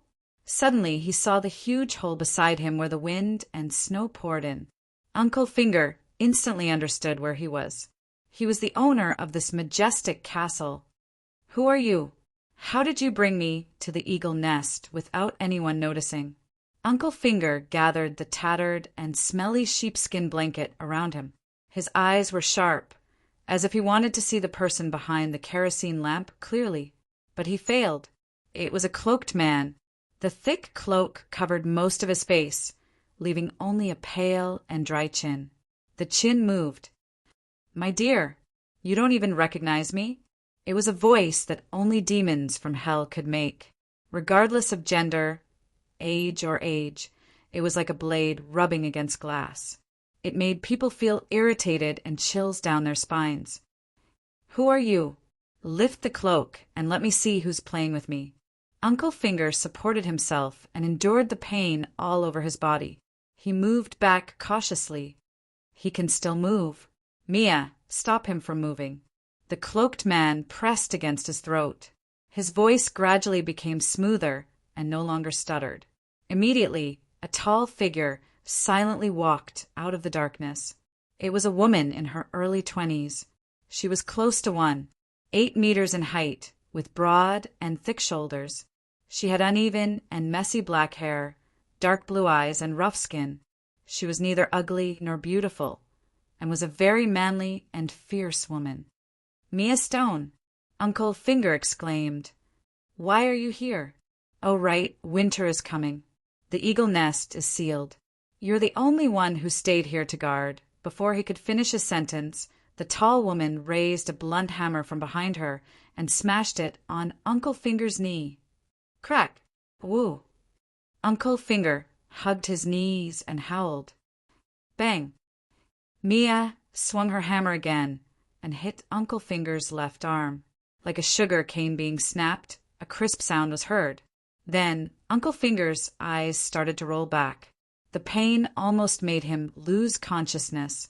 Mia looked back at the cloaked man. The cloaked man nodded lightly. Mia took a few steps back with the weapon in her hand and disappeared into the darkness again. Uncle Finger's face was as pale as paper, his forehead covered with bean-sized beads of sweat. He glared at the cloaked man with bloodshot eyes and said hoarsely, Who are you? Was it Tyrion who paid you to assassinate me? The cloaked man looked left and right, as if he felt that the hall was not bright enough, which was why the other party had not recognized him yet. So he did not answer, and only focused on lighting the braziers in the cave wall. Then she leaned over to Uncle Fingers, almost touching his face, and pulled down her cloak. Ah! The next moment, Uncle Finger's face was distorted as he howled. Uncle Finger's entire life of exclamations could not last as long as this one. His entire life of fear could not be compared to this one. Madame Stoneheart pressed her chipped face against Uncle Finger's pale, handsome face and said softly, Didn't you always want me? I want a 15-year-old virgin, Caitlin, not an old monster like you. You ruined my dream. Uncle Finger screamed and regained his rationality and began to think like a normal person. Caitlin, why aren't you dead? He tried not to avoid the rotten touch and asked with a forced smile, Dead, I died once. I was soaked in the river for a few days. The fishes ate my flesh, the crabs pinched my hair. Fortunately, the great King of Light took pity on me and let me live again. Madame Stoneheart's voice was like a roundworm pulled out from the stomach of an old beggar on the street. It was sticky and stiff, and it drilled into Uncle Finger's mouth. His stomach acid churned, and he felt like vomiting. The vomit rushed into his mouth, but Uncle Finger forced it down. That's great, Caitlin. You're alive. That's great. Uncle Finger cried tears of joy, sobbing, real sobbing. He was crying on the surface, but he was also crying in his heart. Even a person who died for a few days can be revived. This damn unreal world, as opposed to the real world of the City of Knowledge, How can people like us who rely on our intelligence live? Uncle Finger's scientific worldview, built by reading the famous books of the City of Knowledge, was collapsing. Yes, it's great to be alive and see you again. Madame Stoneheart sighed. Caitlin, listen to me. His arms and knees were broken, no matter how shrewd Uncle Finger was. He did not think that he could fool her with a few nice words. There are some misunderstandings between us. I'll explain them to you one by one, he said hurriedly. I wonder if Lalo increased her intelligence when she was revived. If not, as long as I give him a chance to speak, I might be able to fool her today. Chapter 645. Tell me. Madame Stoneheart really let him speak. I'm saved. Uncle Finger secretly heaved a sigh of relief, and his expression became calmer. The matter of the dragonbone dagger was my mistake. It belonged to Robert, but he never used it. I thought that Tyrion had taken it. I swear, other than this matter, I have never done anything to let you down. Look at Sansa. I was the one who saved her from Lannister's evil clutches. I was also the one who went back and forth and paid a huge price to make Aegon give up on Princess Elaine of Dorne and marry Sansa instead. Right. Since you've been revived, why don't you come with me to Moongate Castle to meet the young couple? The paleness and panic on Uncle Finger's face completely disappeared, leaving only a big, bright, gentle, and poetic smile. I've met Aegon before, Madame Stoneheart said. Haha, that's a handsome young man, isn't he? Let me tell you, he's not just a handsome young man. He's almost as brave as his father and as gentle as Princess Elia. He's really a rare son-in-law. Uncle Finger seemed to have completely entered the intimate mode of chatting with an old acquaintance and old lover. Aegon, not bad. Madame Stoneheart nodded. Her face, that was covered in clotted blood and gaping wounds, showed a rare expression of relief and joy. Sansa has had the most innocent fantasies of a handsome prince, a noble knight, and a legendary love since she was young. She had always longed for the sweet love described in stories and songs. But the cruel fate was like a knife, slicing her innocent little heart in two. Madame Stoneheart touched her cheek. Cut into this. It's all good now. All the misfortune is over. She has realized her childhood dream and has started a happy life. You can also start afresh. Uncle Finger raised a sincere smile, his voice as gentle as a lover's comforting. Yes, after killing you, she will have a happy future. Madame Stoneheart nodded. Uncle Finger's smile froze on his handsome face like rotten milk. Caitlin, I thought our misunderstanding had been cleared up. With my help, Sansa will secure her position as queen.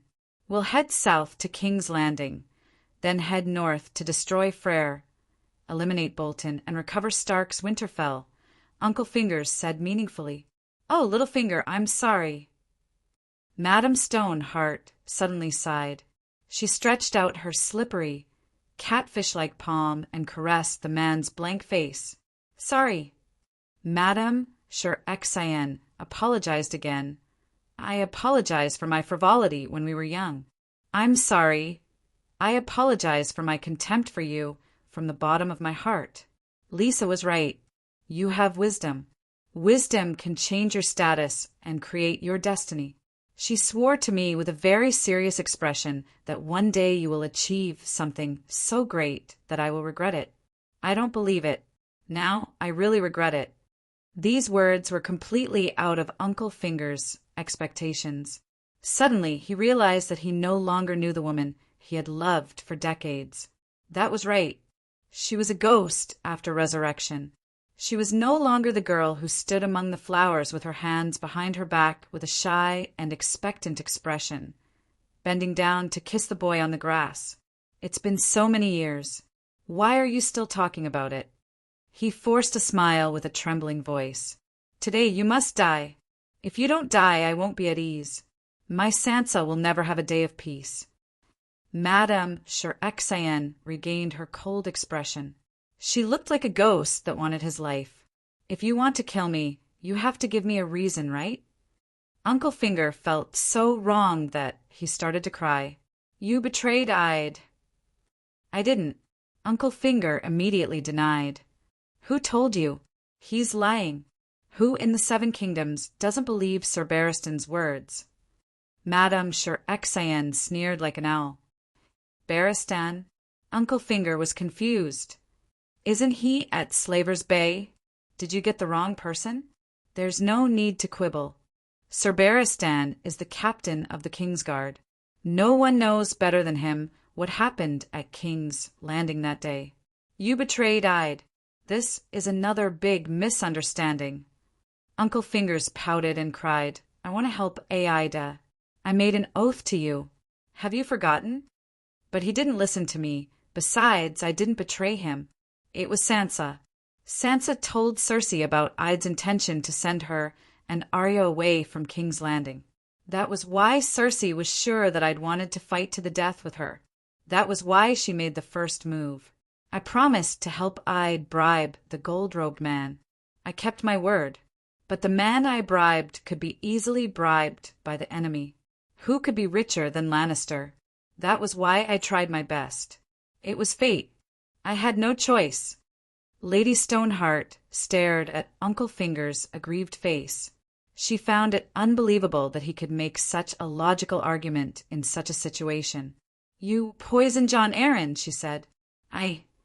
Uncle Finger was about to deny it out of habit, but suddenly he thought of Barristan, who appeared out of nowhere. Maybe Catelyn had gotten solid evidence from one of the bastards.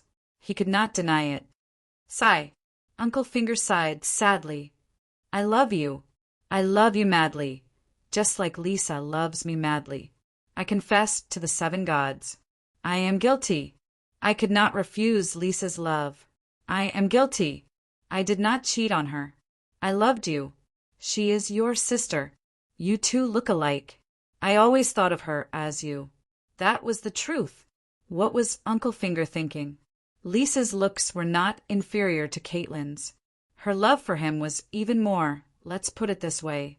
Excluding the ancient people, like Prince Flair and Jenny from the city of Barrenstone, Lisa was definitely the most infatuated woman in the world of power. However, Uncle Finger only placed his true love on Catelyn, who subconsciously looked down on him. When Uncle Finger was at King's Landing, he often claimed that he took the Tully sisters' virginity. He was not lying.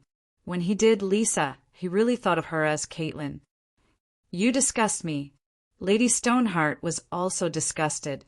All right, Catelyn was not wrong. Uncle Finger was a bootlicker, but she did not treat him as a spare tire. He was not a spare tire either. His status was too low. At least a duke's second son, like Ide, was qualified to be Miss Tully's spare tire. I am sorry to disgust you. Uncle Finger smiled bitterly and said, I cheated on Lisa too many times. I exposed myself in front of John. Lisa had no choice but to. Uncle Finger was too awesome. He could come up with all kinds of perfect lies easily. Lady Stoneheart was actually skeptical. The truth was not like that at all.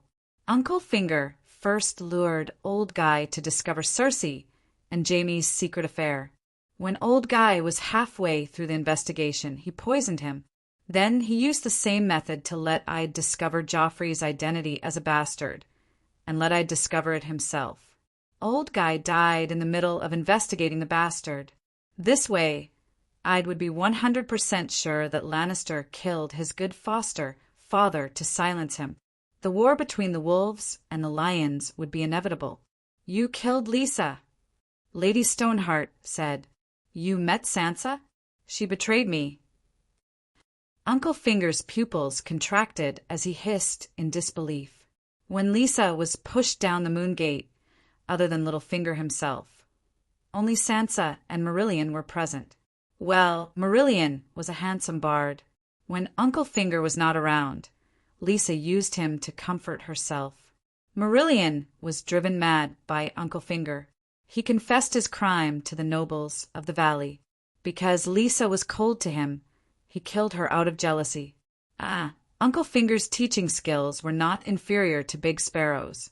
In other words, only he and Sansa knew the truth of Lisa's death. Now, there was a third person who knew. His little sweetheart, his little cotton-padded jacket, betrayed him. You think my daughter is a fool? Lady Stoneheart sneered. Uncle Finger was stunned for a moment before he suddenly raised his head and laughed maniacally. Ha ha ha ha! She finally finished her apprenticeship. My perfect successor! No wonder I was brought here without anyone noticing. It turns out that Her Highness the Queen helped. Lady Stoneheart looked at him coldly without any emotion. You have been hiding in the dark for too long. You can only see the bright world. But you don't know that in a darker place behind you, someone has been watching you. I have been watching you for more than a year. It is no wonder that you have today's outcome. More than a year. Uncle Finger put away his maniacal attitude and said in disbelief, Hejian is in chaos. The rebels either went to the King's Landing or went to the valley that was not affected by the war. The Airy has taken in many servants from Hejian in the past year, right? 7-string Tom, who sings and plays the piano for you, is my spy. The kitchen helpers, the washerwoman in the laundry, the servant in the stables, and even your bodyguards are all my men. It is no harder for me to kill you than to kill a dog, Lady Stoneheart said. If that is the case, why don't you kill me? Instead, you watch me fuck your daughter every day. She is pregnant because of me. Are you planning to use her to make up for what you owe me? Little Finger laughed. Uncle Finger was not an ordinary person. Knowing that he was going to die, he completely let go. Lady Stoneheart stared at him and said, I don't owe you anything. I didn't kill you because I heard that you planned to marry Sansa and Aegon. I am very satisfied with this marriage. Also, Sansa is not pregnant. She is lying to you. How can she not be pregnant? So many times. The smile on Uncle Finger's face disappeared. You are a good teacher. You even taught her how to make moon tea. Why, does she not love me at all? Uncle Finger's face twisted as he roared hysterically. Lady Stoneheart nodded and said, Yes, that silly girl loved you. She was willing to learn from Cersei and give birth to a bastard child for the king. But she loved her mother and her family more. Stark and Tully's family cannot be tainted by your bastard child. I will not allow that bastard to haunt Sansa for the rest of her life like a nightmare. She deserves the best in the world. She should have a husband who loves her wholeheartedly and have children with her lover. She should not be burdened with guilt and live in fear for the rest of her life. Uncle Finger said sadly, Is my bloodline that lowly? But who in the 7 kingdoms is smarter than me? I still fantasize that she can give birth to a beautiful and smart son. I will let you know when you die. Dany Rise has seen through all your thoughts and actions. Lady Stoneheart told him what happened in the cave that day. Even if it is only for Sansa's safety, I will not let her lie to the smart Dany Rise. Is that woman a devil? Uncle Finger muttered.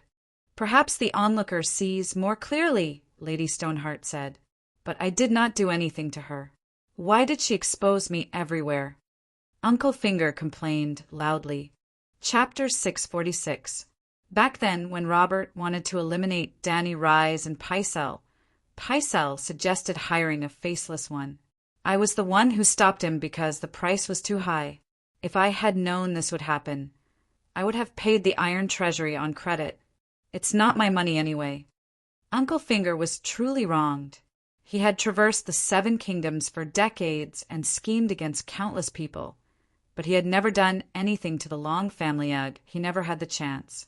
But that woman had a big mouth and lured this resurrected spirit to him. All right, it's getting late.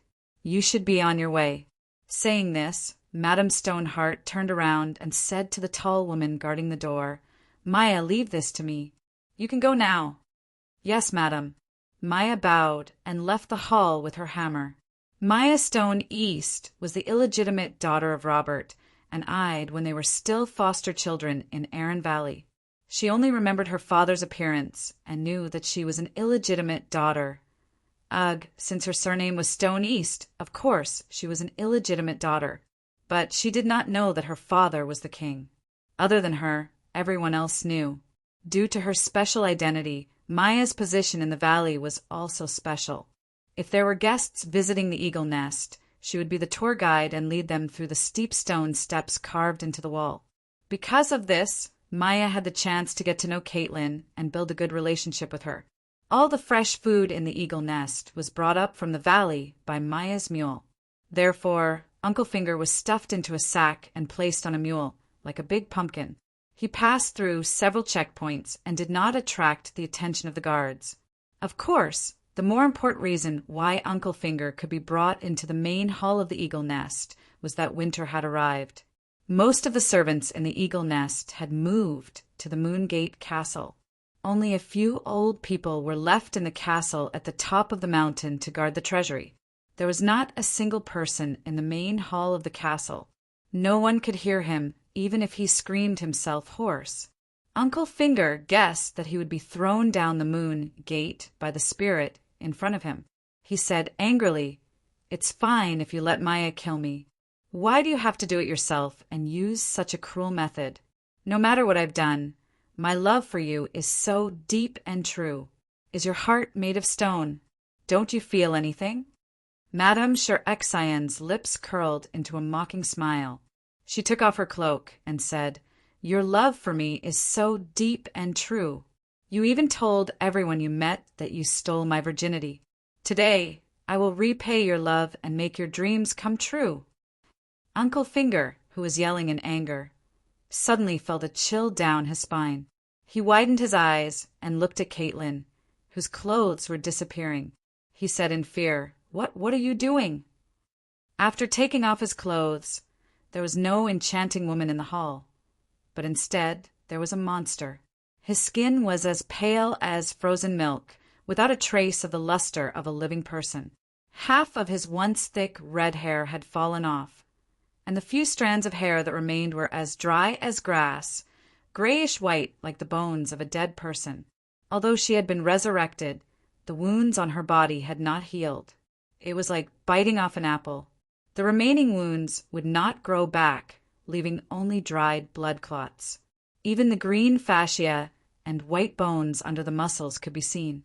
She had been soaked in the river for a few days, and her body was full of holes from fish and prawns. She was like a mandrill in human skin, but that skin was peeled off from a rotting female corpse that had been dead for many days. Uncle Finger was so scared that he almost fainted. He shouted, "No, Caitlin, you are not such a person." Don't. Madame Sher-Exian did not let him have his way. She even held an oil lamp and showed her beautiful body to Uncle Finger. Uncle Finger supported himself with one hand and retreated with all his might. Madame Sher-Exian made a sound as if she was laughing. She followed him easily. "Caitlin, don't be rash. Think of Ide, think of Sansa. You are the noble young lady of Riverrun, the elegant Duchess of Winterfell." Uncle Finger was completely flustered. He tried to provoke her with words as he moved toward the moon gate. The area spanned across 2 mountains, so the main castle in the center was suspended a few hundred meters in the air. The builders of the castle had even chiseled through the center of the hall to build a door, which was the moon gate. Jumping down the moon gate was like jumping off a cliff that was a few hundred meters high. Uncle Finger would rather kill himself.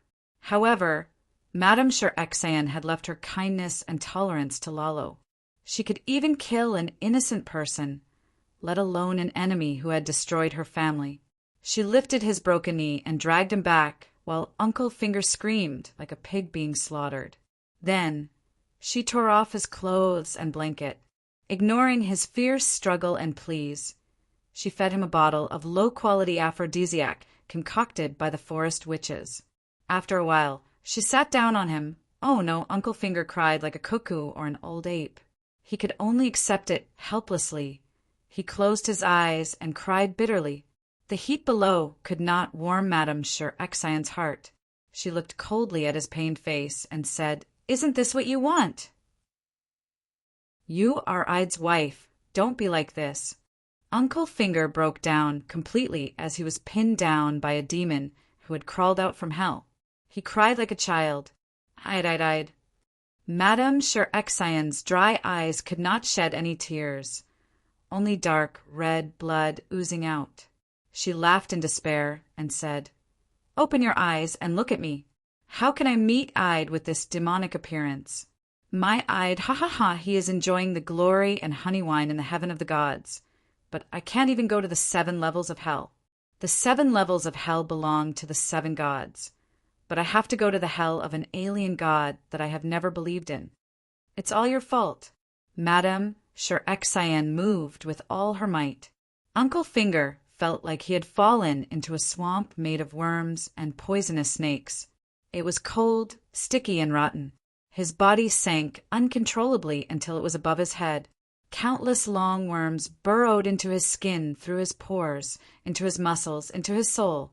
He lay on the ground like a dead man, staring at the ceiling with his dull eyes. He muttered, "The scholars are right.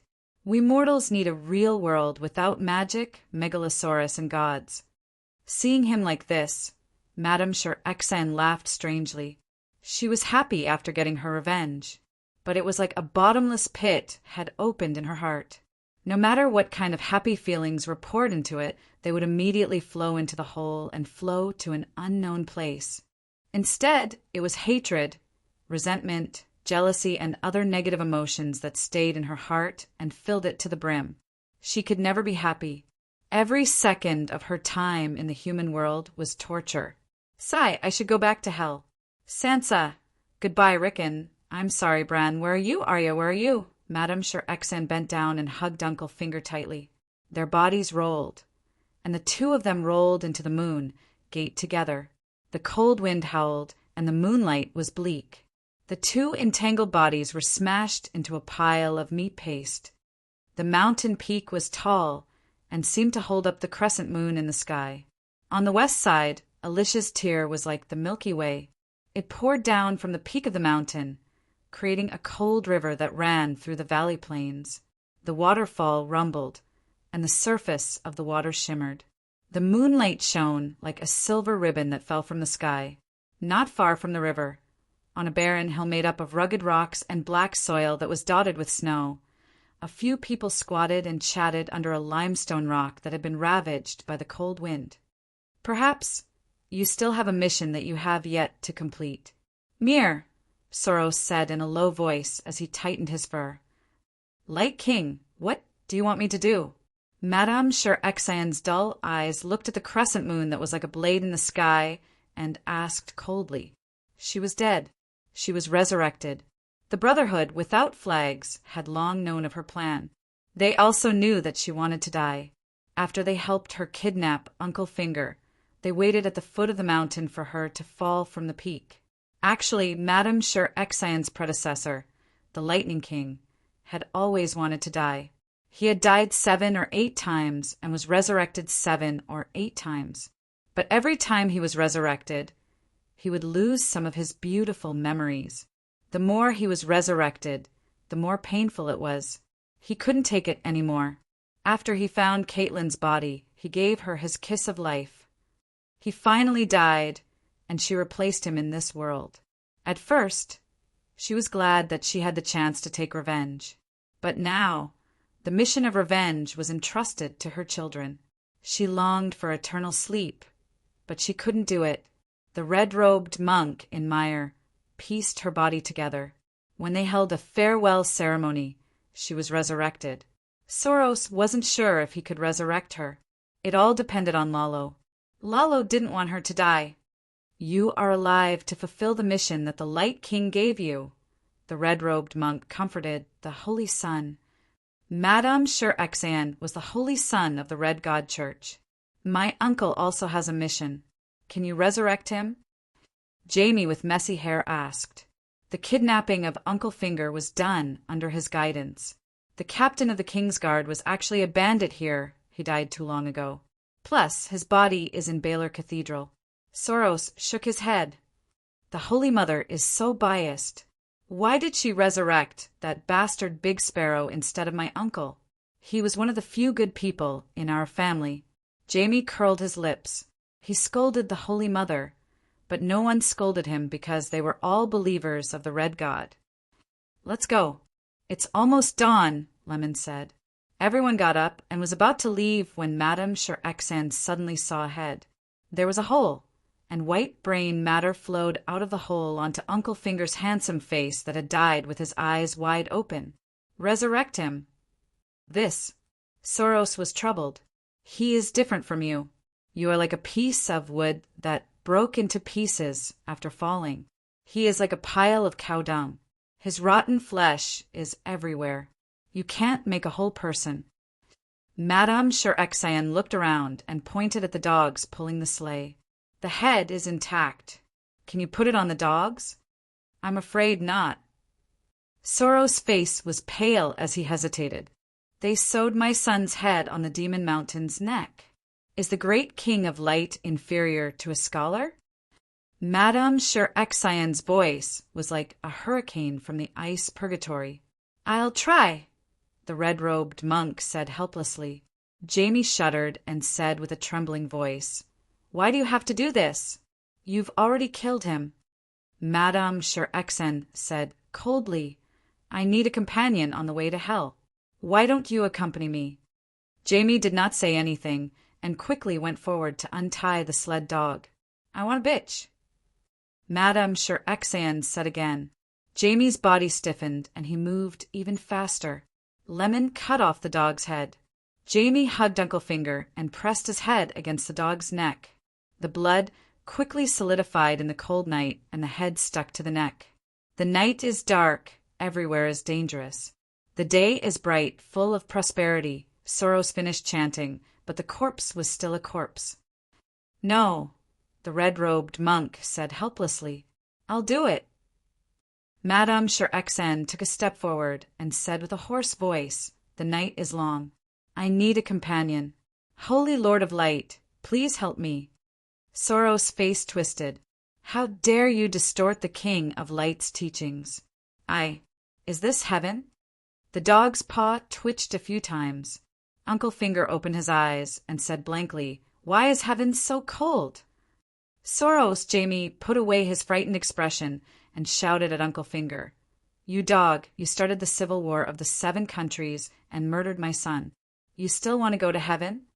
Woof, who are you?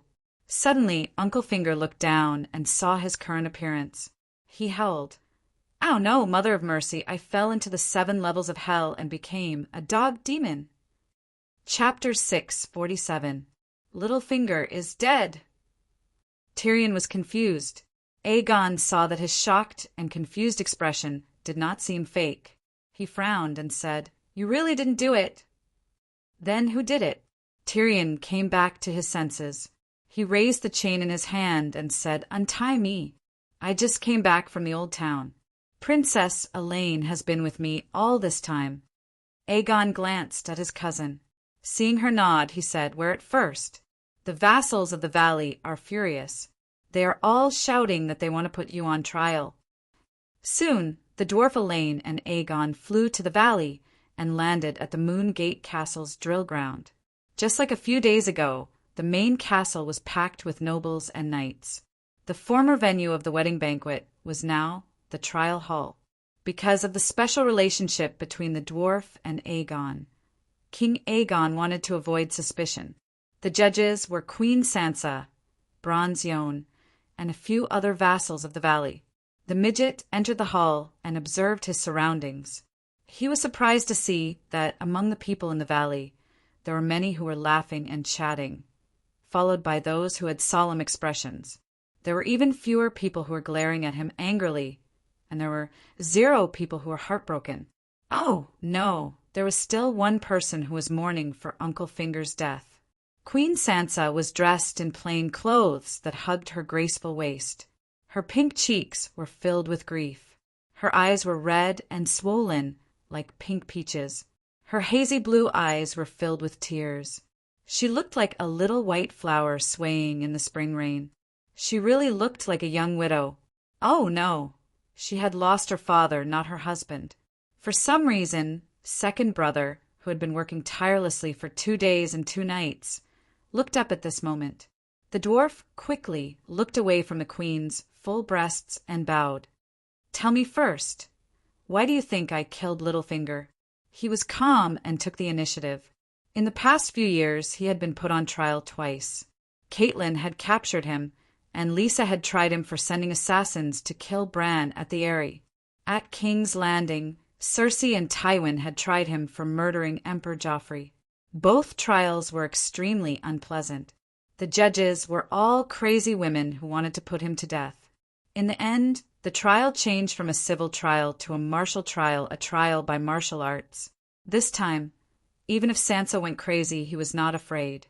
First of all, on the way here, he had already figured out Aegon's attitude towards Uncle Finger's death. We all know what kind of person he is, so we won't have to worry about his death. Secondly, he had witnesses. No one could ignore the testimony of the Dornish princess. Bronze John glanced at Sansa. After seeing her nod, he said, "First, you have a motive. King Joffrey seems to have been the one who framed you. And on the night of King Aegon's wedding, you had a conflict with Duke Baelish. You beat him up, and before you left, you told him to fly once. In fact, Duke Baelish fell from the Moon Gate and flew once." "Huh." Tyrion shook his head and chuckled. "When I said fly, I wasn't talking about the Moon Gate. Throwing from the Moon Gate wasn't enough to vent my anger. I have a pterodactyl. I can lift that bastard up a few thousand meters and throw him down onto my sister's balcony. Her beautiful face will be covered in Littlefinger's filth. That will be the real pleasure." The hall burst into an uproar. Some people roared with laughter, while others cursed. Bronze John did not comment and continued, "Duke Baelish's guard was killed by a crossbow, and we all know that you are an expert in infiltration and assassination with a crossbow. In terms of using a crossbow, my talent is indeed dazzling and cannot be hidden. How many allied dragoons have died under my Tyrion pterodactyl crossbow? For this, the Queen even rewarded me with tens of thousands of gold royals for the invention patent. Even King Aegon said that it was good when he used it. Cough, cough, so you admit it." John glanced at the embarrassed King Aegon and felt a little awkward. "Admit what? I haven't been in the valley for the past few days. Princess Elaine can testify for me." The dwarf pointed at Princess Dornan and said, under everyone's gaze, Elaine looked hesitant. "Your Highness?" Tyrion asked nervously. "You can't drop the ball at a time like this." Elaine glared at him, and her expression became even more conflicted. "Why are you hesitating?" The dwarf shouted. Just as he shouted, he suddenly realized that Elaine was the heir of Dornan, the unmarried, virgin princess. If she announced that she had a threesome with the dwarf in front of everyone, it was true that the people of Dornan liked to fool around, but they also believed in the 7 gods. They could fool around without being afraid of others saying anything. However, it was a little insulting to admit that they were fooling around in front of so many nobles. Thinking of this, the dwarf immediately shouted, "Elaine, tell us. Let's go to the old town to find Rosie, the real Rosie, in Rosie's dream." On the sunny beach of Green Pavilion Island, the 3 of us had a perfect 2 days and 2 nights. "Tell them." "Rosie?" 7 gods above. "Rosie, it's so convenient to have a dragon." "I've always wanted to." Sigh, not to mention Rosie, even Princess Elaine is a top-notch beauty. She actually had a threesome with such an ugly and deformed little devil monkey. Holy Father, why is this world so unfair? What's unfair about it? The dwarf has a pterodactyl. Just like on normal days, no matter how ugly or old we nobles are, we are still more loved by women than the handsome commoners. A pterodactyl knight is obviously of a higher level than us ordinary knights. Sigh. I also want to become a pterodactyl knight. Ere Harry thought in his heart. I'm thinking, isn't it impossible for a dwarf? How is he going to deal with 2 women, even though they are more stimulating to any man than an aphrodisiac? Sigh, you don't understand. The Dornish people are very, it must be Princess Elaine and Rosie. Then the dwarf rubbed his penis and cheered them on. I see. The hall seemed to have exploded. The knights and nobles were all excited. They didn't care where they were and discussed loudly. Hearing everyone's words, Elaine's face turned pale and then red. She glared at the dwarf who was looking at her guiltily. Then she shrunk her neck and lowered her head in shame. "Silence, silence!" Bronze John shouted with all his might. There was no table or hammer. After a while, the hall changed from a noisy market to a quiet library. John said angrily, "Everyone here is a noble gentleman. Why are you talking like a street bumpkin? King Aegon and Queen Sansa are still here." Everyone lowered their heads and humbly listened to him. Bronze John nodded in satisfaction. He looked at the dwarf and said, "Tyrion, tell us the details of what happened in the past 2 days." "Everyone, John, you old bastard. Why don't I use Tessa to carry you to the old town and you try it yourself?" Tyrion cursed. Old John wanted to nod and agree. "All right, hurry up and untie me." Tyrion raised the shackles on his hands and said impatiently, "This is a farce. Who doesn't know who you are? When Jon Arryn died, you didn't do anything. It was just Pinky. How many people were cheering in their hearts? Ask yourselves honestly, do any of you care about his life or death? Who wants to take revenge for a little upstart from the Five-Finger Peninsula? Tyrion, you are insulting the nobles of the valley." Bronze John shouted angrily. "Jon, are you Pinky's vassal?" Tyrion mocked. Bronze John's face flushed red and he snorted. "At least he is the protector of the valley." Of course, Jon was not Pinky's vassal. No one here was Uncle Finger's vassal. Robert Arryn was still alive. He was the Duke of the Valley.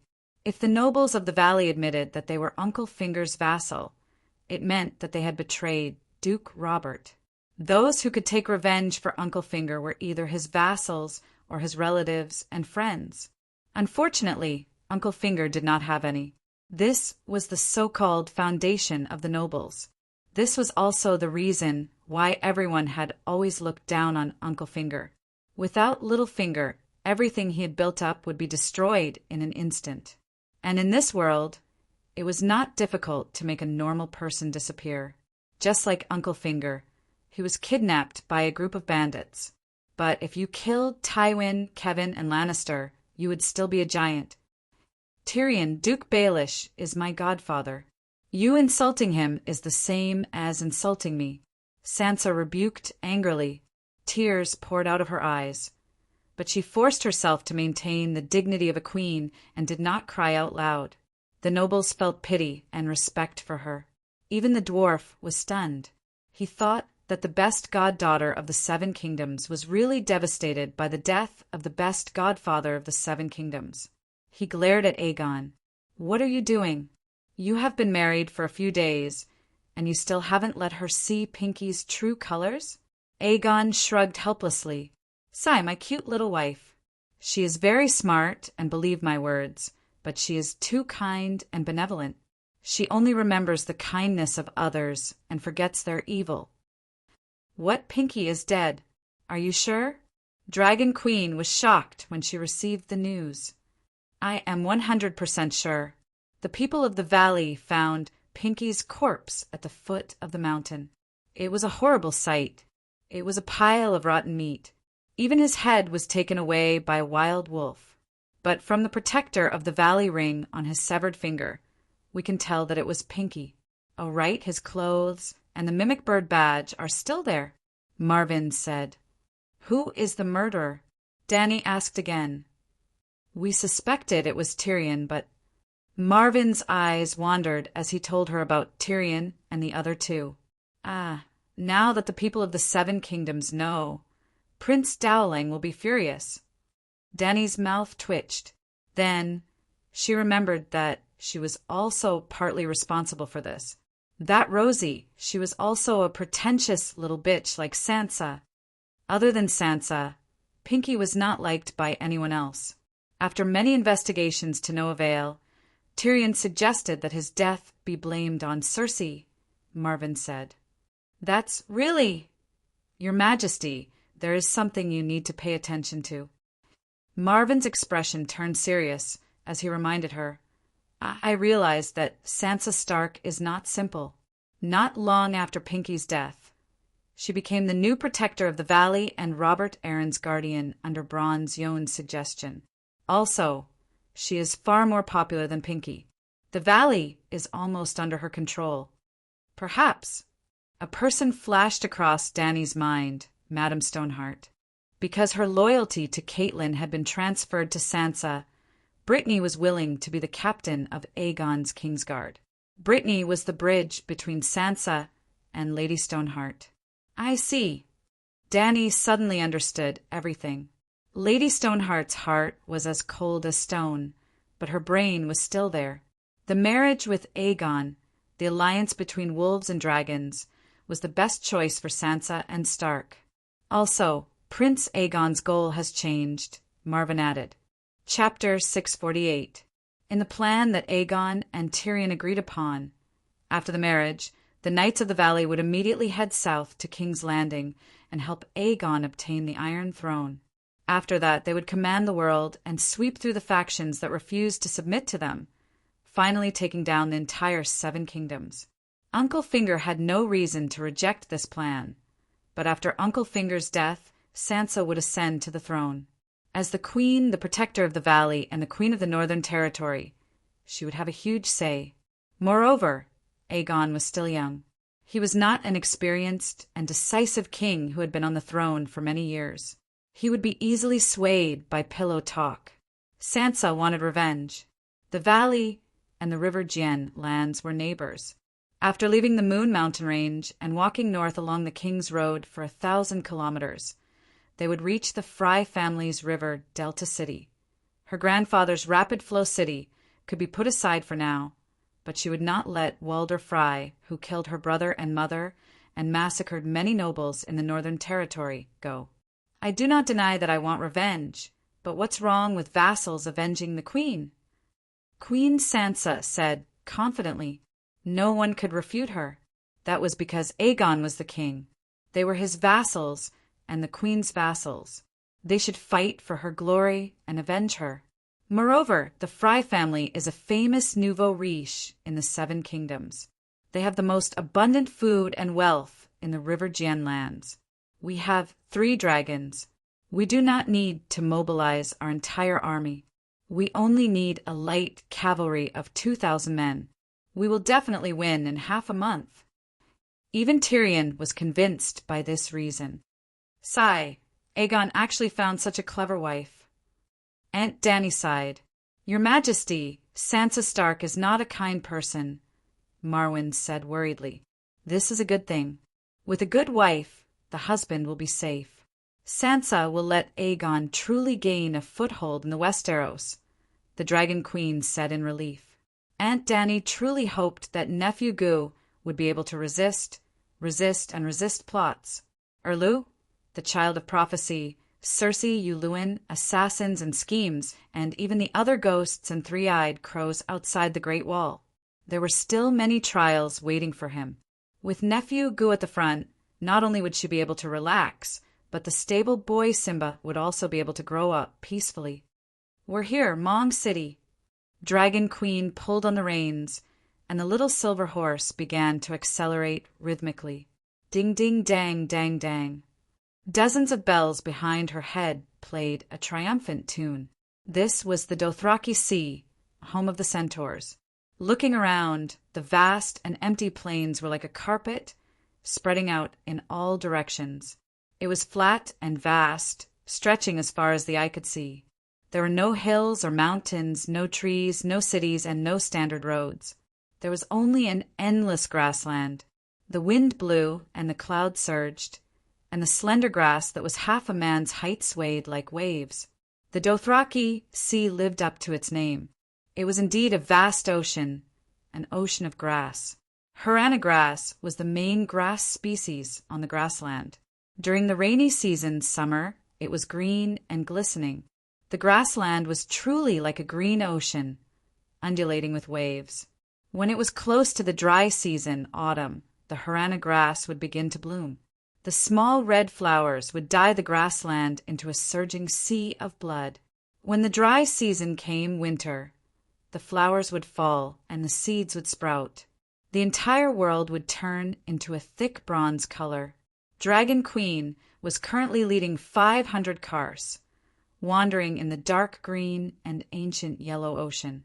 Other than the Harana grass, there were small lemon-yellow flowers, large leafed grass that was as dark as indigo, blue, and orange grass. She even saw grass with rainbow-colored spots. This was an ocean of grass. The centaurs were like fish, and the Kalaisars were like schools of fish. They lived in the Dothraki Sea. Finally, we're back. Ago gazed at the tall V's Dothraki horse gate in the distance and let out a long and deep sigh. This time we will conquer this place. Ricardo patted the steel scimitar at his waist and announced loudly. Xiao Gu was stupefied and didn't say a word. We have to hurry. The Battle of Meereen is the main event.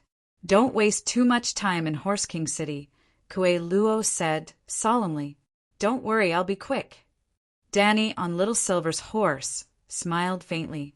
As the Alliance army gradually approached Meereen, she finally decided to make a move against the centaurs. She wanted to unify the Dothraki Sea and be crowned the heavenly Khan of the Great Plains. 500 elite horsemen stepped onto the main road, which was covered in broken grass and brown soil. They slowed down as they approached the Horse Gate. Horse King City's full name was V's Dothraki. Although it was called a city, it was actually a long-term settlement near a mountain range and a lake. The grassland settlement had no city walls, no castles, and no tall towers. But it did have a very peculiar city gate. Although Horse King City had no city walls and was ventilated on all sides, the centaurs had formed a rule that everyone knew.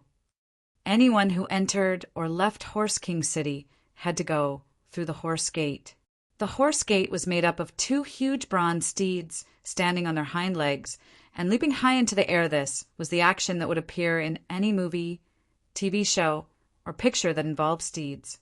The 2 horses raised their 2 front hooves, and their hooves met in the air more than 30 meters above the road, forming a pointed arc standing in front of the Horse Gate for Rael. Dany actually experienced a peculiar sense of beauty. Standing in front of the Horse Gate in particular, looking out at the endless rows of yurts in the distance and the purple goddess mountain in the distance, the Horse Gate was like adding a frame to a grassland landscape painting. Dragon Queen is here. The number 1 Callie of the Sea of Grass has come to Horse King City. Dany Lilith has brought Khalasar back to Horse King City. Before Dragon Queen had even stepped through the Horse Gate, the passers-by on the roadside had already recognized her. Their cries of surprise were like a string of firecrackers going off into the distance. Horse King City was not closed off. On the contrary, it was very tolerant of foreign merchants. The centaurs would wantonly attack the cities, towns, villages of other races, plunder their wealth, and kill the people in the cities. But in the Sea of Grass, as long as it was a merchant group heading to Horse King City to do business, the centaurs would never provoke them. Merchant groups from the Barren Land, Ysya, Shadowlands, and the Jade Sea all gathered here to buy and sell goods. There were also many merchants who brought specialties from the Western world. They came from Khal, Pentos, Slave Bay, Volantis, and other city-states. There were even many Westerners. Miraculously, the centaurs, who had no concept of finance, had actually turned Horse King City into the center of trade between the East and the West. It was the quills of the land. One of the most important reasons was that Horse King City was very safe, but there were no taxes. Yes, the centaurs only accepted gifts and did not have jobs like tax officers or customs. There were many people who came here to do business, especially after Dany sealed off the sea trade. On the dirt road from the Horse Gate to the center of the city, there were caravans driving carriages and camels, causing Dany and the rest to slow down. But the dense ringing of bells from Dragon Queen's braids was much more effective than the sirens on the streets. It was like a tiger clearing the streets. Merchants from all over the world, regardless of whether they knew who the Dragon Queen was. But since they came to Horse King City to do business, they had to understand one thing. The longer the braids, the more bells on them, the louder they were and the more they were not to be trifled with. Danny's thick silver hair was braided into dozens of braids that reached her chest. They were not too long, but there were too many bells on them. Gold, silver, copper, and iron, they were colorful and shiny, dazzling people's eyes. Oh my God! Why does she have so many bells? Are they fake? A man wearing a tiger skin vest exclaimed. You came from the deep mountains, right? You don't even know her. A female warrior beside him said with disdain. Her cheeks were inlaid with red jade, and her breasts with gems were exposed. She was a warrior from the city-state of Kaelin. I come from the skeletal mountains in the east. Why? You are indeed a barbarian from the mountains. The red jade female warrior sighed with an expression full of superiority and began to tell him about the Dragon Queen's great achievements. According to the standard of a normal centaur, killing a famous person will give you a bell. Her bells are probably enough to fit a carriage. In the end, the red jade female warrior concluded. Hiss, that's terrifying. Under the respectful gazes of the merchants and centaurs, Danny rode her little silver horse through the horse gate first, with the Blood Alliance guards and Kueluo following closely behind. After that, there were 500 roaring warriors wearing Dothraki vests of the same color and emblem. All of them were strong and had arrogant expressions.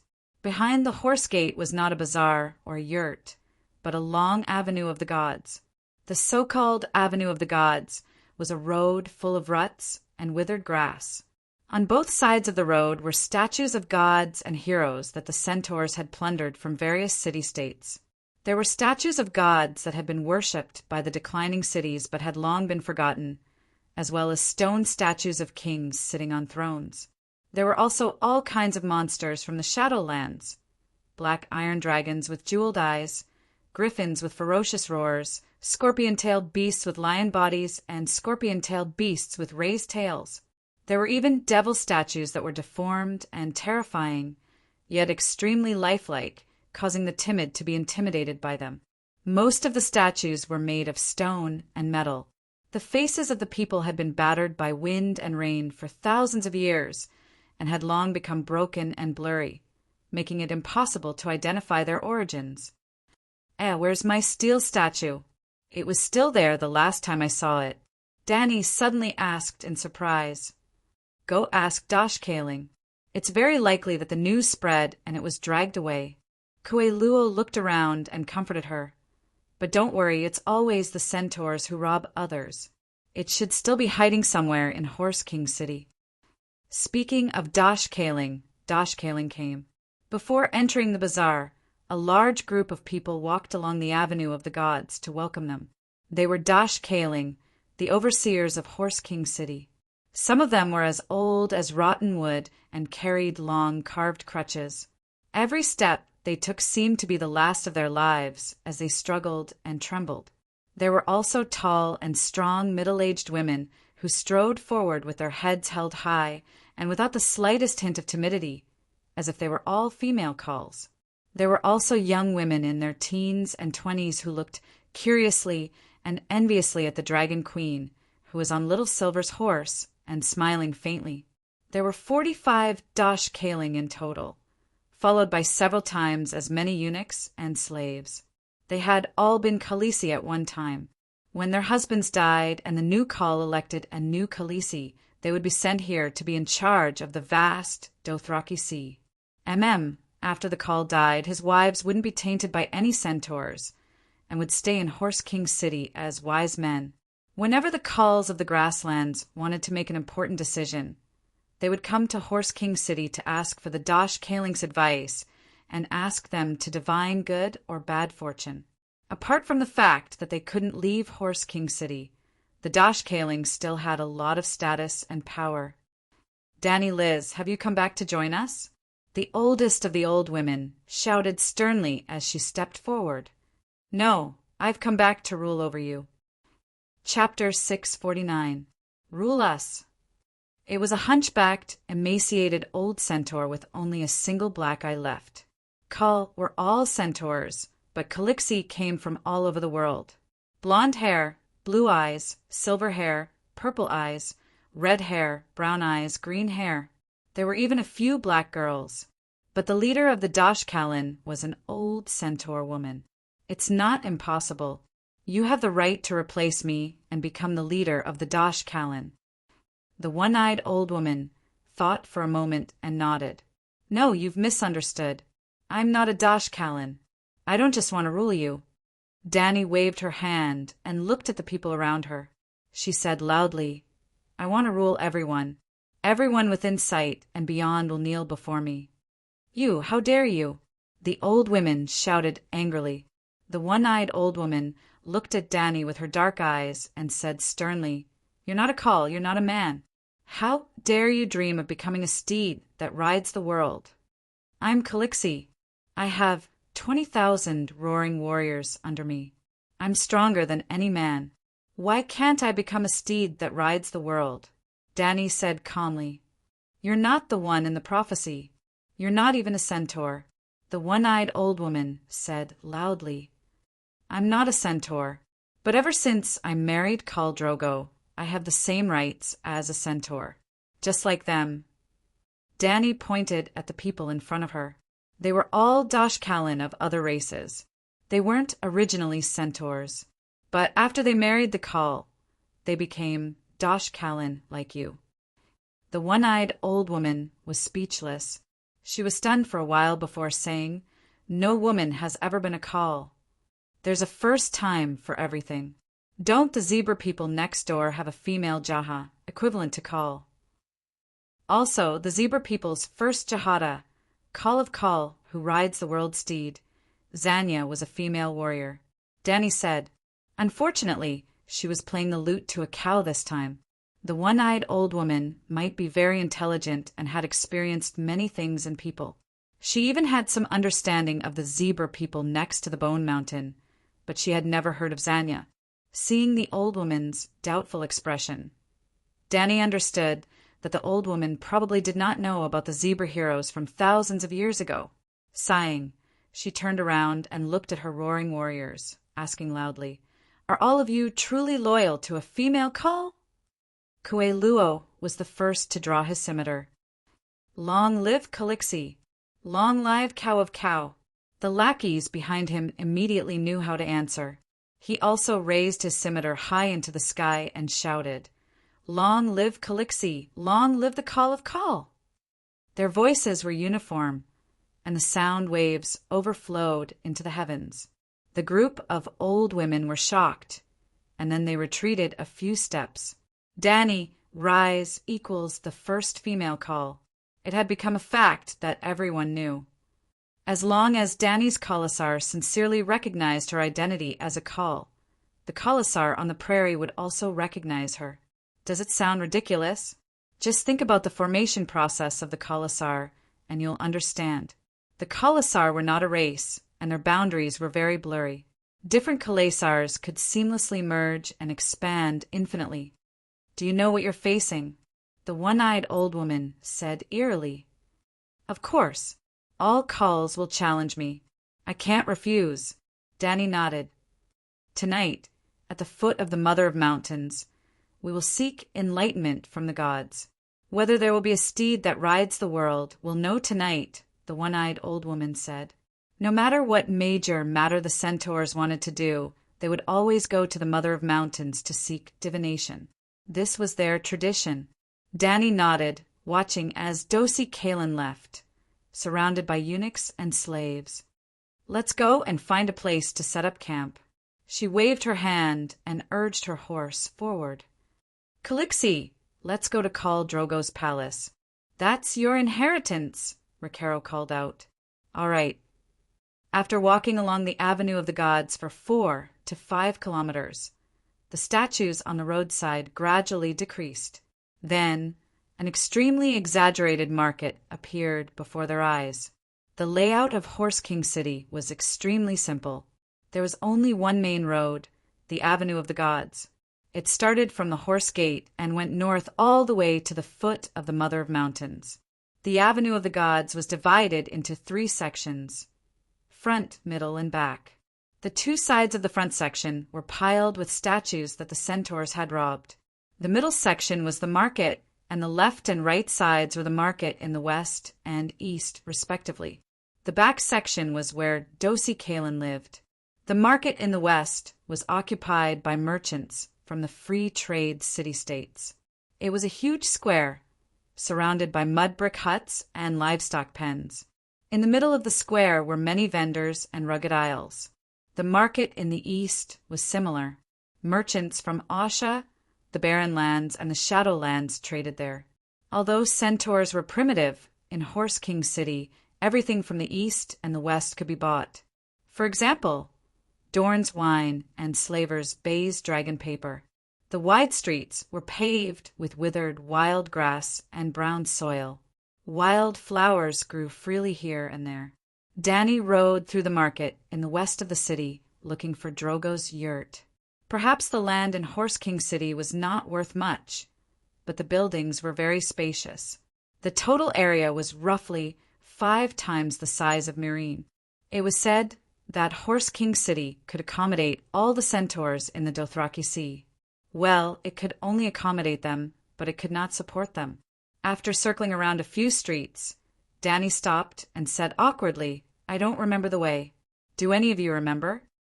Because of their special status, and because of the previous declaration, many vendors, slaves, and centaurs looked at them curiously along the way. There were also bare-bottomed centaur children chasing around Dany's silver pony, making her very uncomfortable. "I'll lead the way," a few centaurs said in unison. In the end, Ag rode forward and led the group forward.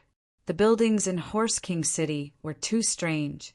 There were carved stone tents, grass-woven palaces as big as the castles of Westeros lords, 2-story wooden buildings, and palaces that were simply surrounded by thorny fences. Danny even saw a few miniature pyramids made of marble. There were too many styles, too strange. Many of them were new and had no urban planning at all.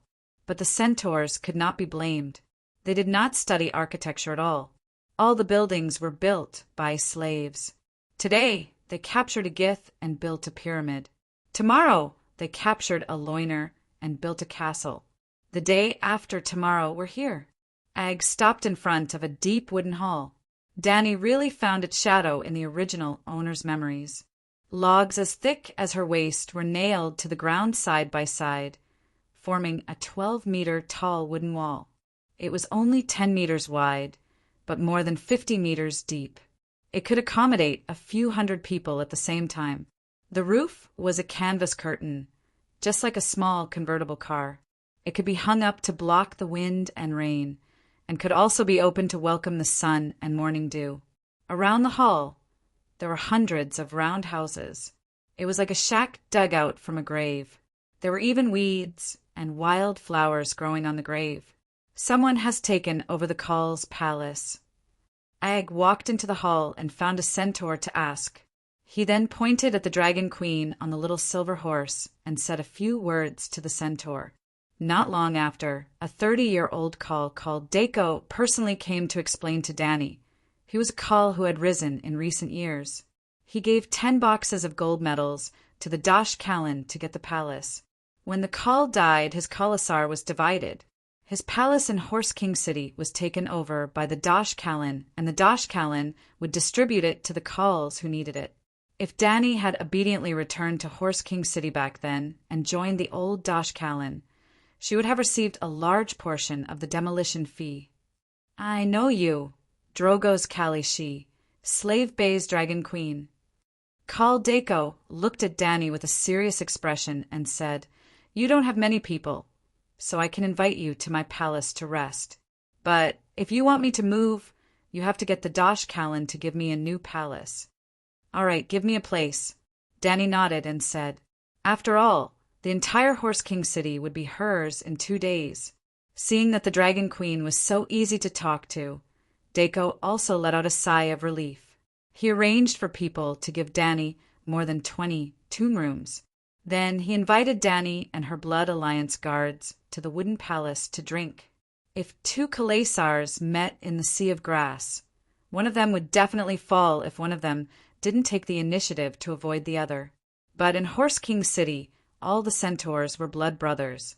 They belonged to the same Khalasar and were of the same race, so there would be no conflict or vendetta. With the Megalosaurus in the sky and the shapeshifters' animal companions on the ground, she wasn't afraid that the centaurs would learn from the Westeros and lose their moral integrity. However, Dany didn't want to sit on a brick bed and drink with a centaur, so she declined and said, "I still have to give the Dosh Callan some gifts later."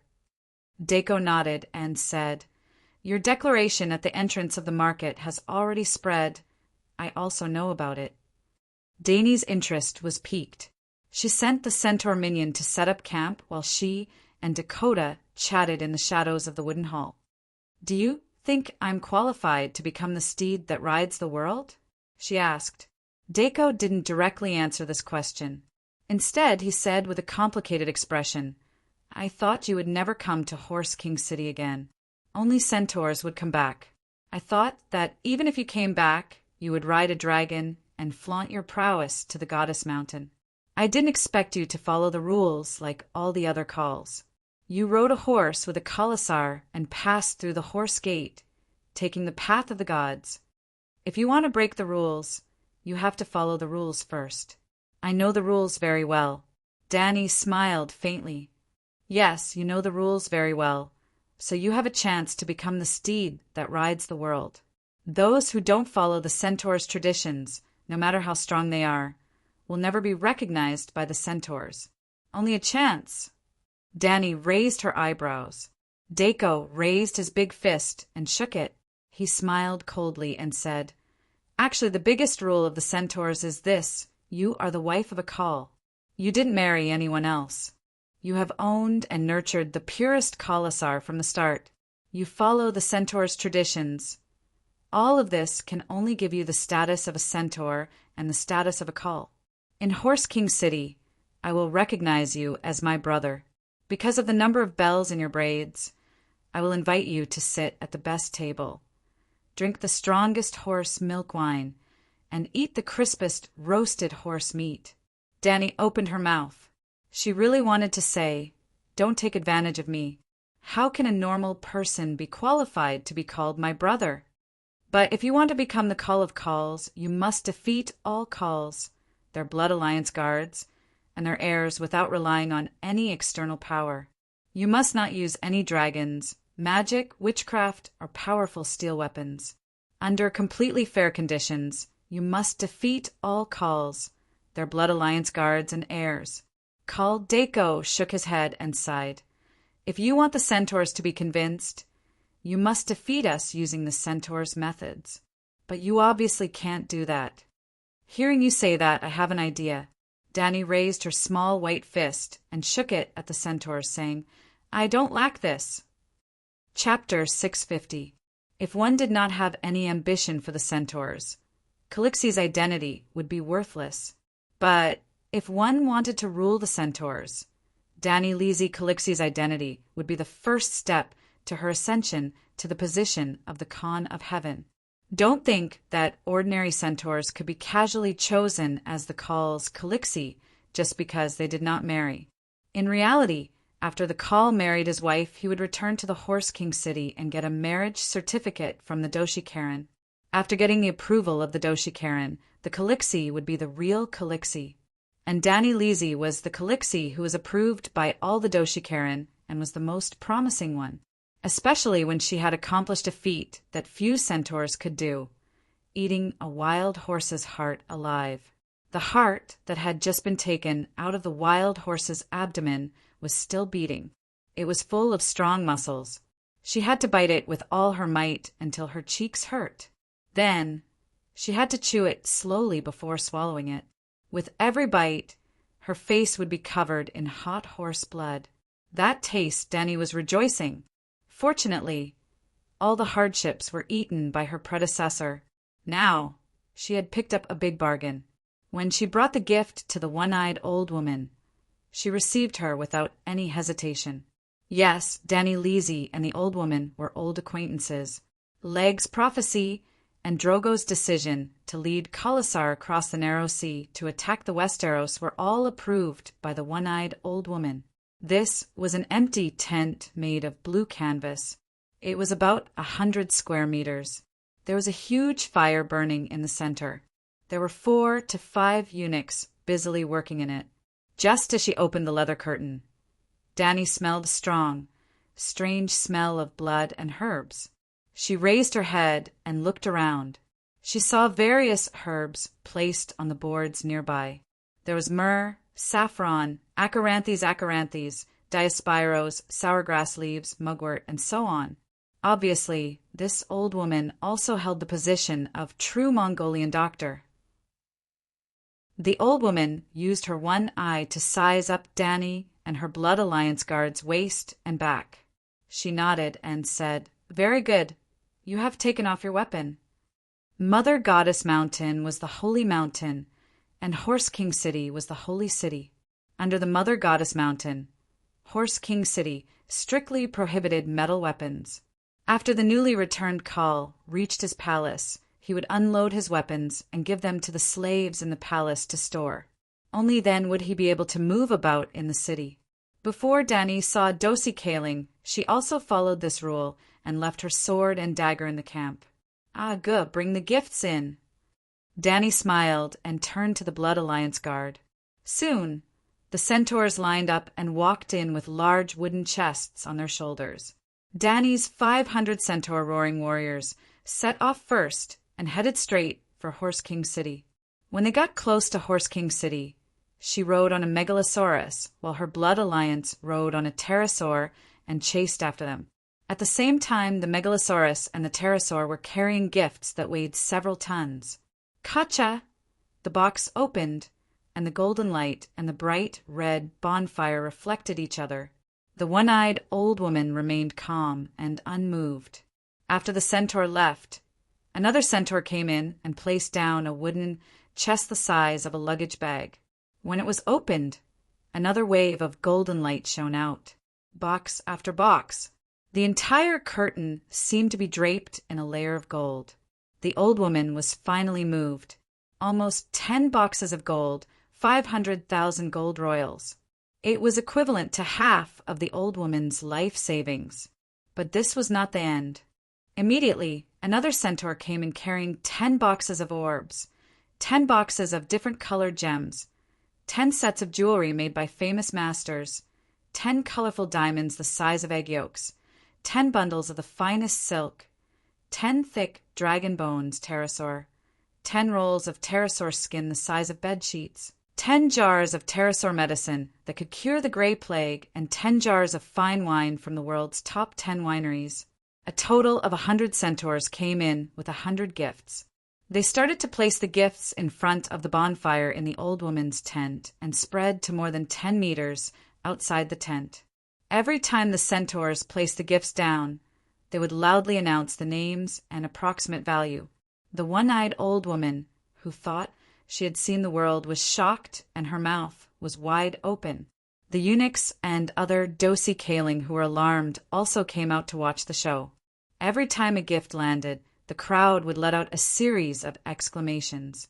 In terms of wealth, the Dragon Queen was definitely not as rich as the Iron Treasury. But in terms of extravagance, if she claimed to be second, no one would dare to claim to be first. Other people were extravagant because they took out their money to show off. She was extravagant because she did not treat money as money. In fact, Dani never let go of any opportunity to use her money. For example, buying food to save the world, or bribing the old Dosi Kaling. Well, centaurs did not have the concept of bribery. They accepted gifts openly. Receiving gifts was a centaur tradition. In the end, the Dragon Queen even personally brought out a tin box the size of a tea box. There were a total of 10 boxes on a tray, and they were all filled with cinchona bark. The one-eyed old woman was almost dizzy. She looked around at the other Dosi Kaling who had quietly gathered at the entrance and loudly said, "This is a divine medicine found in the island of immortals Calixi's blessing. It can drive away many kinds of demons, including the pale mare." After verification, Dani was surprised to find that perhaps it was because she grew up in Sosros, known as the home of plagues, the cinchona tree in this fantasy world had also started to become fantastical. It had a powerful effect on all plagues with symptoms of malaria. Wow. Is it true? It can even cure the pale mare? It shouldn't be wrong. She even took out Calixi's endurance to cure the gray plague before. The gray plague is said to be incurable. The blood plague can at least be endured. If it can cure the gray plague, it can definitely drive away the pale mare. Oh gods, is she the medicine goddess? The appearance of Calixi's blessing almost made the crowd explode. Centaurs were actually not afraid of the gray plague. Because the symptoms of the gray plague were too obvious, they could run and leave the victims far away. But the blood plague was like an influenza. It was very difficult to detect, and it followed them like a nightmare. Many times, if there were not a large number of deaths, it would be impossible to confirm that the pale mare had entered their tribe. The one-eyed old woman recovered from her daze. She first ordered the eunuch slaves to move all the boxes to her treasury, a private house next to the tombs. Then she waved her hand to drive away the onlookers who had gathered around. When everyone left, she sat back on the first seat by the bonfire and sighed. If you have the ability, it's not impossible for you to become a steed that rides the world. Did she relent? The effect of giving gifts was so good. No wonder it was impossible to stop people from going through the back door.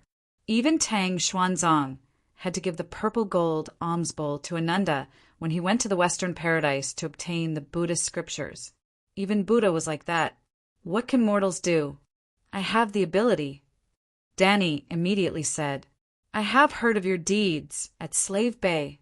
To be able to go against the world, you do indeed have the ability. But to become a steed that rides the world, you need more than just the ability to command troops and govern a country. The old woman slowly said, Don't worry, I have the ability to fight a war. I also have the ability to govern a country. I don't lack the ability to fight against 100 people. Even my ability to earn money, have you seen it just now? It's my specialty. Danny said confidently. The one-eyed old woman's wrinkled face was a little distorted. If you are willing to make 2 solemn oaths to all centaurs, I will lead the Dashikal forest and issue a summon to all cars. What kind of oaths? Danny asked. First, according to the custom of the centaur cars, they will use swords to fight with blood and flesh. There will be no magic, dragons, or coward's armor during the competition. No problem. Danny nodded and agreed. Are you sure? Otherwise, why would I come all the way to Horse King City? There is a world war waiting for me in Murine. Danny said. The old woman stared at Danny's face with her dark eye for a while before reminding. Do you know why the zebra people always have female Jaha, but the centaurs never have female cars? Because the zebra tribes are connected by blood, the eldest daughter of the family naturally has the advantage of being the successor. But we use the strength and wisdom of the cars to gather our people, forming a huge khalasar that does not differentiate between bloodlines. The zebra tribes are small, but there are many of them. Our population is larger than theirs, but the number of cars in each generation is less than half of theirs. The khalasar is several times larger than their single tribe. The zebra people are bullied by the natives, but only the centaurs bully others. The centaurs roam the continent, and no one can bully us. If you have the guts, go and say that to the Valeglia people. Danny complained in her heart. Before the Age of Bleeding, a century after the great cataclysm of Valyria, the centaurs had never set foot in the Khal forest. They had always been obediently herding around Horse King City, and at most they would go east and bully the small countries in the mountains. But Danny had to admit that the centaurs were indeed more domineering than the zebra people. Looking at the statues on both sides of the Avenue of the Gods, there are thousands of them. This meant that thousands of cities and towns had been destroyed. Tywin had once despised the free cities for being too cowardly, and even offered tributes to the centaurs every year. He believed that as long as everyone worked together and gave the centaurs a ruthless blow, destroying 1 or 2 khalasars, the centaurs would naturally not dare to take another step towards the west. It seemed reasonable, but Tywin did not understand the centaurs well enough. It was not that the centaurs never lost, and they had been wiped out many times. For example, when the 3,000 Unsullied defended Qohor, half of the centaurs were wiped out. The Khall's son, the Bloodriders, and Casco, these leaders had all died in battle. The centaurs also cut off their braids and surrendered to the few hundred remaining unsullied soldiers. But did the centaurs ever stop spreading to Qohor? This was mainly decided by the centaur system.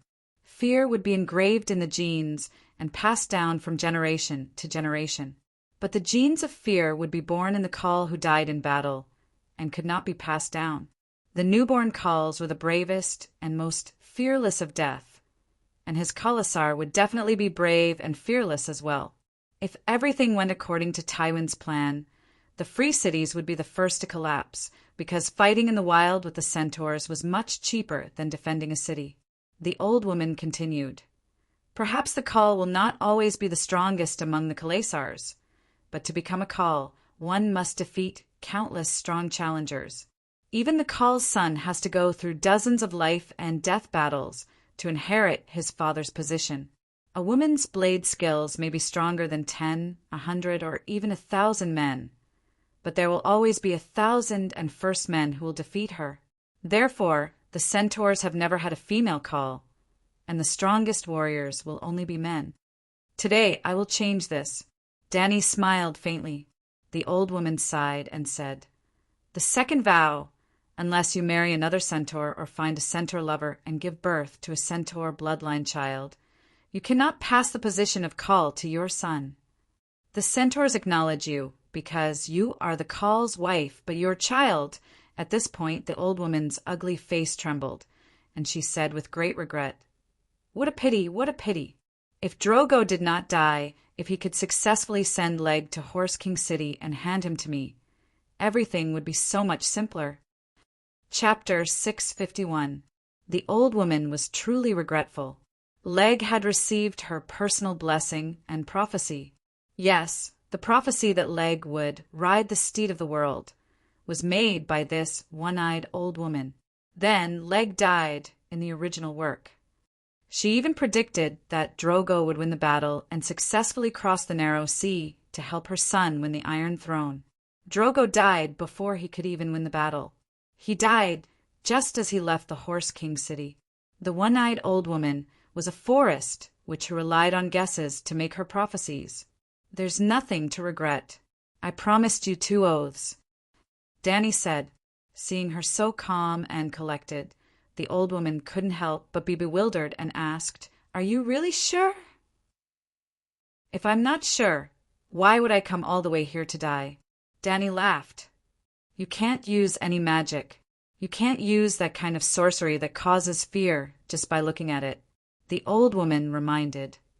"It seems that you know me quite well. Since that's the case, Targaryen, you should know about my reputation as a man of my word, right?" The old woman nodded and sighed. "Actually, I've been troubled by the prophecy of ride the steed of the world. The Horse King City is huge and can accommodate all the centaurs.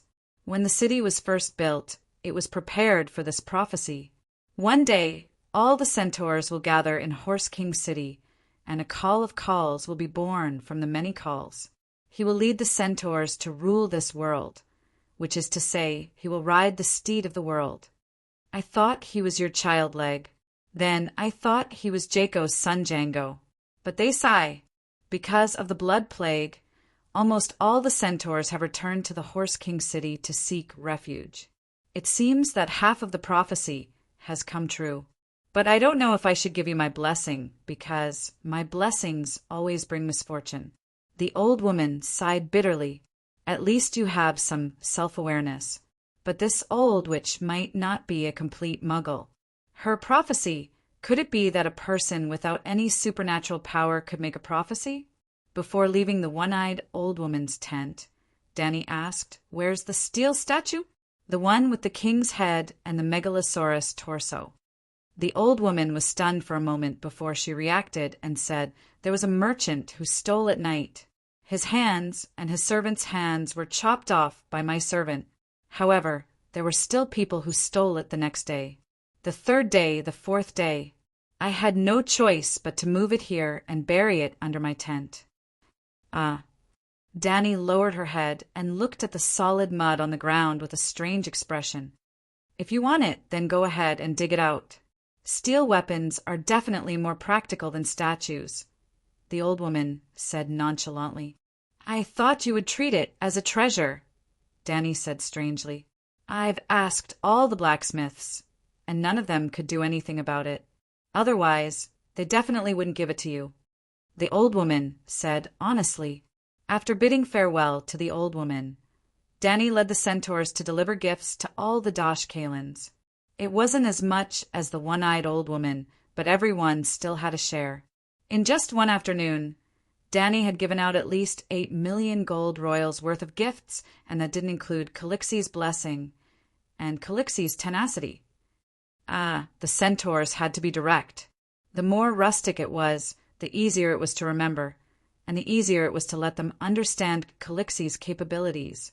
Just like old Godmother, it was easy to understand and easy to promote. After tossing and turning until dusk, the eunuchs of the Dosh-Kalins began to run around the city to inform the call of the centaurs. The first female call of the centaurs. Danny Lisi Calixi would be issuing a challenge to the call of calls. Tonight, at the foot of the Mother of Gods, the Dosh-Kalins would be seeking enlightenment from the gods. Also, the centaurs believed in the horse god, but the horse god was only in charge of the Night Kingdom. To put it simply, the horse god was only one of the gods, just like how the Chinese believed in Yama, but Yama was only one of the gods that the Chinese believed in. But then again, the gods that the centaurs believed in were not systematic. They didn't even have proper names and titles, which was equivalent to the simplified version of the 7 gods. There weren't any real gods either. Just think about Drogo's death and you'll understand. There weren't any priests with supernatural powers in Khalasar. Well, there were many priests who healed people and divined for the calls, but they were all fakes. But like the followers of the 7 gods in Westeros, the centaurs were also very devout. After receiving the news from the Dosh-Kalins, all the calls brought their wives, children, Blood Alliance guards, and Khalasar bandits to the foot of the Mother of Gods. The northern wind blew, causing the withered grass to sway. A full moon hung in the sky like a silver plate, spreading a layer of white frost over the grassland, causing the surrounding stars to dim. The night sky was exceptionally lonely. Fortunately, there were tens of thousands of torches on the ground, like brilliant stars, making up for the lack of stars in the full moon. In the vast centaur city, there were countless torches lit up everywhere. Then the torches converged into streams on the streets of the market, and the streams converged into a surging river at the Avenue of the Gods in the center. The river of torches was vast and mighty, mixed with the shouts of people and the neighs of horses, gushing into the foot of the Mother of Gods. The Dosh-Kalins had built a sacrificial altar at the foot of the mountain, specially used for sacrifices and prayers. But unlike the Huasha people, the centaur's sacrificial altar did not have high stairs. Instead, it was dug into a pit that was even lower than the ground. It was about 20 meters in diameter and 2 meters deep. The priests held the ceremony at the bottom while the centaurs watched from above. The rules of the centaurs were very simple. The hierarchy was orderly and the strong were respected. The number of bells represented the strong and weak. Whoever walked like a string of wind chimes in the wind would occupy the best position. Danny had more than 70 bells. She had no idea how each bell came about. It was all calculated by the 2 centaur maids. Because Calixi had too many bells, and they were all colorful, they looked very gaudy. When she sat at the best position at the side of the sacrificial altar, there were centaurs who objected, saying that the bells on her head were fake. Including Danny, there were a total of 27 calls today. They went down to the pit with their Blood Alliance guards and sat on the high-back rattan chairs. The other centaurs were on top of the pit, according to the length of their braids and the number of bells. They were either standing or squatting. Inside the sacrificial altar, the so-called center position was just a chair that was placed on a small slope, half a meter higher than the others. Beside the Culls, only the Blood Alliance guards were holding torches.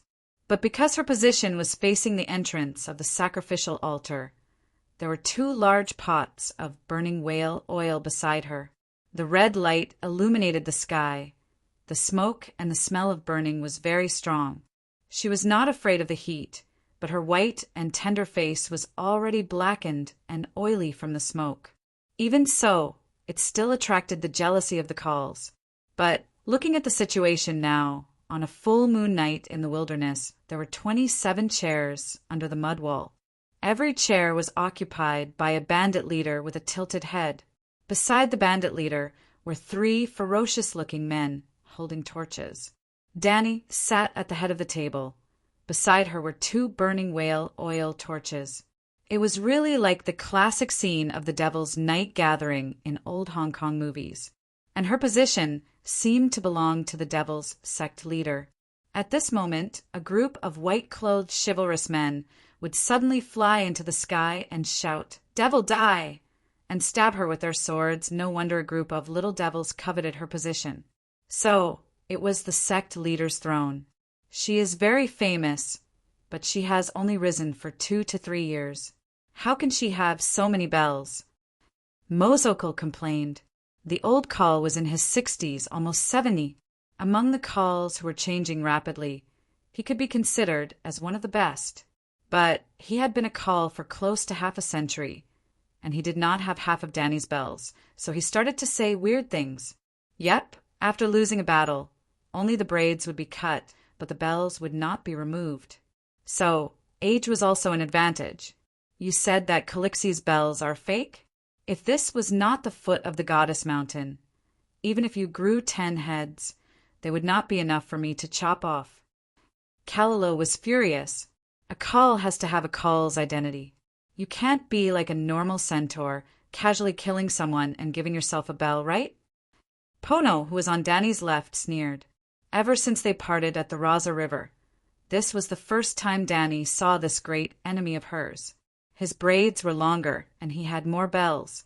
There was a domineering aura around him. Other than that, he did not change much. He was a muscular man in his 30s, almost 2 meters tall. Dany only glanced at him and the Blood Alliance guard beside him as if she was looking at a dead man. She did not say anything. Yep, it was enough to have underlings to talk. After not seeing you for a few years, Pono, you have become ignorant. Ago said with a gloomy face, "He is a frog at the bottom of the well. He can only see the grassland." Xiao Gu said blankly, "Little bastards, you are courting death." Pono's Blood Alliance guard reached for the scimitar at his waist, but he touched nothing. Just as he was about to roll up his sleeves and walk forward, he saw the old woman walking down from the opposite side. Thus, he was unable to advance or retreat. He could only stand there with a red face and shout, "Little bastards, just you wait." They called him little bastards because in the past Drogo Colossi, their age and status far exceeded Ago, Ricarlo, and Xiaoge. At that time, Ago and the other 2 were only 14 years old. They could barely be roaring warriors. A cold killing intent flashed across Pono's eyes. He gritted his teeth and said, "Tell me, how am I a frog at the bottom of the well?" Ricarlo glanced at Dany. After receiving her signal, he immediately took 3 steps forward and shouted with his loudest voice, "Khaleesi's bells are made of different metals. Do you know why? She is a woman. She likes to be beautiful." A scarred Cull shouted, "Ha ha ha." The Culls in the pit, the Blood Alliance guard, and the centaurs above the pit roared with laughter. Ricarlo did not get angry. He waited for them to laugh. When the laughter stopped, he laughed coldly and said, "Only a winged dragon knight is worthy of a gray iron bell. A small-scale battle is worth a bronze or silver bell. Only by conquering a large city like Meereen, New Jis, or Tolos is worth a gold bell. Killing a god is worth a black iron bell. Think about it. What level are you at? An old fellow like Mozo is barely worth a gray iron bell. Pono, you are now the strongest Cull on the plains. You can add a silver bell. As for the others, Ricardo waved his hand and rounded up the remaining people. He said with disdain, I am not targeting anyone. I am saying that everyone here is trash in front of Khaleesi. You are only given a bronze bell because you are Khals and cannot embarrass the centaurs. As for the rest of the Blood Alliance Guard, they are barely enough to give us a string of bells of different colors. Little bastard, how arrogant. I want to break his neck. Dosi Khaleesi, did you hear how this little bastard insulted us? Swords and blades are not allowed at the foot of the Mother of Saints Mountain. Blood cannot be spilled. I want to smash his head into a shit door. Centaurs had explosive tempers. After being mocked by Ricardo, the 104 centaurs in the pit all roared and cursed. The centaurs above the pit were also in an uproar. The scene was about to explode. A group of old women stomped their feet and shouted, but they were unable to quell the riot. Chapter 652. Whoosh, whoosh, whoosh, a gust of wind blew from the ground, and the hundreds of torches at the bottom of the pit suddenly burst into flames, almost touching the braids of the centaurs who were looking down from above.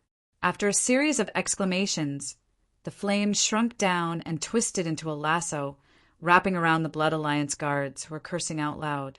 However, the ring of fire moved with the centaurs, so they only felt a burning sensation, but it did not burn them. Red flames rose from the brazier beside Khaleesi, forming a clear wall of fire, protecting her and the 3 Blood Alliance guards in the center. Which? The centaurs' almond eyes trembled in fear, their sharp voices breaking as they shouted. The tip of Bono's nose was only an inch away from the ring of fire, and his thick nose hair seemed to have been burnt. A drop of cold sweat slid down his forehead, and he did not move, growling, Dany Alice, this is the Horse King City, the holy land of the centaurs at the foot of the Mother of God Mountain. What are you doing? Dosh Kalen also looked over with a sharp gaze, as if he was about to scold her.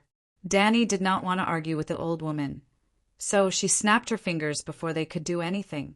All the bright red rings of fire turned into green smoke and dissipated into the night sky. She smiled and waved her hand. Don't be so agitated, but my Blood Alliance guards have spoken the truth, and the truth is always so hard to accept. Everyone's anger surged, and I was worried that you would do something rash and get hurt by me, so I used the ring of fire to cool everyone down. These words sounded like fallacious logic and heresy, but the ring of fire just now proved that if they were rash, they would be the ones getting hurt. The terrifying fire magic did indeed make them feel as if they had fallen into a cold abyss, and they immediately woke up. Khaleesi spoke the truth that did not sound like the truth at all, but the truth was always so hard to accept. Ugh, this was what she said, and it was the truth. The group of cars almost vomited blood. The one-eyed old woman stared with her black eyes, stomping her walking stick and shouting, This is the holy land of the centaurs! Dany interrupted her. Yes, this is a place of worship. Of course you can use supernatural powers. The old woman's face turned red from choking. Indeed, a place of worship should be praying to the gods, and it definitely involves supernatural powers. Khaleesi's fire witchcraft is not against the rules, but as a high priestess, she doesn't seem to know any witchcraft. Well, it was very awkward. Among all the people present, Dany was the most qualified to go on stage to offer sacrifices. Khal, remember that we are all brothers of the same bloodline at the foot of the goddess's mountain. This old woman is going to start arranging the altar, so don't quarrel anymore. She could only muddle through like this. Old Khal Mosso muttered, We don't want to argue either, but Dany Lilith lied about the number of bells. A true centaur would never falsify the number of bells. She brought the customs of the cunning people of the land of the setting sun, Westeros, to the holy city. She is not qualified to challenge the call of the call. There was only one purpose for tonight's sacrifice, to seek revelation from the gods and see if the call of Khal would be born. In other words, should the king of Khal challenge that Dany suggested be held? In theory, any Khal could request to challenge the call of Khals as long as he wasn't afraid of death. But there was a prerequisite. Danny had to obtain the right to challenge the call. Originally, this qualification had already been recognized by Dosh Kalin and all the calls. But now, because of the number of bells, her qualification was being questioned. Just as old Maso said, centaurs were true to their word. They saw the number of bells and the length of their braids as a symbol of glory, and they would never lie. How did you make so many bells in just 3 or 4 years? The one-eyed old woman frowned. She was also complaining in her heart. I was already prepared for you to issue the challenge. So why are you still causing trouble? Ago said, Dosh Kalin, you don't know how hard Calixi worked. Cough, cough, I didn't work hard. It was just a coincidence, a coincidence. Danny coughed lightly and laughed. Hard work was also ruined by some little fresh meat. She didn't want to be labeled as someone who didn't know how hard she worked behind the scenes. Just now, the little brat beside you said that a black steel bell represents a god, but you have 7 or 8 black steel bells on your head. Could it be that you defeated 7 or 8 gods? Bono felt that he had caught a huge flaw and laughed proudly. Don't be so surprised. Ricardo looked at him with disdain and counted with his fingers. Immortal, Rat, Chef, Crab King, Loach King, Balerian, Red Dragon of Sheep Eggs, Bat Demon, Spider Demon, and Three-Eyed Crow. They were either defeated or killed by Calixi. There were 10 steel bells in total. You can imagine how high the quality of the bells on Calixi's head is. Yes, the bells were prepared by Jichi and Iri, and Ricardo had an affair with the 2 girls. Thus, he knew the origin of each bell better than Danny. However, what he said was the truth, and there was not a single centaur or Dosi Karen who believed him. This centaur is crazy. A call pointed at Ricardo and said, What is he talking about? Bat Demon, Spider Demon, Three-Eyed Crow. I've never heard of them. He must be lying. I've been to all the cities in the Ursos continent and witnessed the temples of many gods. But I've never even heard of the names of most of the gods he mentioned. Old Maso said with absolute certainty. The centaurs discussed among themselves, expressing their disbelief. But this time they didn't mock him wantonly. However, there were a few calls who had just returned from the upper Rhone River. They exchanged glances with their blood riders, their expressions grave. Turning to look at Danny, his gaze also became uncertain and uncertain. Fortunately, the one-eyed old woman also knew about the changes in the Rhone River. She asked with a trembling voice, You really killed the Crab King? How could it be fake? The crab shell that can cover this hole is right at Astapor Pier. Too many people have seen it. Ricardo said, the rumors are true. She really killed the Crab King. A call immediately cried out involuntarily. The old woman looked deeply at Danny. She didn't pursue the matter of the bells and immediately arranged for people to start setting up the sacrificial items. The other centaurs, including Bono, all frowned in contemplation, silently acknowledging the quality of Danny's bells.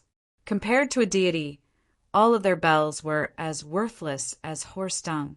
Soon, the eunuchs in charge of serving the old woman brought over a large bronze brazier, big enough to fit a fat pig. Then, the eunuchs threw bundles of light purple hay into the brazier and lit them up. Smoke rose in spirals, rising into the air towards the full moon. In an instant, the rich smell of grass filled the entire hole. Danny frowned. This smell, before she could understand the effects of the grass smoke. A fat eunuch with a big belly held up a bison horn that was half the height of a person and blew a long, low sound. The group of Dashkalins each held a bronze bell, shaking it to produce a strange, crisp sound that resembled the chirping of birds. They chanted ancient prayers and danced around a huge brazier in a barbaric and solemn ritual dance. Under their painted leather vests, their buttocks swayed back and forth like pickled cucumbers, glistening with sweat. Danny looked at the scene in front of her and smelled the fragrance of the grass. Her consciousness was dazed for a moment before she reacted. There were no fluctuations of magic or soul power. This smoke was a hallucinogen. Damn it! She had underestimated this group of Dosh Kalins. They also had their own protective skills. Perhaps the altar was designed to look like a pit to make it easier to inject the smoke? The smoke gradually dissipated.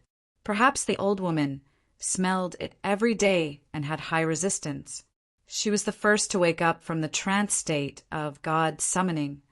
Her chanting gradually lowered and finally stopped the ritual dance. She retreated to the side and became completely silent. Only the one-eyed old woman was left facing the extinguished fire and the bronze brazier. She closed her black eye and looked into the future, the thoughts of the centaurs present. Even Agil and the other two were stunned. They widened their almond-shaped black and white eyes, holding their breaths as they waited for the old woman's prophecy. In this large hall filled with thousands of people, Danny could actually hear the chirping of birds a few hundred meters away from the sacred mountain. She could also hear the soft sound of the womb lake lapping against the embankment. She raised her head and looked around.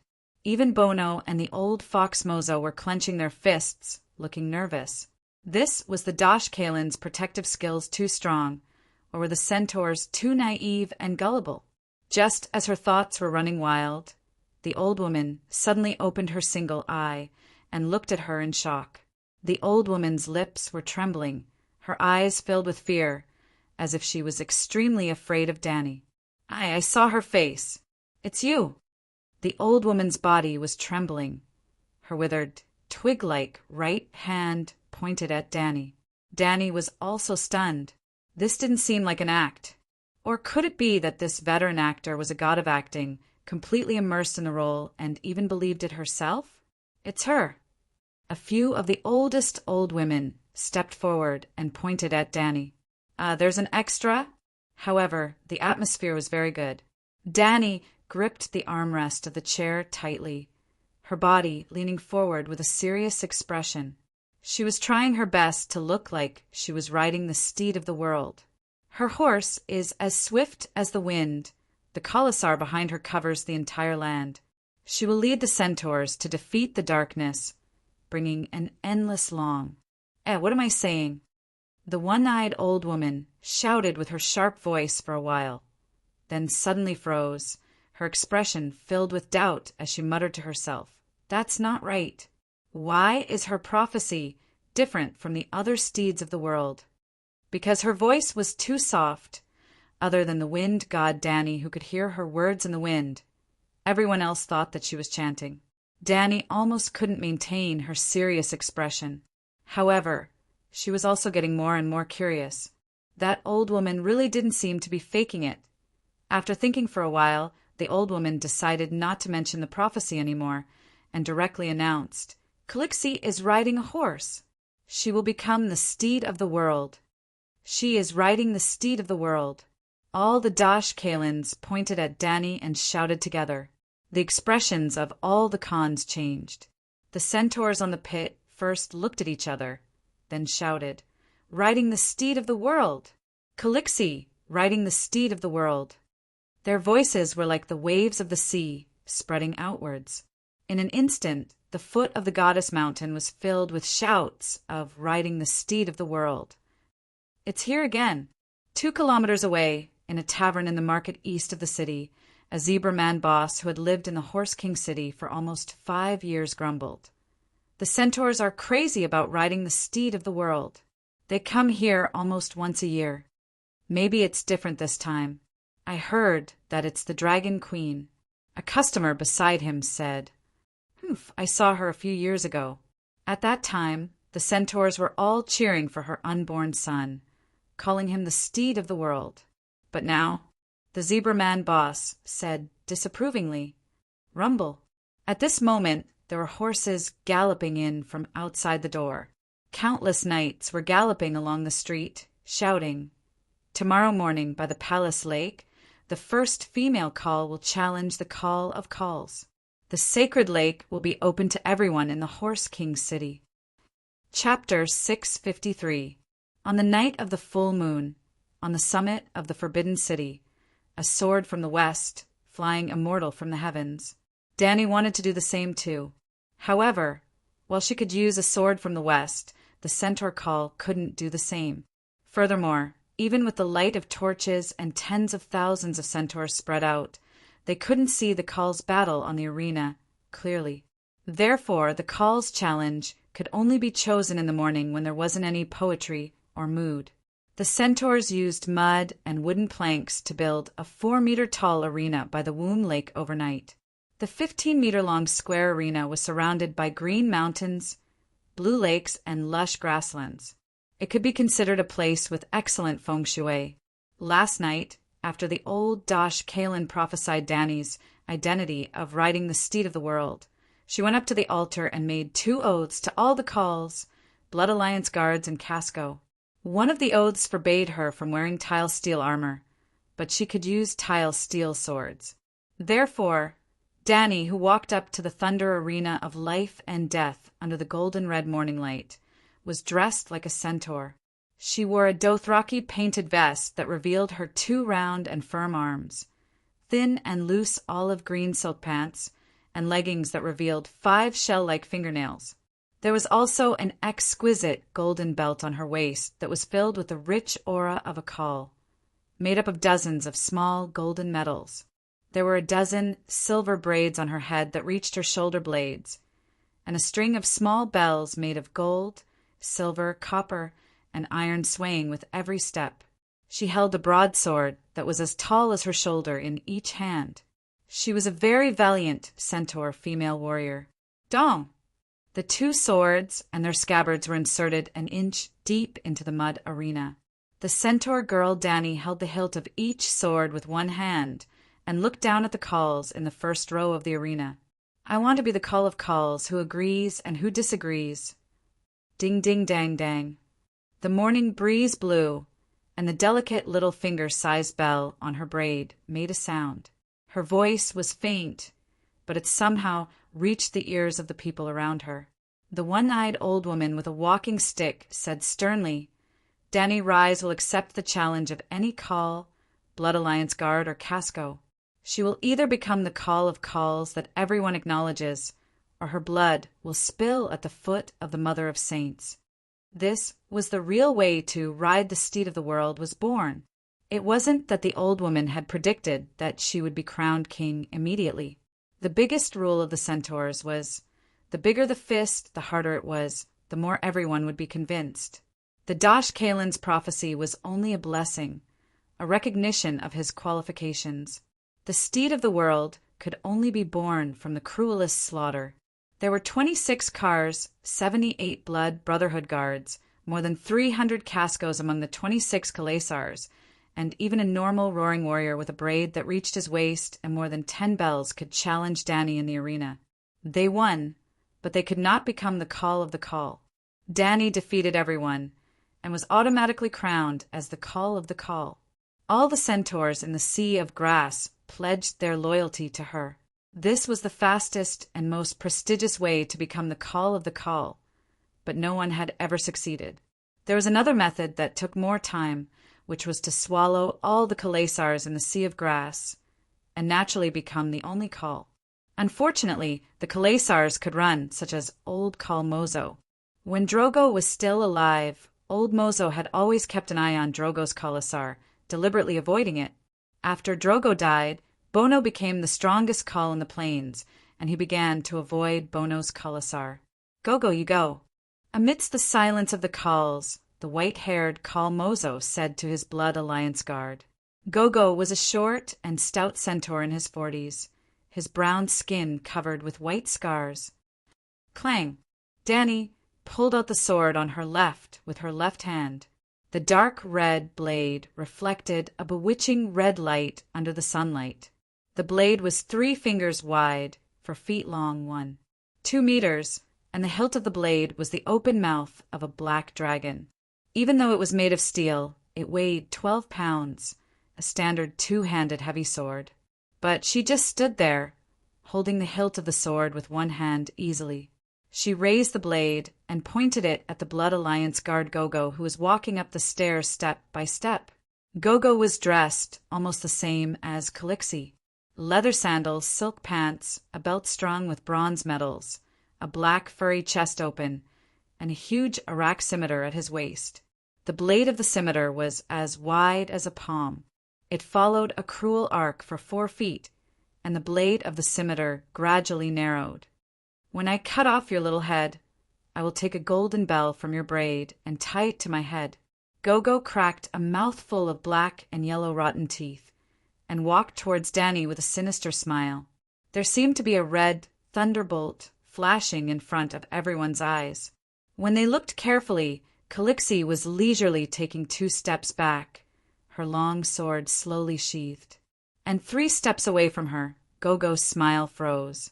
A line of blood flowed down from the top of his bald head, forehead, nose, mouth, lower abdomen. Gogo was split in 2, his innards falling to the ground. Crash! The sound of a warm water bag falling to the ground could be heard. Following that, a piece of the corpse's blood vessels let out a horrifying chee-chee sound.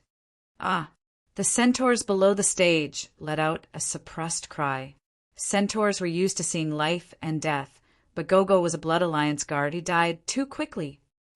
Masua, your blood of my blood is already dead. Why aren't you coming up to accompany him? Danny shouted. The old centaur's face paled, then turned red. He did not look at Calixie's starry eyes, and only gave a signal to his left and right. The remaining 2 centaurs immediately pulled out their blades and cautiously walked up the wooden platform. They followed the rules and did not rush up together. The tall and skinny centaur guarded the last step of the platform, and a large middle-aged man with dark red braids of a different race went up first. With Gogo as an example, the red-haired centaur was much more vigilant. His eyes stared at Danny's shoulder without blinking. He slowly approached and then increased the speed of his slash. The curved blade brought out a snowy white ribbon under the sunlight. Zang! Calixie unsheathed her sword. The blade and sword clashed, letting out a clear buzzing sound. Oh gods!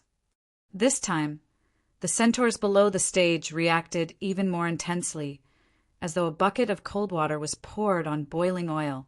They widened their almond-shaped eyes, looking at the place where the blade and sword clashed in disbelief. The shiny curved blade, forged from Coer steel, had a bean-sized dent. This was nothing. The centaurs also knew the power of the legliest steel. But the dark red Braid's Blood Alliance guard slashed with both hands, while Calixie used one hand to block with her milky white great sword. She pulled out a milky white great sword with her right hand. It was also 4 feet long, but it was wider, close to 4 fingers. The sword hilt was the mouth of a white dragon head. Obviously, the white sword was heavier, but she still used one hand to block the violent slash of the Blood Alliance guard. What did this mean? All the centaurs present knew. The strength of her one hand was stronger than the opponent's 2 hands. But the centaur's almond-shaped eyes widened in doubt, looking back and forth between the dark red Braid's Blood Alliance guard and Calixie. His size was probably 3 times her size. Why are you in a daze? Danny laughed lightly, her body turning half a circle. The great sword in her hand was as nimble as a dagger, nimbly bypassing Arak's curved blade. Like a delicate willow leaf, it lightly slid past the centaur's neck. Zung, zung, zung! The snowy white sword was dyed red. The headless neck spurted out a 2 feet high blood mist. Under the rising sun, the centaurs felt an indescribable, poignant beauty. Without waiting for the eunuch to come up and collect the corpse, the tall and thin man standing on the steps, with his eyes bloodshot, roared, and like a crazy demon, the machete in his hand slashed out a silver net of knives, covering Danny's head. Finally, the Blood Alliance guard who used all his strength was not instantly killed. The 2 of them clashed for 7 to 8 rounds. While the tall and skinny centaur was panting heavily due to the accumulation of lactic acid in his muscles, Danny used a steady speed to slash through his net of blades and also slashed open his chest. Below the stage, old Emosua's face was pale, his expression panicked. Since the Blood Alliance guard had died, it was time for him to take the stage. Actually, the truly brave cows would be the first to go up, and after he died, the Blood Alliance guard would come out to avenge him. You used magic. The muscles on his cheeks trembled. His voice was dry, as though he had swallowed ash in his throat. Coward! Ricardo mocked loudly. Coward! Agu and Xiaogo also shouted.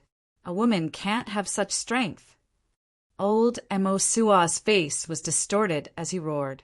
Strength isn't magic. Magic can't increase strength. Everyone knows that. The one-eyed old woman said coldly. Everyone knows. The Dosh Carlin shouted together. Everyone knows. All the centaurs shouted together. Old Emosua's lips trembled as he turned to look at Bono for help. Everyone knows, Bono said coldly. Old Emosua's face alternated between green, red, white, and yellow like a lighted lantern. If you're not the second to go up, you're my grandson. The old centaur glared at Bono and said this before climbing up the stage with his blade. Then, with just one move, Danny knocked the curved blade out of his hand, breaking it in two like a wooden stake. Old Emosua didn't die completely. He dragged his bloody intestines and crawled to the side of the stage, shouting, Bono, come up! Bono closed his eyes and pretended to be dead. Old Emosua screamed wildly, dying with his eyes open. The eunuchs began to collect the corpse, burying it in the yellow soil to cover the bloodstains. Danny raised her white sword and gently blew off the blood on the blade. She looked up at the Khans and said indifferently, Who else? The Khans frowned, but no one answered. Call of call. Ricardo raised his curved blade and shouted, Calixi, call of call. Kueluo and the rest led the 500 centaurs to shout together. Below the stage, the Khans' expressions were ugly. They were all eager to give it a try, but they also looked at the people around them. Everyone stared at each other with angry almond eyes, looking at each other awkwardly. Bono sighed and whispered a few words to the red-eyed centaurs behind him. Immediately, 15 centaurs walked out and shouted at Danny, I'll challenge you. Danny frowned. Who are you? A middle-aged centaur in his 40s stepped out and said, We're the sons of Kal Emosua. Okay. Danny nodded. She pulled out the other red sword, one in each hand, and pointed at the sons of Emosua. My time is precious. Come up 2 at a time. Ah, did I hear wrong? She wants to fight 2 at once? Too arrogant, a woman. Even Khal Drogo didn't dare to be so arrogant. She's courting death. Does she think she's invincible just because she defeated that old thing Emosua? The centaurs discussed animatedly. Their expressions were furious and filled with righteous indignation, as though Danny's actions had insulted all of them. But the result was just so cruel. Emosua's sons were like wheat in a field, their lives reaped by a whirlwind of blades. In the last round, that woman even took on 3 at once, killing one with each step. After 3 steps, there were 6 pieces of corpses on the ground. The stage was covered in blood, and the throats of those below were dry. Chapter 654. How can she be so strong? She's only one person, and such a petite woman at that. Bono also lost the calmness of having everything under his control, and cried out in disbelief. Ah, Danny wasn't petite at all. She was almost 175 meters tall. Although she wasn't a King Kong Barbie, she still had well-proportioned muscles, completely different from a skinny woman. Bono, come up. Danny directly called out names this time. Bono, come up, Bono, come up. Ricardo immediately called out, Bono, come up. Ago and the others also called out, Bono, Bono. The rest of the call hurriedly followed. Call Bono, call Bono. Casco of Bono's casa led the roaring warriors to cheer for his call. Bono's face was so gloomy that it was almost dripping water. Taking a deep breath, he took a few steps forward and stepped onto the first step of the stage. Crack, crack. He gently twisted his neck and moved his joints a few times, which actually made a series of crisp sounds. An inexplicable pressure emitted from his body that was as strong as a lone wolf, causing the cheers of Call Bono to abruptly stop. Did you know? That time at the entrance of the Red Wasteland, your action of letting Kaholo send Leg to Horse King City was really out of our expectations. Bono walked up one step at a time, and as he walked, he sneered at Danny, who was on the stage. There has never been a Calixi who secretly sent Karakaka away the night before the Call's death. You set a precedent. Your plan was almost perfect, no matter how much we feared that little bastard of yours. As long as he didn't leave Horse King City, the centaurs couldn't harm him. Unfortunately, Bono had already walked up the stage and stood in front of Danny. Looking at the faint mocking smile on her face, he didn't know what was going on, but he still laughed arrogantly.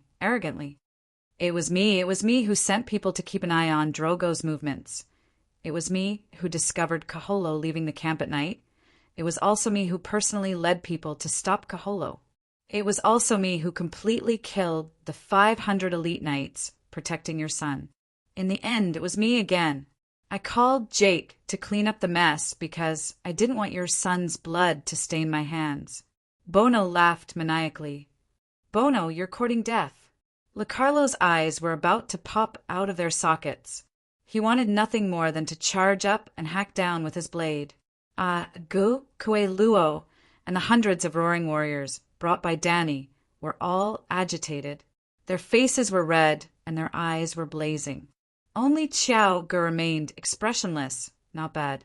You even know how to use psychological warfare. Danny nodded. Her lips gently opened and closed, and her voice traveled along with the wind into Bono's ears. She was the wind god, and this kind of skill could not be considered as witchcraft. It was like a fish swimming in the water, and it was an instinct of the wind god. Therefore, she did not violate the oath of not using magic. Idiot, you bunch of brainless centaurs, how would you understand the despicable and filthy nature of us Westeros? Do you remember whose tent Jake's wife, Lilith, gave birth in? Danny said to him. Bono was one of the rare, wise centaurs. Upon hearing this, his expression immediately changed. He exclaimed, Impossible, you, Tisk! A red line seeped out from his sturdy neck. Idiot, you dare to play tricks with us Westeros. Danny, who was beside Bono, mocked him lightly. Just as Bono was thinking about the possibility of swapping children, Danny appeared beside him like a bolt of lightning, as if there was wind beneath her feet. With a swing of the great sword in her hand, a sword light as bright as the moonlight streaked across his throat. The strongest Khal in the sea of grass, who had been acting tough for such a long time and had even used psychological warfare, lost his head before he could even make a move. Westeros good, treacherous, he spat out his last words with difficulty. The scene before Bono's eyes changed. In the end, he saw Dragon Queen's crystal-clear feet, and then his own legs and butt. He saw his own torso falling down. The head that fell to the ground blinked twice. With a heart full of resentment and regret, it fell into the deepest darkness. The centaurs who were watching let out an unclear cry of surprise, followed by earth-shattering boos. He shook his neck, twisted his waist, moved his wrists, and even said a bunch of words that they didn't understand. In the end, after so much preparation, he only appeared for a second. The centaurs who were looking forward to an unprecedented battle were disappointed.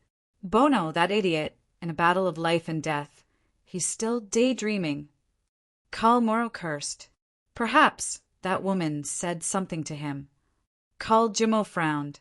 No matter what she said, wasn't Bono the one who spoke first? He's a disgrace to the Khal.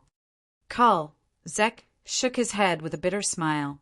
Moro, Jimo, Zek, you three come up together.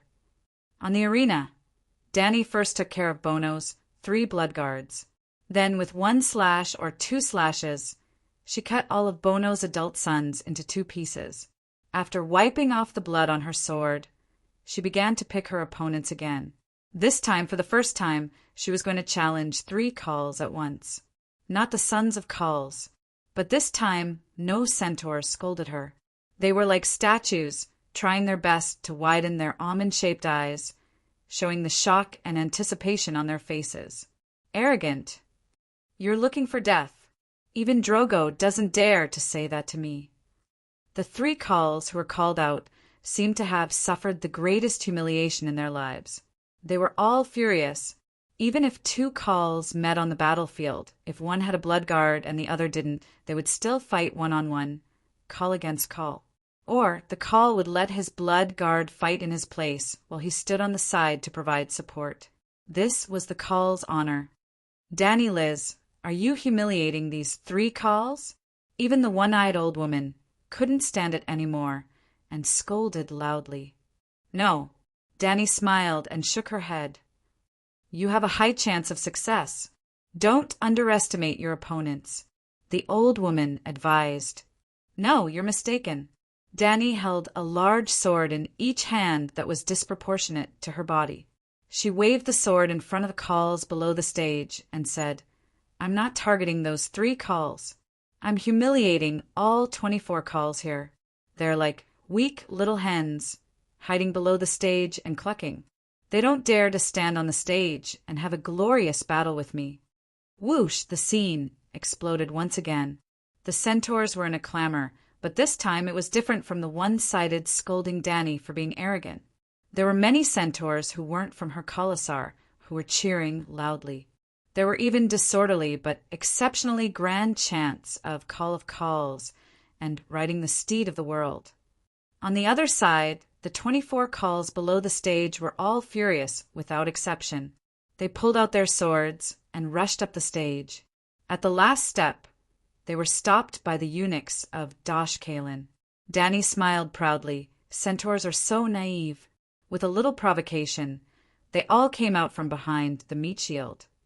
Even though she had won every battle and her battle record had surpassed that of the godly sword Yakuza, there was a limit to a person's energy. The warrior of the seven gods taught her brilliant swordsmanship. The divinity of the Song of Power gave her the strength of a human.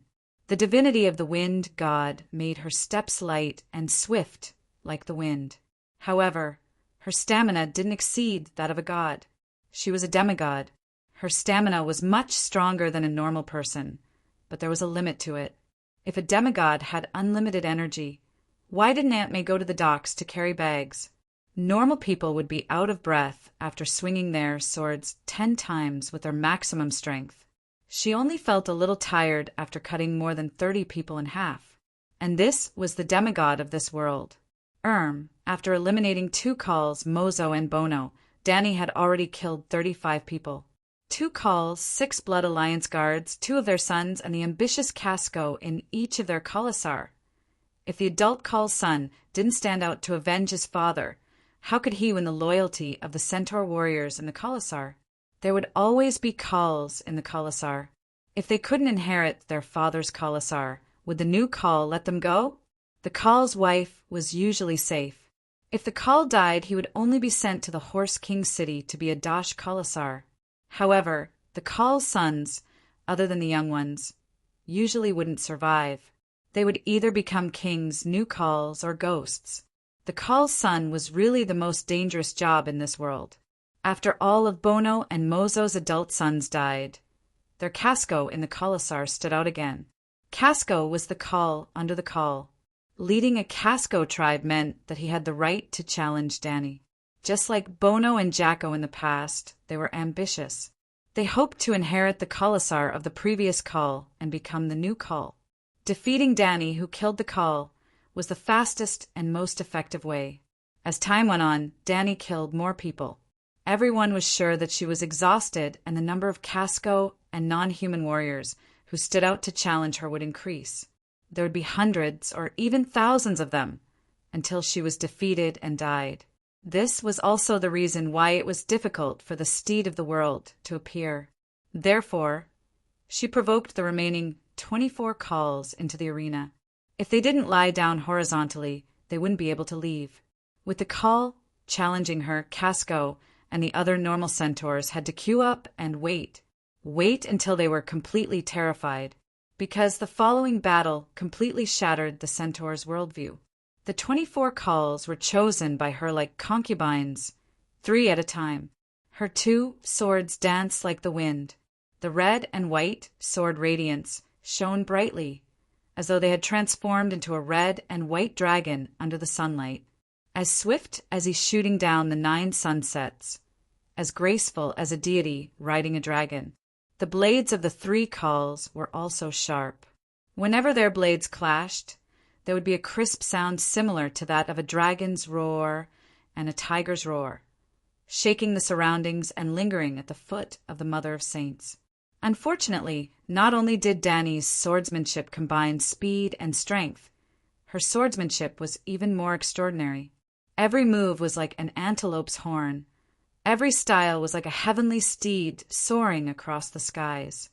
Every time the trio entered the arena, including Audiobook and the rest, they were all worried for Dany. This was because she was at a disadvantage in the beginning. Her 2 swords were almost unable to block the swift attacks from 3 different directions. But every time after she blocked 5 or 6 moves, she would use her superior swordsmanship to kill one of the calls. The encirclement was immediately broken. Even though it was 2 against 1, it was as though she was attacking 2 people with her 2 swords. When the 24 cars fell into pools of blood, Dany held her sword and looked around at the foot of the Mother of Mountains at noon. The centaurs were either depressed, hateful, fearful, or respectful, but not a single one of them made a sound. Now I am the Call King. Who dares to object? She laughed loudly, her laughter wild. Call of Call! The one-eyed old woman was the first to shout loudly, Call of Call! The old woman of Dosh Colleen shouted together, Call of Call! Dany's Khalasar shouted excitedly, Call of Call! Call of Call! The continuous shouts were like waves, surging violently in the endless sea of centaurs.